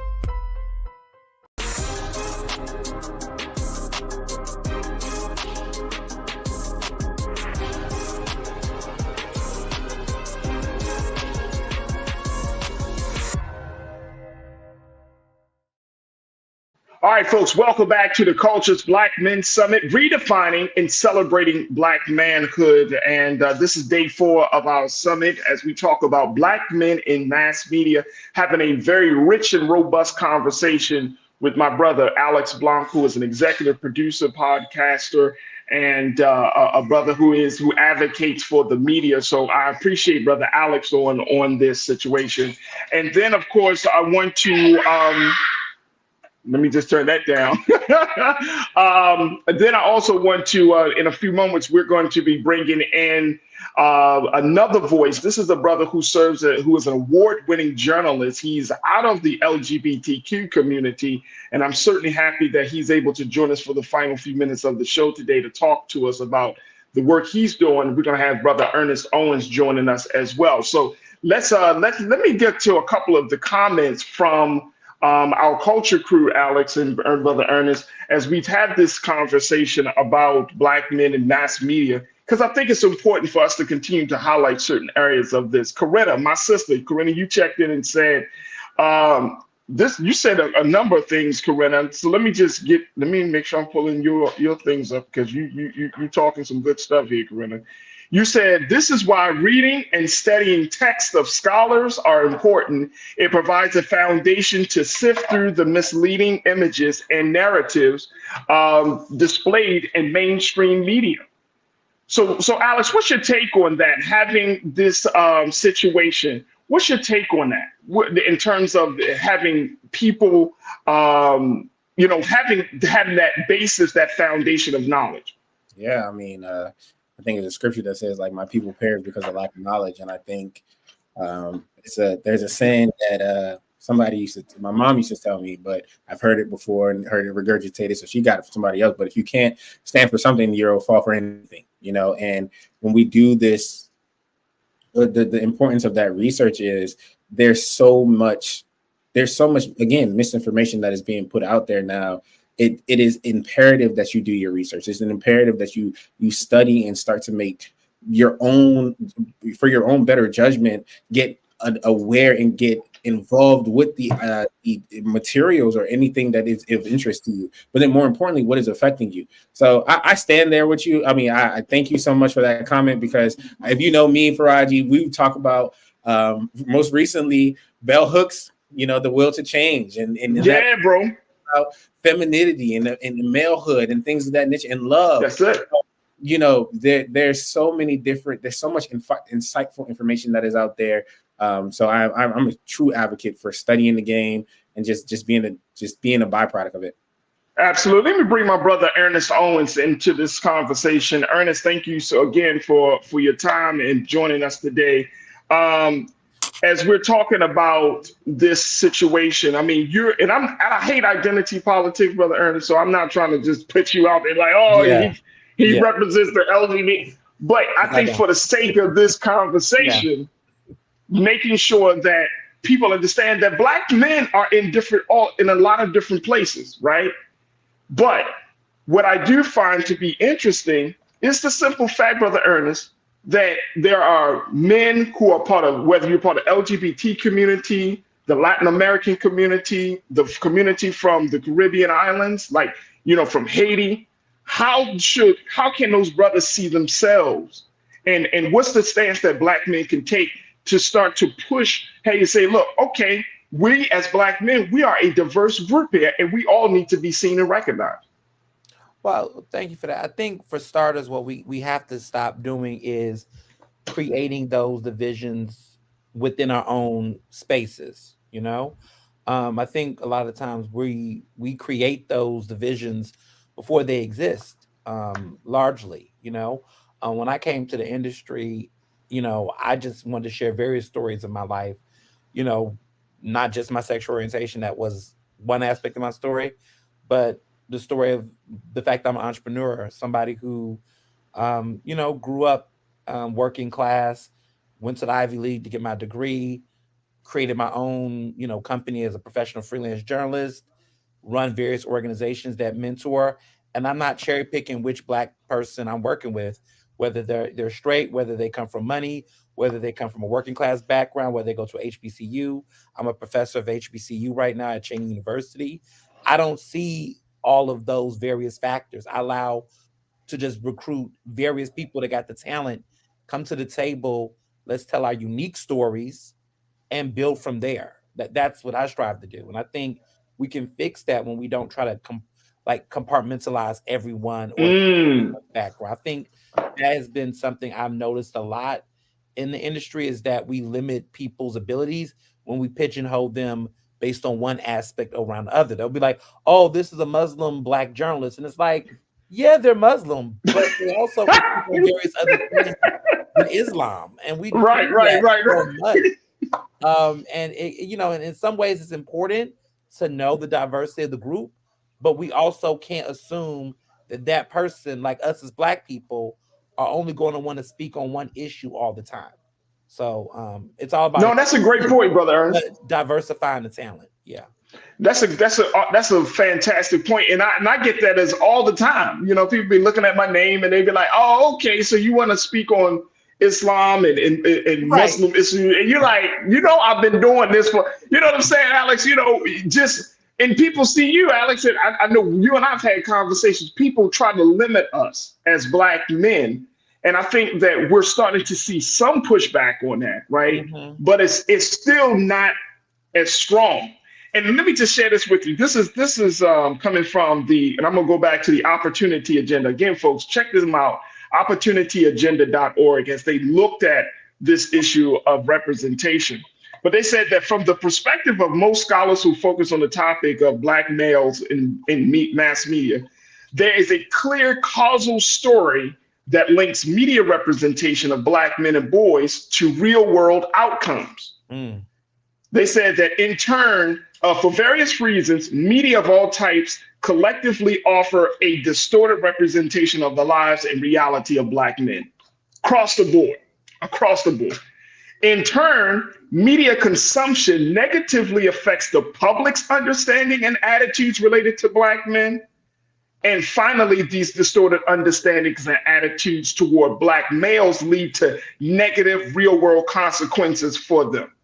It also includes the understanding and attitudes of that Black men have of themselves.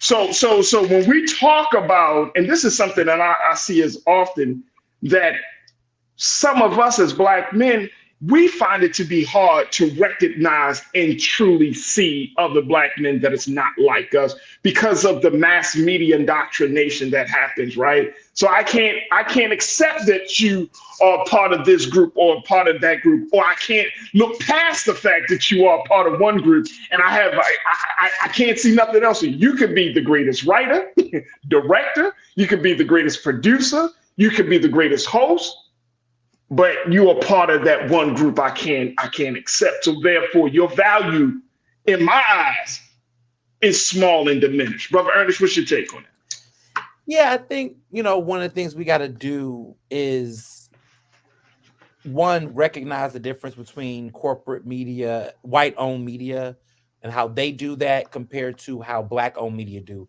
Because I think we make conflations about that reality. I think I work for various media companies, diversify the bag, I suppose. But I think about, the predominantly white media outlets I work with, I feel like I have to explain more. I have to make things make sense more, versus with Black media, when I'm creating content, when I'm talking to the community, I'm just sharing these stories and not feeling as though I have to provide even more context. And I think that's something that, for Black men specifically in industry, when we are included, how we're able to explain ourselves, Absolutely. We're going to take a quick pause. When we come forward, let's talk about some of the steps that we can take moving forward on this process. Alex, I want to get your thoughts on that. And Brother Ernest, of course, from you as well. Folks, stay tuned. That conversation will continue and we'll find some resolutions, some solutions to this on the other side right here on the Cultures Black Men Summit, right here on the Black Star Network.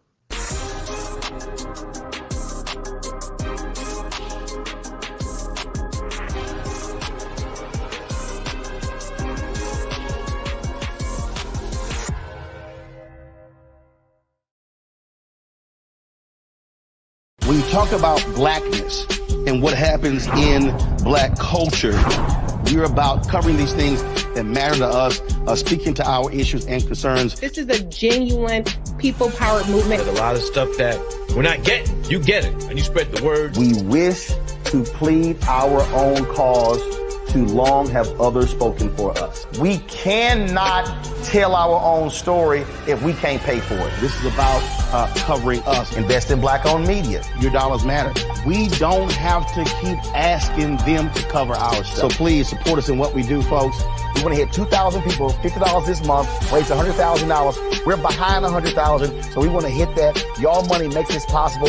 Check some money orders. Go to P.O. Box 57196, Washington, D.C. 20037-0196. The Cash App is $RM Unfiltered. PayPal is R Martin Unfiltered. Venmo is RM Unfiltered. Zelle is Roland at RolandSMartin.com.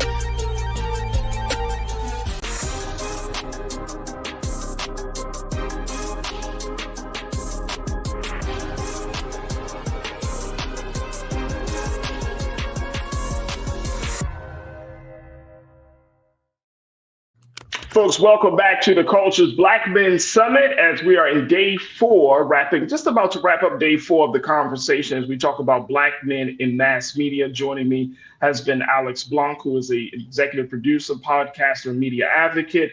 And we're also joined by award-winning journalist Ernest Owens as well. Alex, I want to kind of get your take as we look about moving forward. What would you recommend for us as a people, Black America tuning in? How do we start to do our part to just dismantle some of this power that we see coming through our screens and into our ears every day? We just have to continue to educate ourselves. Just educate. Education is one of our biggest keys to freedom. Educate ourselves in the forms of what we're doing right now and having this conversation. Tune into people that are actually speaking truth. Tune into people that are actually advocating for you. Don't find yourself into places that are just redundant information. That are spewing redundant information that are not feeding your spirit, not feeding your soul, not feeding your being of who you are as an African American. You know what I mean? So at the end of the day, the path forward looks like there's so many different ways that we can go, but the one thing that we have to continue to do is move forward. No matter how it may look, is just to know that there are people that have pushed us to the place that we are now and continue to take the efforts that our ancestors put in to continue to move forward. But again, lastly, before I go, support the institutions that are already advocating for you, for me, and for all of us. So I'm gonna give this bug again and plug this in. Support Farajii Muhammad. I don't know the Cash App, but I know that Roland got a commercial that he's probably gonna run after this. So support, grab everything. Support the institutions that are out here advocating. Because I could tell you this, not just because I have been there and in that room, I know for a fact that these individuals at the Black Star Network are on the ground for everything pertaining to our people. And if they had more people in that staff room, we would be everywhere. So support the institutions that are supporting you.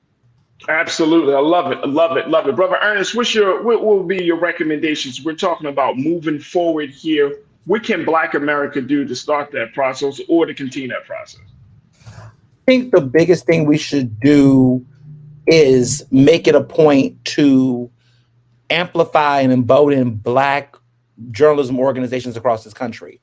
I am a member of the Philadelphia Association of Black Journalists on the local level. There are several Black journalism associations across the country locally that we should be supporting, for various reasons, because we need to find community and link up. And I think too often we try to do it on a national scale, but it's really in our own backyards, like looking at the Black publications and TV stations, looking at those Black journalists in our community telling our stories and building coalition and building people brick by brick, block by block, city by city, state by state, to have a more national unison. Because I think we are out here together and we're doing a lot of this work in silos, and we need to really come together. And that won't help if we're not looking and seeing the brother across from us on the radio side, the TV side, and bringing people together and bringing us together and sharing resources and growing together.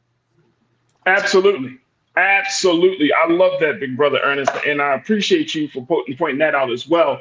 And Alex, I couldn't agree with you more. It's easy for us to get into a space of criticizing, right? It's easy for us to start shouting and screaming, oh man, we need to see more representation.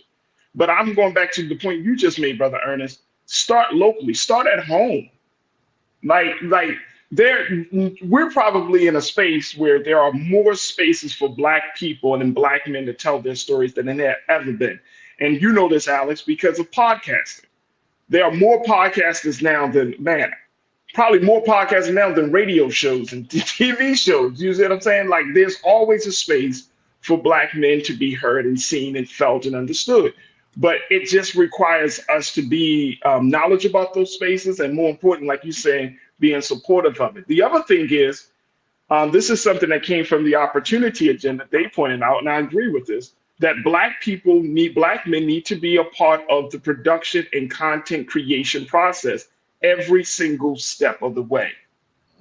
You're doing the work that you do for Values Partnership, Alex, so you know that behind the scenes means everything. Yes, you can have a smiling, handsome man standing in front of that camera, but if you don't have a Black cinematographer, a Black director, a Black sound person, a Black producer, all of those roles that need to be played for the creation of those productions and that content, it's going to be a band. I saw Shannon Sharp. He was talking to Ocho Cinco. If y'all ever see Shannon, Uncle Shannon, and him and Ocho Cinco, they have the funniest conversation. But very quickly, he said this. He was talking about the time he went on to do a show and the makeup artist made up his face, and he said they did not know how to, the woman did not know how to apply makeup to a dark-skinned Black man. Just something as simple as that.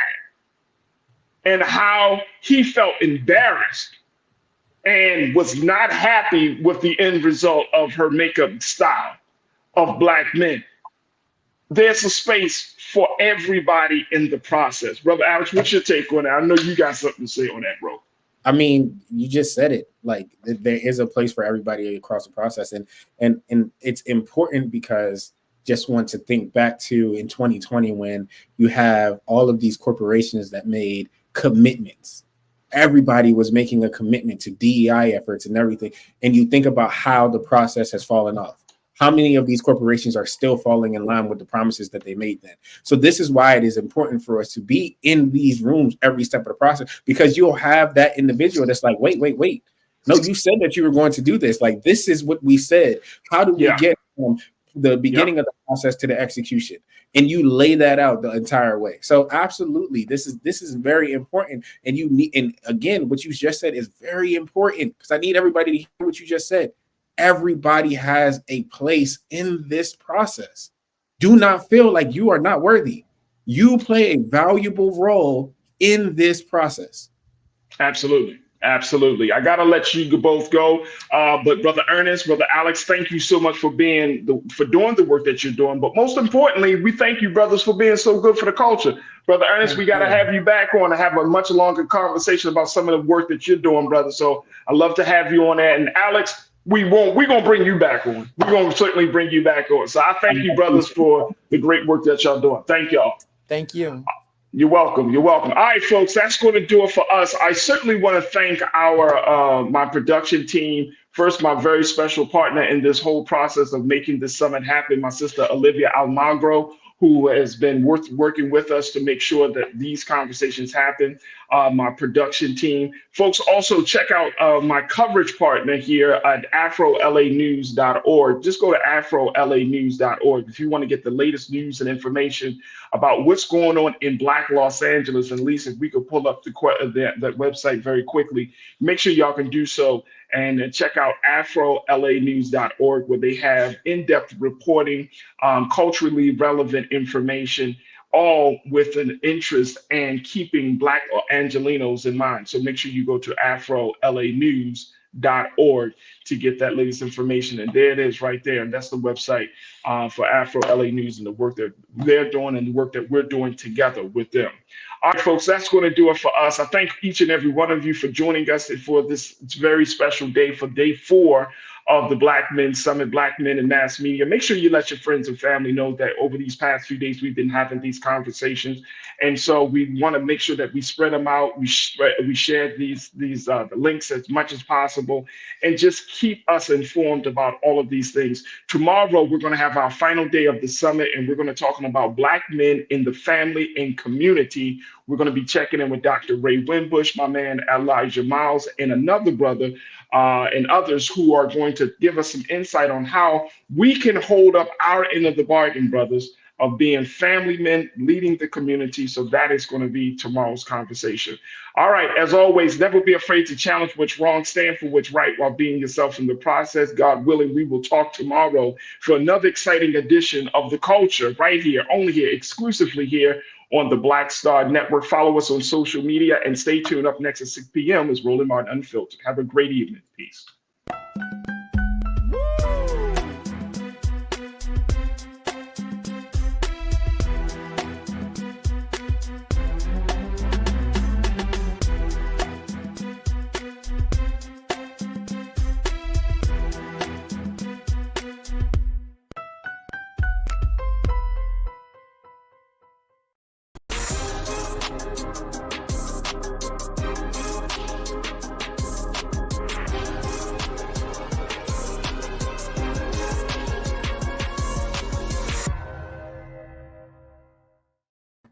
All right, folks, welcome back to The Culture. Welcome to The Culture's Black Men Summit, day 5 of our summit as we are redefining and celebrating Black manhood. I'm your host, Farajii Muhammad.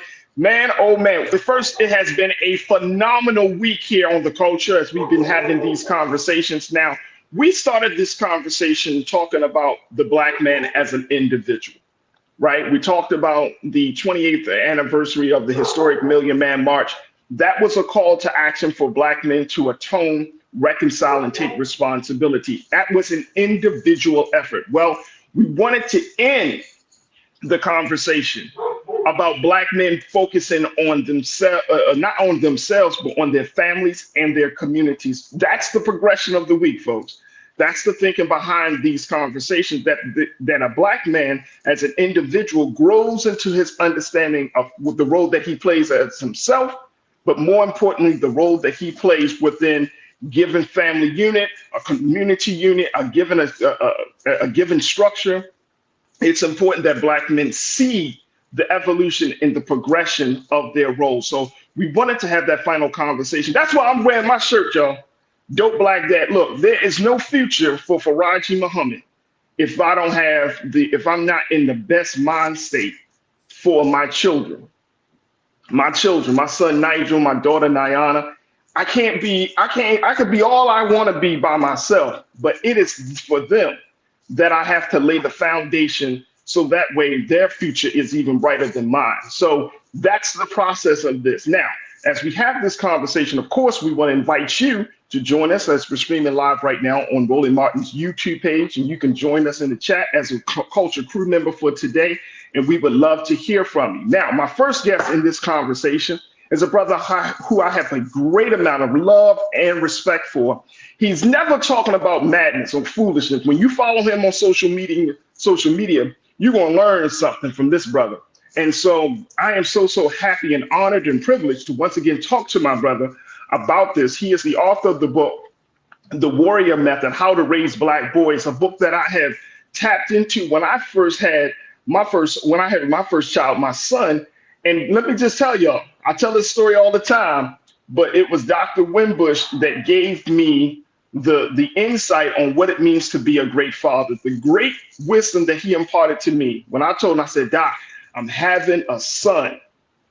What do I do? And I literally said to this man, I don't know how to be a man. He kind of laughed at me. He said, Farajii, I'm only going to give you one piece of advice. Just be yourself. That's right. And everything else will come to you.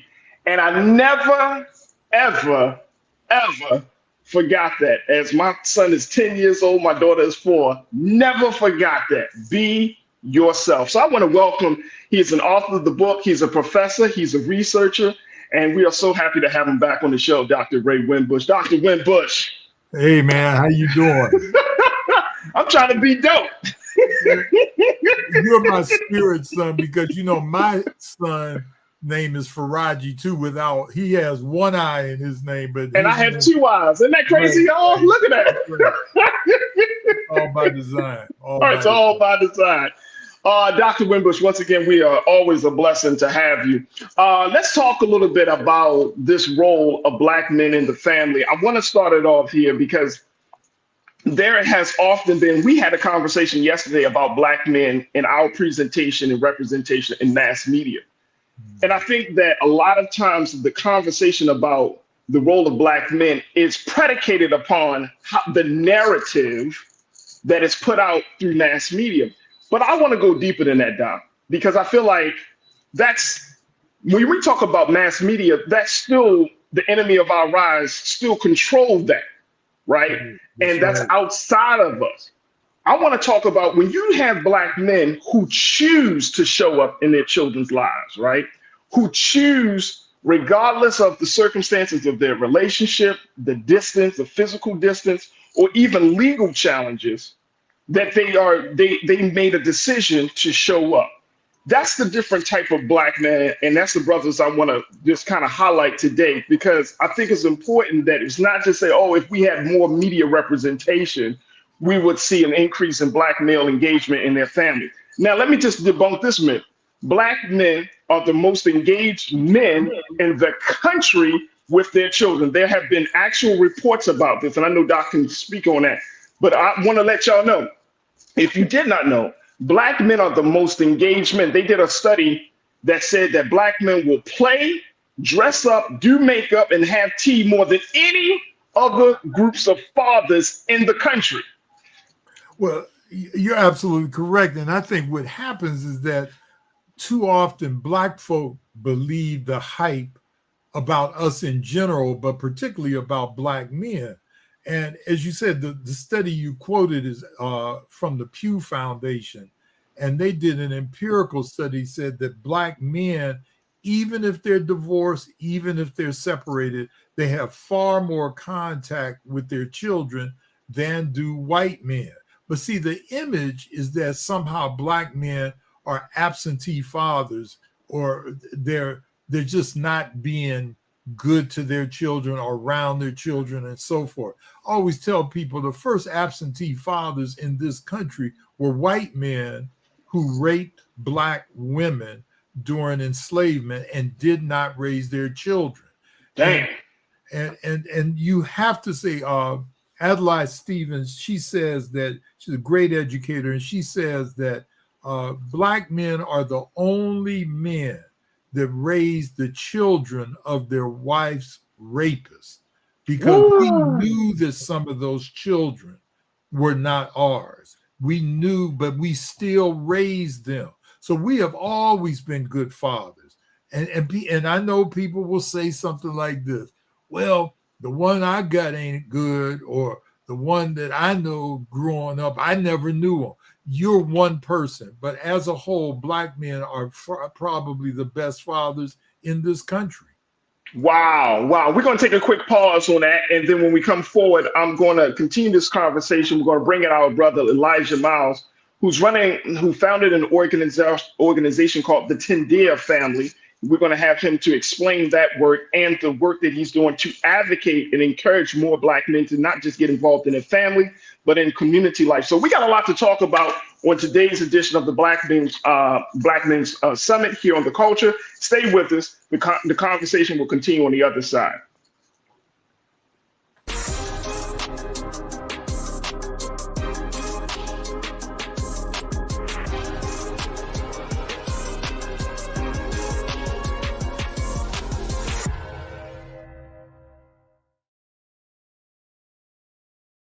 Folks, Black Star Network is here. Hold no punches. I'm real revolutionary right now. Support this man, Black Media. He makes sure that our stories are told. Thank you for being the voice of Black America rolling. I love y'all. All momentum we have now, we have to keep this going. The video looks phenomenal. See, this difference between Black Star Network and Black-owned media and something like CNN. You can't be Black-owned media and be scared. It's time to be smart. Bring your eyeballs home. You dig?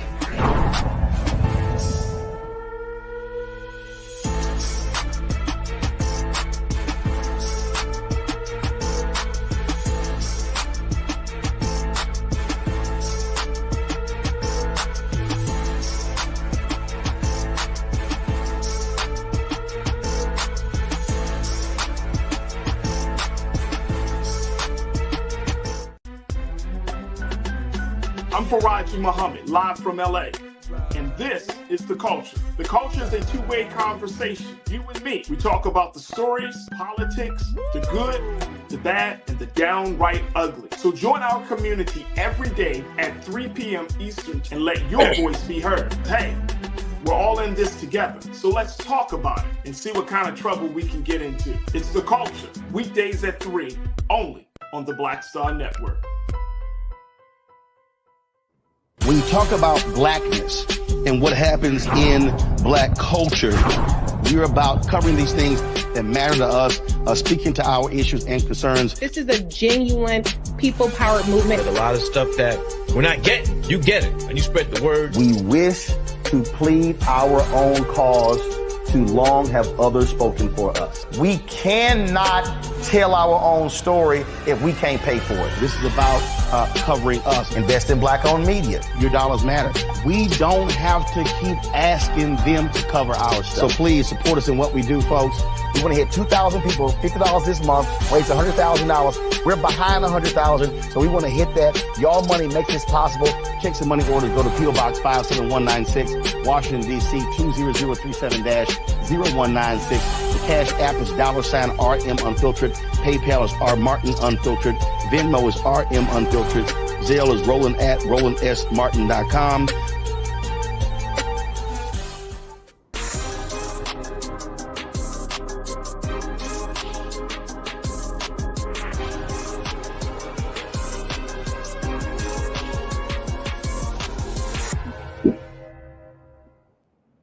All right, folks, welcome back to the Culture's Black Men Summit, where we're redefining and celebrating Black manhood. Today is the final conversation, the final installment of the summit. And today we're focusing on Black men in family and community life. And joining us for this conversation has been Dr. Ray Winbush, who is the author of the book, The Warrior Method, How to Raise Black Boys. He's also a professor at Morgan State University, a researcher and an advocate of Black manhood and fathers in the community. And we're also joined by my brother Elijah Miles. Now, y'all remember Elijah used to be on a show early in the earlier stages of the show's growth and development. My brother has expanded since then. He has now serving as the founder of the nonprofit organization, the Tendea Family. He started a family on his own. He just comes back to the culture a whole different man. Let's bring Brother Elijah Miles back in. And peace and blessings, Brother Elijah. How are you, dear brother? Hey, peace. I'm doing well. I got you mention that I'm a Morgan grad, since you got the level. Oh, yes. You got to mention that. You got to mention that. You are a Morgan State bear, brother. So you definitely are doing a thing. Let's talk a little bit about the work that you're doing. Your community organization is called the Tendea Family. Mm-hmm. First, talk to us. What does that mean? And why did you decide to take on that approach to community organizing? So back when I was at Morgan State University, in the aftermath of the Freddie Gray uprisings, myself and some students from some students from Morgan State University, and then also some people that wasn't a part of at Morgan State, we basically, what happened is that in that aftermath, when we saw CNN and MSNBC and all of the civil rights legends from around the world come to Baltimore City, and then we seen after they left and the cameras left that much on the ground didn't change, we said that it's going to take more than a moment, a protest, a situation that's going to change Baltimore City. It's going to take Black men and boys coming together, sacrificing time, money, energy, effort to shift and change things. And that's what's going to change Baltimore City. And so to the best of our ability, we've been doing that work ever since. Tendea, the word Tendea is Kiswahili slang for hustle. And hustle is the acronym for our founding principles: honor, unity, sacrifice, trust, love, and excellence. And lastly, I would say that Tendea is not a new organization in our methods and our goals. We walking in the footsteps, to the best of our ability, of the UNIA, Malcolm X, and the NOI, and also the Black Panther Party for self-defense, and trying to continue that work and continue and get to those goals that our ancestors set out to get to, that fell short of, or, you know, transition before the time. Brother Elijah, and then I'm going to get your take on this, Dr. Wimbush. But Brother Elijah, your approach, as you're talking about the traditions that y'all are working in, your approach has been more of, look, brothers, y'all need to get to work. Y'all need to come and get involved. You need to get involved and see yourself as part of the family, leading the family. What's been some of the ways that you've been doing that, and what has been the response that you've gotten from Black men? So how we've been doing it is a real direct action, boots on the ground approach. So we do community cleanups every week, community cleanups and giveaways, mostly in East Baltimore and the McElwee Park community, or as we know it, is down the hill. And it's a practical way of mobilizing people and getting people out. Another way we've been doing it is getting people that's from different walks of life. College students, getting college students to come out, getting people that didn't graduate from high school to come out, getting the youth to come out. But it's about in our community showing face and being represented, especially as men, being involved inside our community, because we believe in Tendea that the 9-to-5 Black man, the Black man that go to work and come home, the Black man that ain't on the corner, the Black man that ain't, you know what I mean, ain't a part of the statistics that they say about Baltimore City about Black men. We believe that those Black men have to get involved, because it's a whole lot of young men that's out here that are without men in their lives. And when the Black men that are on the straight path, the right path, whatever you call it, when they get involved, the thing can shift in every neighborhood, not just in Baltimore City, but around the country, in Chicago and New York. And so we take a real practical, hands-on approach, and we create programs so that men can get active and come out and do something practical that shift and change their community and mentor the youth. Very quickly, Brother Elijah, then I'm going to Dr. Wimbush. What is that? Who inspired you? Have you talk to us about the father figures or your dad in your life, and because how did you get to this place at such a young age? So I was honored to have a father in my life. My father, he was 48 when he had me. He fought in the Vietnam War. Even though I'm a young man, he was an older guy. And basically, I had a father in my life. I had big brothers in my life, older brothers. I had mentors, but I would say one of the people that changed my life was in middle school. I had a middle school teacher named Mr. Scott, and he had like natural form locks, you know, locks you don't get retwisted. And so naturally from Baltimore City, I thought he was a Jamaican. So I never forget, brother Farajii. He had this red, black, and green flag on his desk when I was in the 7th grade. And one time I asked Mr. Scott, who flag is that? Thinking he would say Jamaica.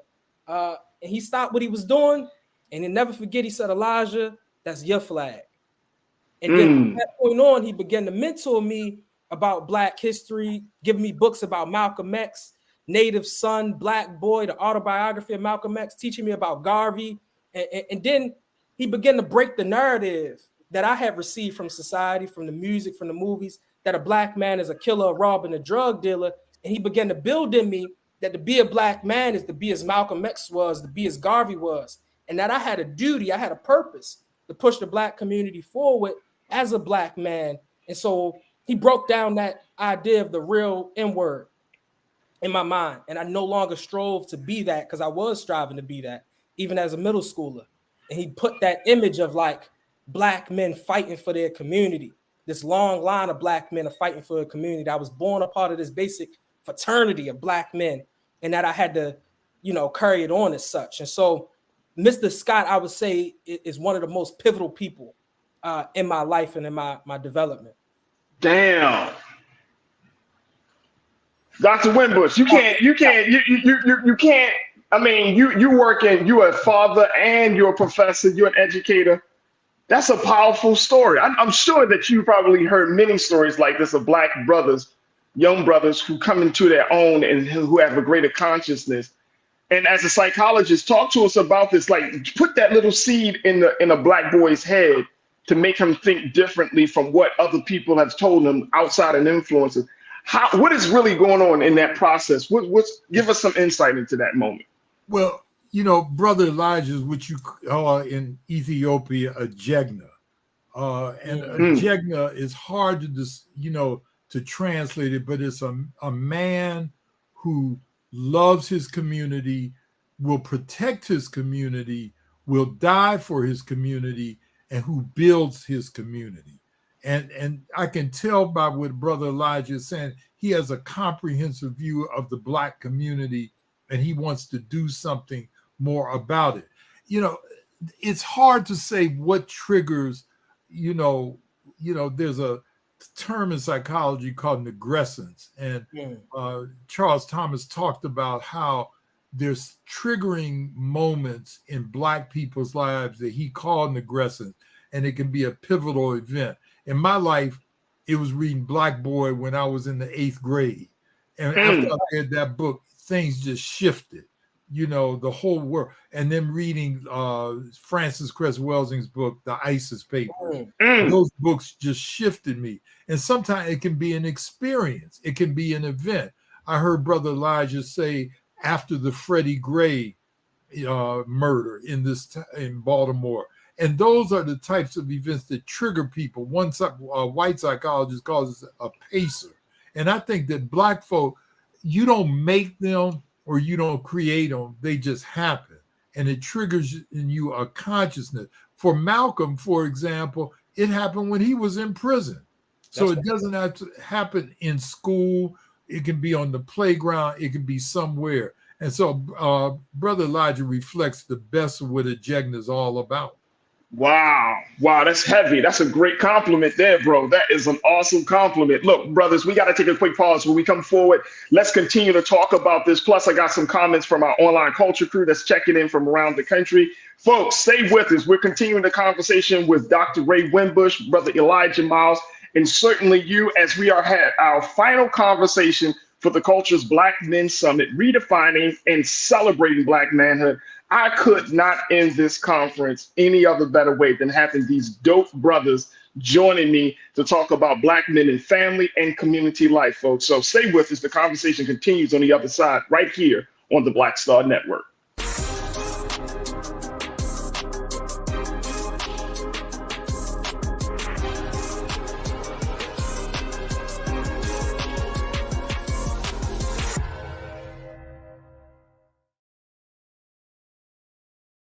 When you talk about Blackness and what happens in Black culture, we're about covering these things that matter to us, speaking to our issues and concerns. This is a genuine people-powered movement. There's a lot of stuff that we're not getting. You get it, and you spread the word. We wish to plead our own cause.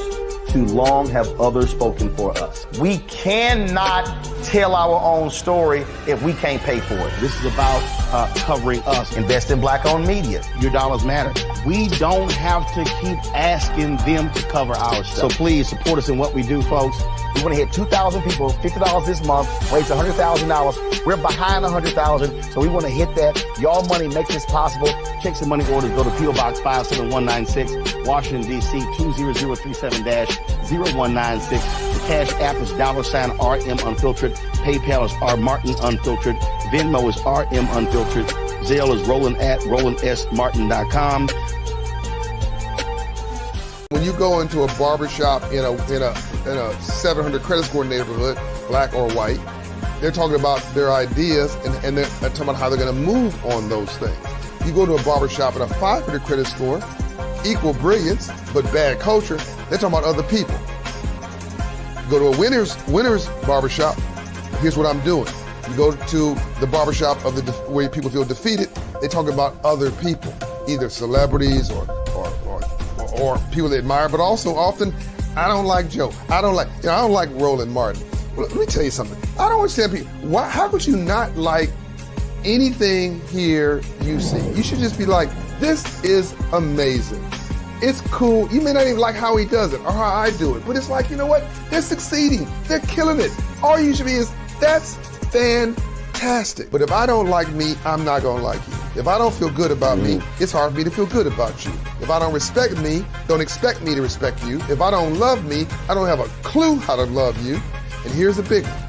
If I don't have a purpose in my life, I'm gonna make your life a living hell.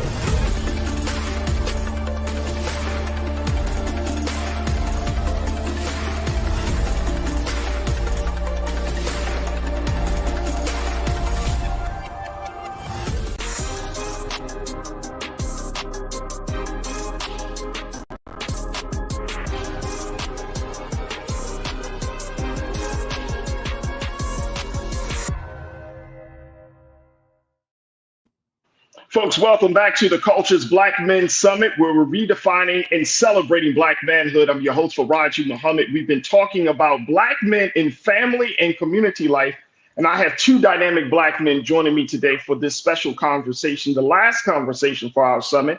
Joining us has been Dr. Ray Winbush, who serves as the author of the book, The Warrior Method, How to Raise Black Boys. He's also a professor and researcher at Morgan State University. And also joining us is Brother Elijah Miles, who is an activist and founder of the nonprofit organization, the Tendare Family, and he's doing some dynamic work as an alumni of Morgan State University. So that just goes to show you what kind of power is coming out of MSU. But Doc, let me just first talk about something that I think a lot of people tend to lean on, which is policy and institutionalizing certain type of policy, right? I know that there is a U.S. House of Representative member, Representative Frederica Wilson of Florida's 24th District. She organized with the support of Omega Psi Phi a policy talk involving the fraternity and researchers and other Black men to create the Congressional Commission on the Social Status of Black Men and Boys, which is planning to produce some research that looks at the disparities and misconception around Black men. She made this point that she said, think about how this group, speaking of brothers, was dogged by the school to prison pipeline, mass incarceration, health disparities, and continuing to shoulder the gun violence epidemic, spends more time with their children than other groups of men. So she's outlining all of these challenges, yet there still needs to be some policy around debunking some myths and really raising and acknowledging Black men. How important is it, Doc, that we do have policies or do have commissions like this in the big scheme of things? Is this the direction we need to go, or do we need to take another approach to at least change the conversation about Black men and families and community? Well, I think, commissions are good. The CBC meeting every September is good. But, the fact of the matter, Farajii, is that we know everything about Black boys and Black men. There's not anything about Black people that we don't know. The issue is how to implement it, how, as you said, to turn it into policy and then follow through on that policy. I've been on state commissions here in Maryland where we studied the Black man for a year or two. We do, put out a shiny report and it gets put on the shelf because nobody has the guts, to be very honest, to implement it through legislation. There's groups in Baltimore, like Leaders of the Black Struggle, that they focus on policy relating to Black folk. But we need that at the federal level as well as the state level. I've just been put on the, as you know, another one of my, passions is the issue of reparations for absolutely people. And I just been put on the Baltimore City Council Commission on Reparations. I'm very that's awesome. interested in, policy. And I think that I tell all Black organizations that they ought to have a lobbyist. They need to be down in the state of Maryland and Annapolis doing something to change the system. Again, we've got a lot of commissions. We've got books and pamphlets and just, almost encyclopedic knowledge about Black people. But when it comes to implementing things that will make a difference in our community, we lack that. And that takes guts.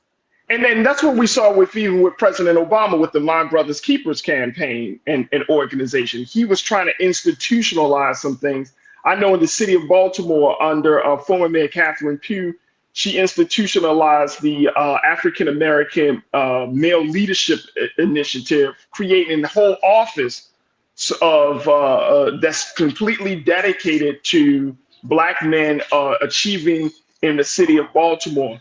And so some people say this is necessary. This should be done. And Brother Elijah, you work on the ground. You're in the grassroots side of things, right?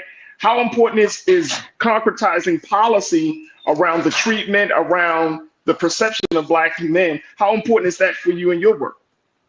It's completely important. And we really support organizations and entities that's doing it. So when Dr. Ray Winbush is talking about LBS, oh man, they're an excellent organization. And what I love about LBS and organizations like LBS is that they really stand for Black people, and they're unbridled by the other interest groups that are in Annapolis and in other places. And so we definitely need policies, and we need organizations, and we need to fund those organizations that's doing that so that they can stay free and working for our benefit.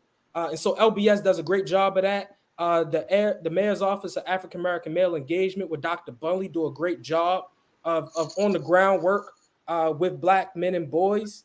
And I think, policy has to happen. I think it's I'm forgetting his name, but it's a mayor that said this one time, that basically what the policymakers and the mayors and the politicians are supposed to do is give us cover fire so that the organizations can do what we do within community. So grassroots and policy got to go hand in hand. And so when you're on the ground doing your work, your ability to do your work on another level has to be supported by those people that's in those places. And if we don't have people in those places, we have to force those people in those places do what the Black community needs them to do. That's right. Absolutely.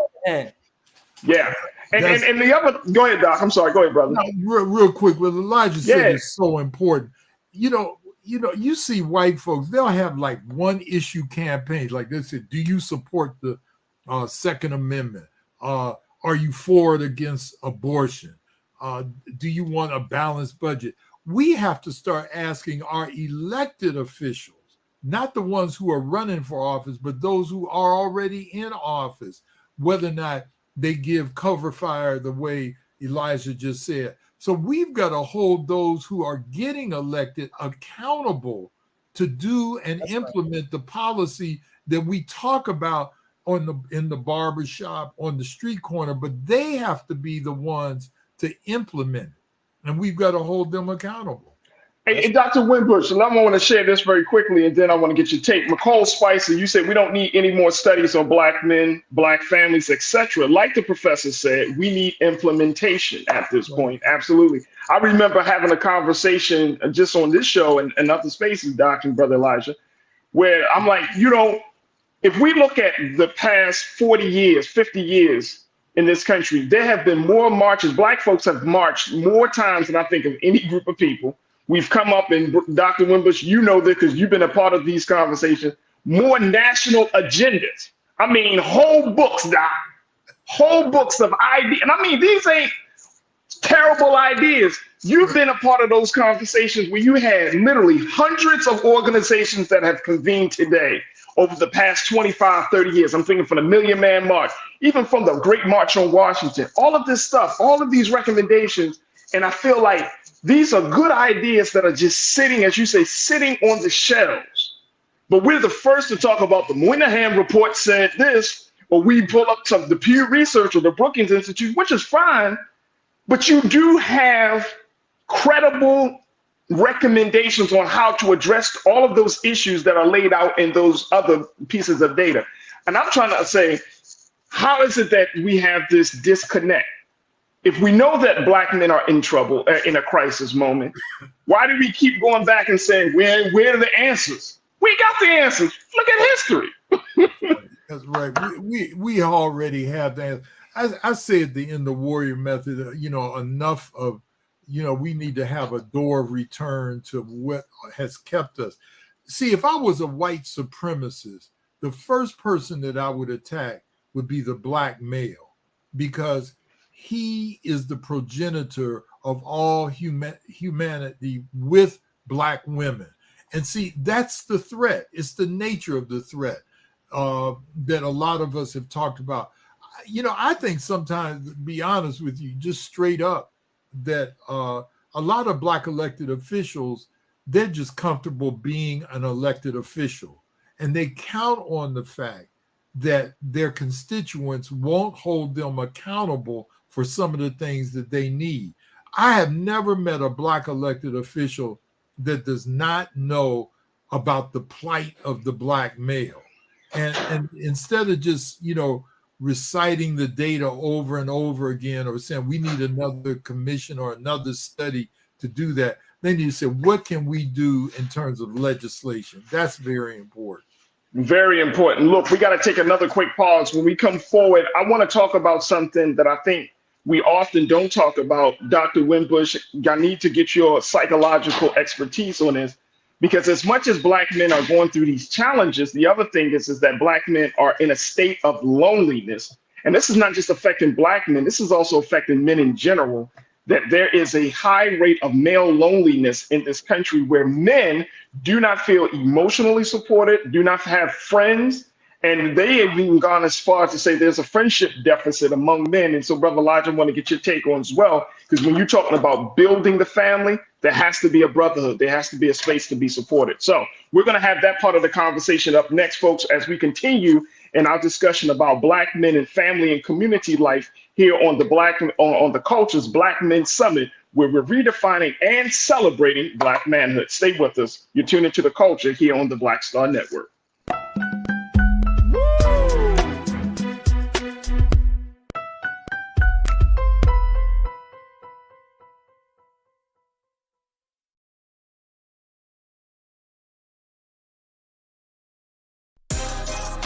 Peace, I'm Farajii Muhammad, host of The Culture. And brothers, we need to talk. There's been much discussion about the state of the black man in our community, whether it's in politics, education, or in the home. My brothers, we are struggling to lead the way, which is why The Culture will be hosting the Black Men Summit, where we'll be redefining and celebrating black manhood. This special series will kick off on the 28th anniversary of the historic Million Man March on Monday, October the 16th at 4 p.m. Eastern Time. I'll be talking to some of Black America's most prolific, dynamic, thought-provoking black men activists, scholars, and leaders about our role, our power, and our future. So tune in and join the conversation as an online culture crew member for the Culture's Black Men Summit, redefining and celebrating black manhood. Starting Monday, October 16th through Friday, October 20th, 4 p.m. Eastern Time each day, right here, exclusively here on the Black Star Network.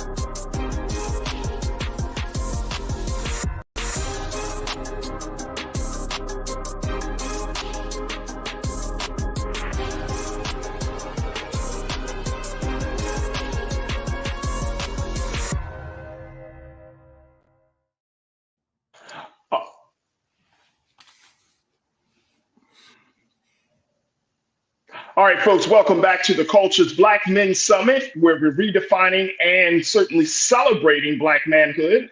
This is our final installment of this week's special series, where we're talking about black men in their family and black men in community life. And joining me has been Brother Elijah Miles, who's an activist and founder of the Tendea Family Organization, and Brother Dr. Ray Winbush, who is the author of the book, The Warrior Method, as well as a researcher and professor at Morgan State University.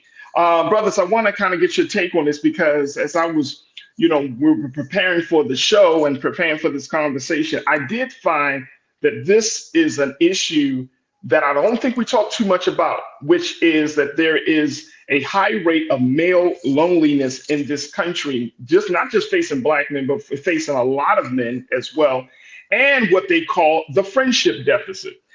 This is coming from a writer. I want to quote this writer whose name is Shannon Carpenter. He's a writer. He's author of the book, The Ultimate Stay-at-Home Dad. He's a married father of 3, but he wrote this piece for CNN. Take a look at this, folks. He said this: in the United States, many men have become disconnected from the societal institutions that have anchored dads to each other and our community. Historically, men have made long-term bonds through religious institutions and friendships at work. Our sense of worth derived from what we could provide our family. He said, what's more, men in today's society may view deep relationships as not masculine, thus further isolating themselves. Only 48% of men reported feeling satisfied with friendships, according to a May 2021 survey by the Survey Center on American Life, as previously reported by CNN. And 1 in 5 men said they have gotten emotional support from a friend in the past week, compared with 4 in 10 women. Brother, we are at a state of loneliness. Go ahead, brother. Doc, go ahead, talk to me. Brother Elijah handled this one, and then I'm going to say something about it. Go ahead. Okay, go ahead, brother Elijah. One of the things that it makes me think about is that what we don't understand when we think about enslavement and colonization and what we were robbed of is that we are thrust into a culture of individualism. And in the culture of individualism, a man provides for his family, his little nuclear family, and he basically alone on an island. But that's not how we did things in our past, in our African past. We came from a collective culture where men did their duties as men, did their work as men in collectives. And so in Tendea family, we feel a bridge for that, because in Tendea family, we have a brotherhood. And we're not the first organization to have a brotherhood, but the reason we feel like it was needed to have a brotherhood is based on what Brother Farajii was just laying out, is that men need connection. Black men need connection. They need those common values. And as our community moves away from the church, the mosque is more atheist now than ever, we still have to have brotherhood and have community and have bonds we can trust. I meet too many Black boys and males that say, man, I don't trust nobody. It's like, you don't trust nobody? Come on. So it has to be brotherhood. And when we look at Minister Malcolm X, who they present us as an individual, or Martin Luther King, who they present us as an individual, or even Garvey, who they present us as an individual, all of these people are part of organizations and part of brotherhoods. In the work that they did was always done in community with other men and also women. And so, like, brotherhood is so essential and so needed. And whether you're a 9-to-5 working Black man, a working class Black man, a white collar, blue collar, we have to have these bonds of brotherhood if we are to survive, not just physically, but psychologically and as a real people in a real community. So that's what makes me come to mind. That's absolutely what I had in mind. And Dr. Wimbush, as a psychologist, when a man feels isolated, when he feels disconnected, he's, earlier in the week, we talked about Black men in politics. We reference how one brother down in Georgia says that he feels like he's being ignored by both political parties. Like, if we are out there on an island as Black men, then when we make the call for Black men to come together, do something for their family, do something for the community, it's a foreign call. They don't understand the language. It doesn't resonate with them. And there's a psychological impact of that, right? If a man can't express himself, he don't feel supported, nobody's listening to him. I would think, Doc, he's a volcano waiting to explode. Well, yeah, the thing about it, historically, it's been dangerous for Black men to talk about their feelings. You could be killed if you told the so-called massa on a plantation, look, boss, I'm working too hard, I need to take a break. Then after enslavement, they had loitering laws. Even nowadays, if, you can be 3 or 4 Black men standing on the corner just talking, shooting the breeze, no problem. And cops will drive up, and just say, what you doing? It's like we're not supposed to associate with each other. So I think that what happened men with themselves have to learn to talk about their feelings, and men have to learn to talk about their feelings to our sisters as well, because our sisters have to learn to listen. We have to learn to listen to our sisters, and sometimes there's a gap in communication. As a psychologist, I've had many couples in therapy, they just don't talk to each other about anything substantive. So sometimes I've told them, have one night of the week, you turn the television off, you close your social media down, and you talk to each other. Even if you have kids, talk to the children with you as mother and father or whatever. But a lot of times we just don't encourage discussion among ourselves, especially about our field. And Doc, very quickly, our sister, late great sister, Bell Hooks, she put in that book, The Will to Change, when she said, and I'll never forget reading this, and when you talked about one of the books that changed your life, The Will to Change just completely changed my life, brother Ray. But she said that when a man does open up, women, particularly Black women, get afraid, don't know how to handle it. Because one, if a man shows his vulnerability, it shows a side of weakness that Black women are conditioned to believe that Black men don't have because of everything up from patriarchal systems and whatnot. So the women don't know how to handle that. As much as women are saying, look, I want a man that's emotionally mature, emotionally intelligent, a man that's in tune with his emotions. Can you handle the emotions of a man who feels powerless outside in the world? Or when he comes home, he feels like he doesn't have too much of a say. Can you handle a man opening up about him feeling like what's happening on the job, he's not getting enough money, whereas you're making more money than he is, and he doesn't fit? So how do you resolve that? Because we know that can open the Pandora's box, Doc, to everything from domestic violence and abuse to child abuse. I mean, there's a lot that could potentially happen in the wrong direction. Well, it is. I can remember real quick, conducting this Black male-female seminar a couple of years ago. In fact, it was down at the Reggie Lewis Library downtown.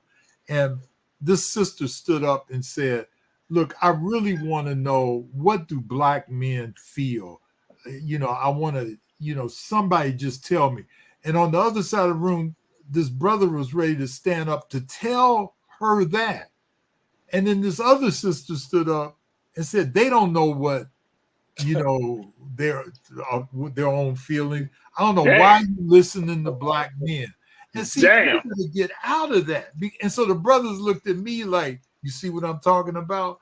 We've got to encourage each other to tell about our feelings, to tell how we feel. And it does open up a Pandora box. And both Black men and Black women have to be able to, deal with that, listen to it. And sometimes we need to simply listen more than we need to talk about stuff. We really do. Absolutely. Absolutely. I love it. Folks, we got to take another pause. When we come back, let's continue the conversation on the other side. You're tuning into the Culture's Black Men Summit, where we're redefining and celebrating Black manhood right here on the Black Star Network.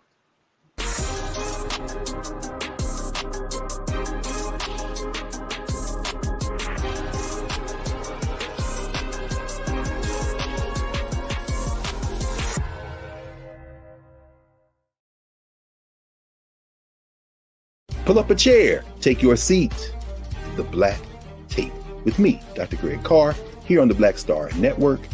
Every week, we'll take a deeper dive into the world we're living in. Join the conversation only on the Black Star Network.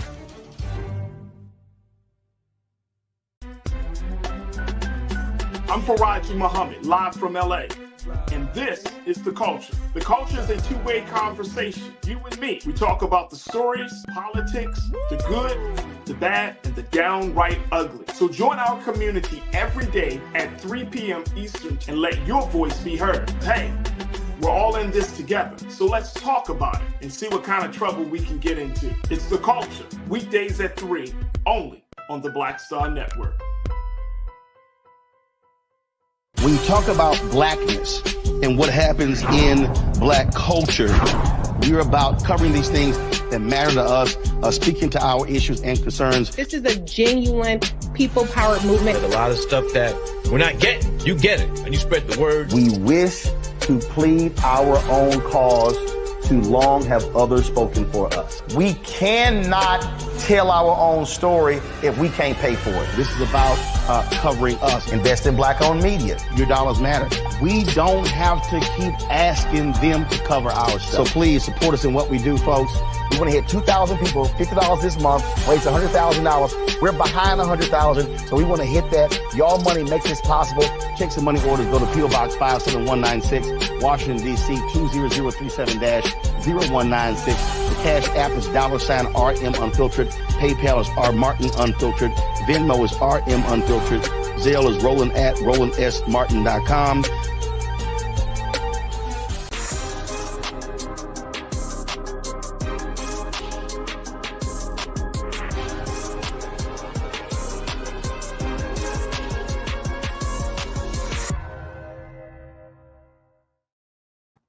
Folks, welcome back to The Culture here on the Black Star Network. We're having the Culture's Black Men Summit, redefining and celebrating Black manhood. And I am just overwhelmed with joy that on the final day of this summit, we are having this part of the conversation talking about Black men and family and community life with two dynamic brothers who I have nothing but love and great respect for. Dr. Ray Winbush, who is a professor, researcher, and author of the book, The Warrior Method, and my brother Elijah Miles, who is an activist and the founder of Today Family organization. And Brother Elijah, it is you, brother, and I think Doc can agree with me that when we see you, you're carrying the torch, you're carrying the mantle. I'll be watching you, Brother Elijah. I see you and follow you on social media. First, let me just tell y'all very quickly, Brother Elijah, you need to, what's your social media handle? Because you're putting out some fantastic content. And then I got to talk to this other brother on this other side who's dropping jewels every day. We're going to talk to Brother Dr. Winbush. But Brother Elijah, what's the social media for the work that you're doing and how you're moving about? Oh, you can follow our organization's page at Tendea Family, TENDEA Family. TENDEA Family, or you can follow me at Chairman_Elijah, Chairman_Elijah, ELIJAH. Yeah, happy to be an inspiration. Social media is where the kids is at now, so it's where everyone's at. So got to get it. That's true. Yep. You got to get it. All right, Dr. Winbush, come on now. You drop jewels. Dr. Winbush drops jewels about everything from what's happening in Israel, and I got to bring you back on. Because Doc, I need to let people, you need to talk about this Israel-Hamas situation, but more importantly, how people can learn from the work that you're doing. Well, you can reach me mainly on Facebook, Ray Winbush. Just look me up on Facebook. There we go. And then, there we go.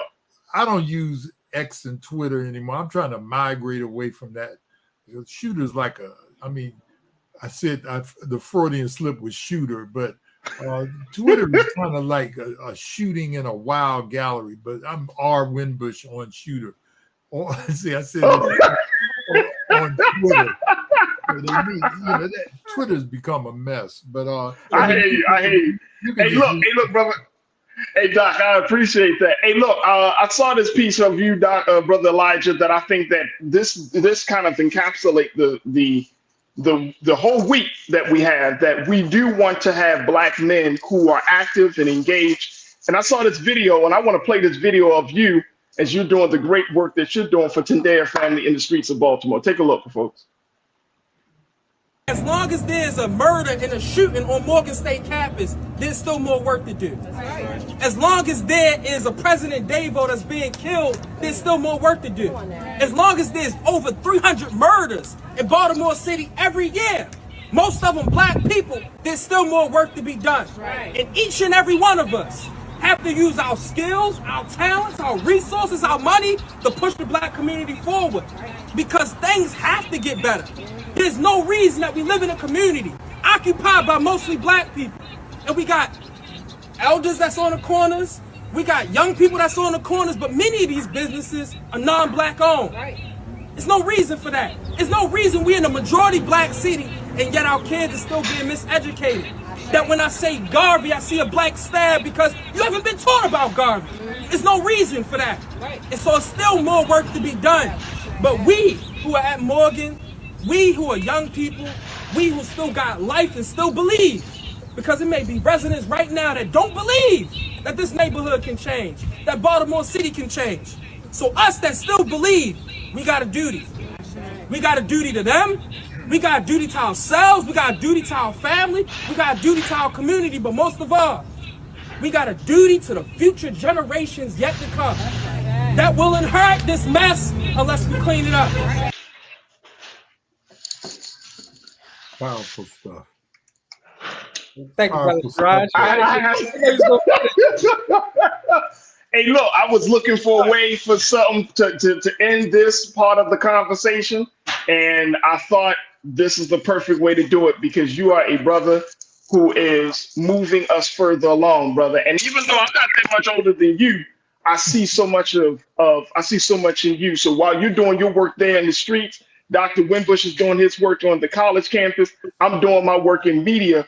This is exactly the type of multi-layered approach that we have to have in order to save and make sure that we redefine what it means to be black men and we celebrate black manhood in a very, very positive way. So I just wanted to give you that love and that shout out for that, brother, because you're doing some excellent work. I want to, as I close out, can I show the pictures? Hey, Ken, let's throw some pictures up here. Look, I'm wearing this shirt that says "Dope Black Dads." Y'all don't see it. This was designed by the mother of my children. Big shout out to her, Nira Muhammad. She was, yes. She did this. Look, let me tell you, there's nothing like choosing the right woman to have a child with. That's right. That's right. That makes all the difference in the world. I'm gonna tell y'all, that makes all the difference. Dr. Wimbush, you know it. You talked about it. You write about it. Brother Elijah, you have with your wife, your queen. It makes all the difference in the world that you choose the right woman to understand your role, your power, your future. So let me throw up my children up here, man, because see, that is nothing but love. Let me just show y'all. These are the two little humans that I've been blessed to take. And look at this. This is Nigel and Nyana. Here we go. There we go. That's Nigel, my son, 10 years old, full of life, his little sister. And we teach every day to show them to have love for each other. And let's start the other one. Can we do the other one, Keenan, real quick? Can we do that? Where all the dope black dads in the chat? I see you, Democrat, you saying there's some dope black dads in the chat. I want to see all the black dads, man. Dope black dads, dope black men. Celenda, you said men need love, compassion, and understanding just like women. Fantastic. There they are. That's my children, y'all. This is the future. That's right. Dr. Wimbush, this is you told look, this is what we raising, man. I remember when he was born, boy. Man, just congratulate. I love to see young black children and good black fathers, raising them up. Beautiful. Brother Elijah, I know you're going to be making that. You're going to be going down that path in whatever time frame that happens, brother. But trust and believe. You ain't see the announcement. So no, my wife is pregnant with our first child. Get out of here, brother. Yeah. Come on, man. Come on, man. Come on. There we go. Praise be to the God, brother. There we go. Congratulations. Congratulations. Look, man, this is exactly what we're talking about.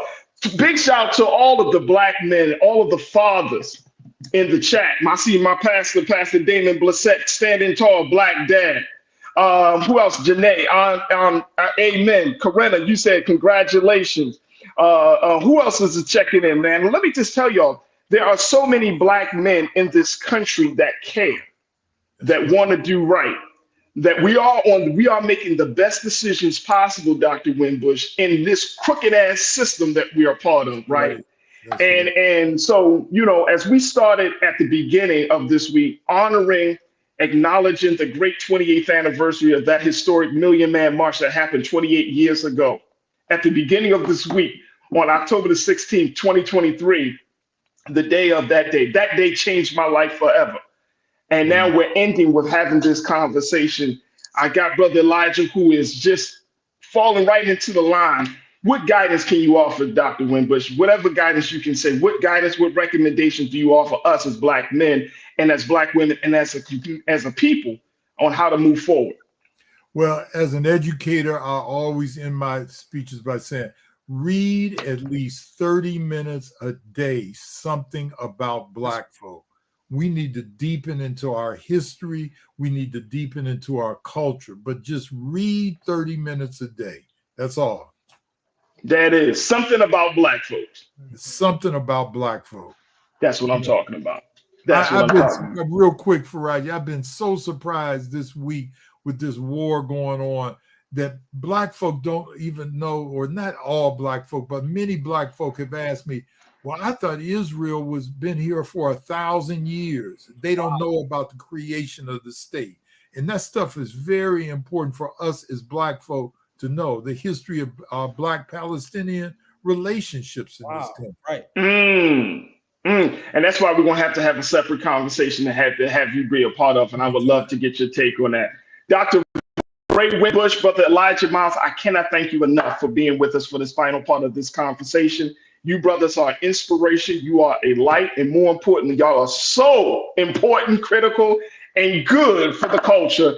I cannot thank you enough, Brother Elijah. Whatever you need from us in supporting the work that you're doing, just, you can just shoot me a text. Dr. Winbush, I got to have your expertise back on to give us some insight onto this. But I thank you, brothers, for being a part of this final conversation for the Culture's Black Men Summit, where we're redefining and celebrating Black manhood. Thank you so much, brothers. Thank you, too. Thank you, brother. Absolutely, absolutely. Folks, that's going to do it for me. I thank each and every one of you. I thank each and every one of you for being a part of the conversation. Well, I got something in here. There we go. Let me move this out there. There we go. Folks, I thank you all so much for joining us. This has been a phenomenal week.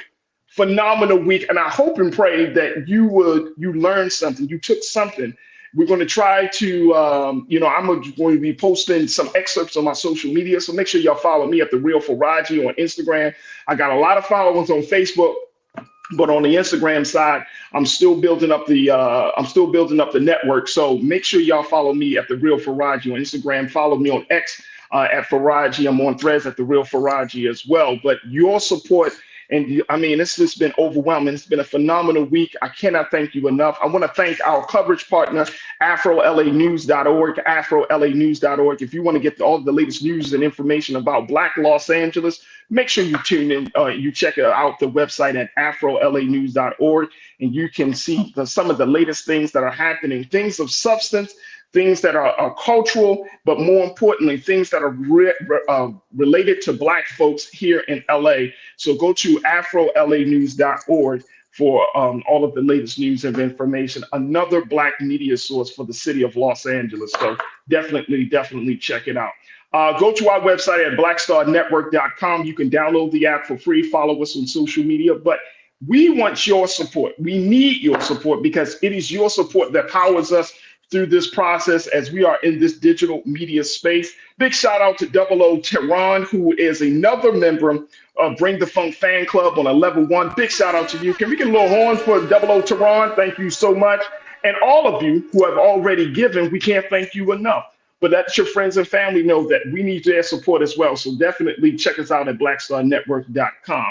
And folks, I want to thank my very special partner in making sure that this week happens, Sister Olivia Almagro.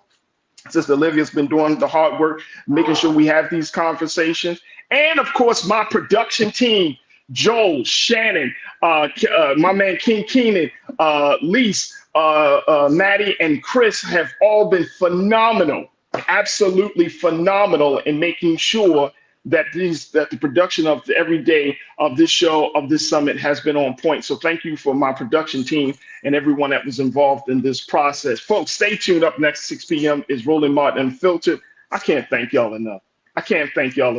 Make sure y'all check out the replays, share it, like it. Just let families know that we had these dynamic conversations. And Culture Crew, I thank y'all.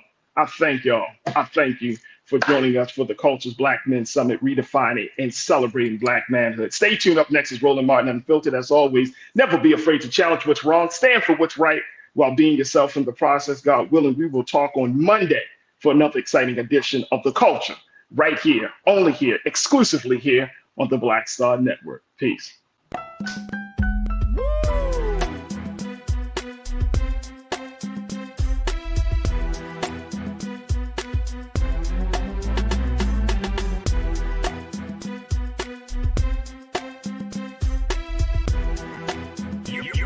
rocking with the best.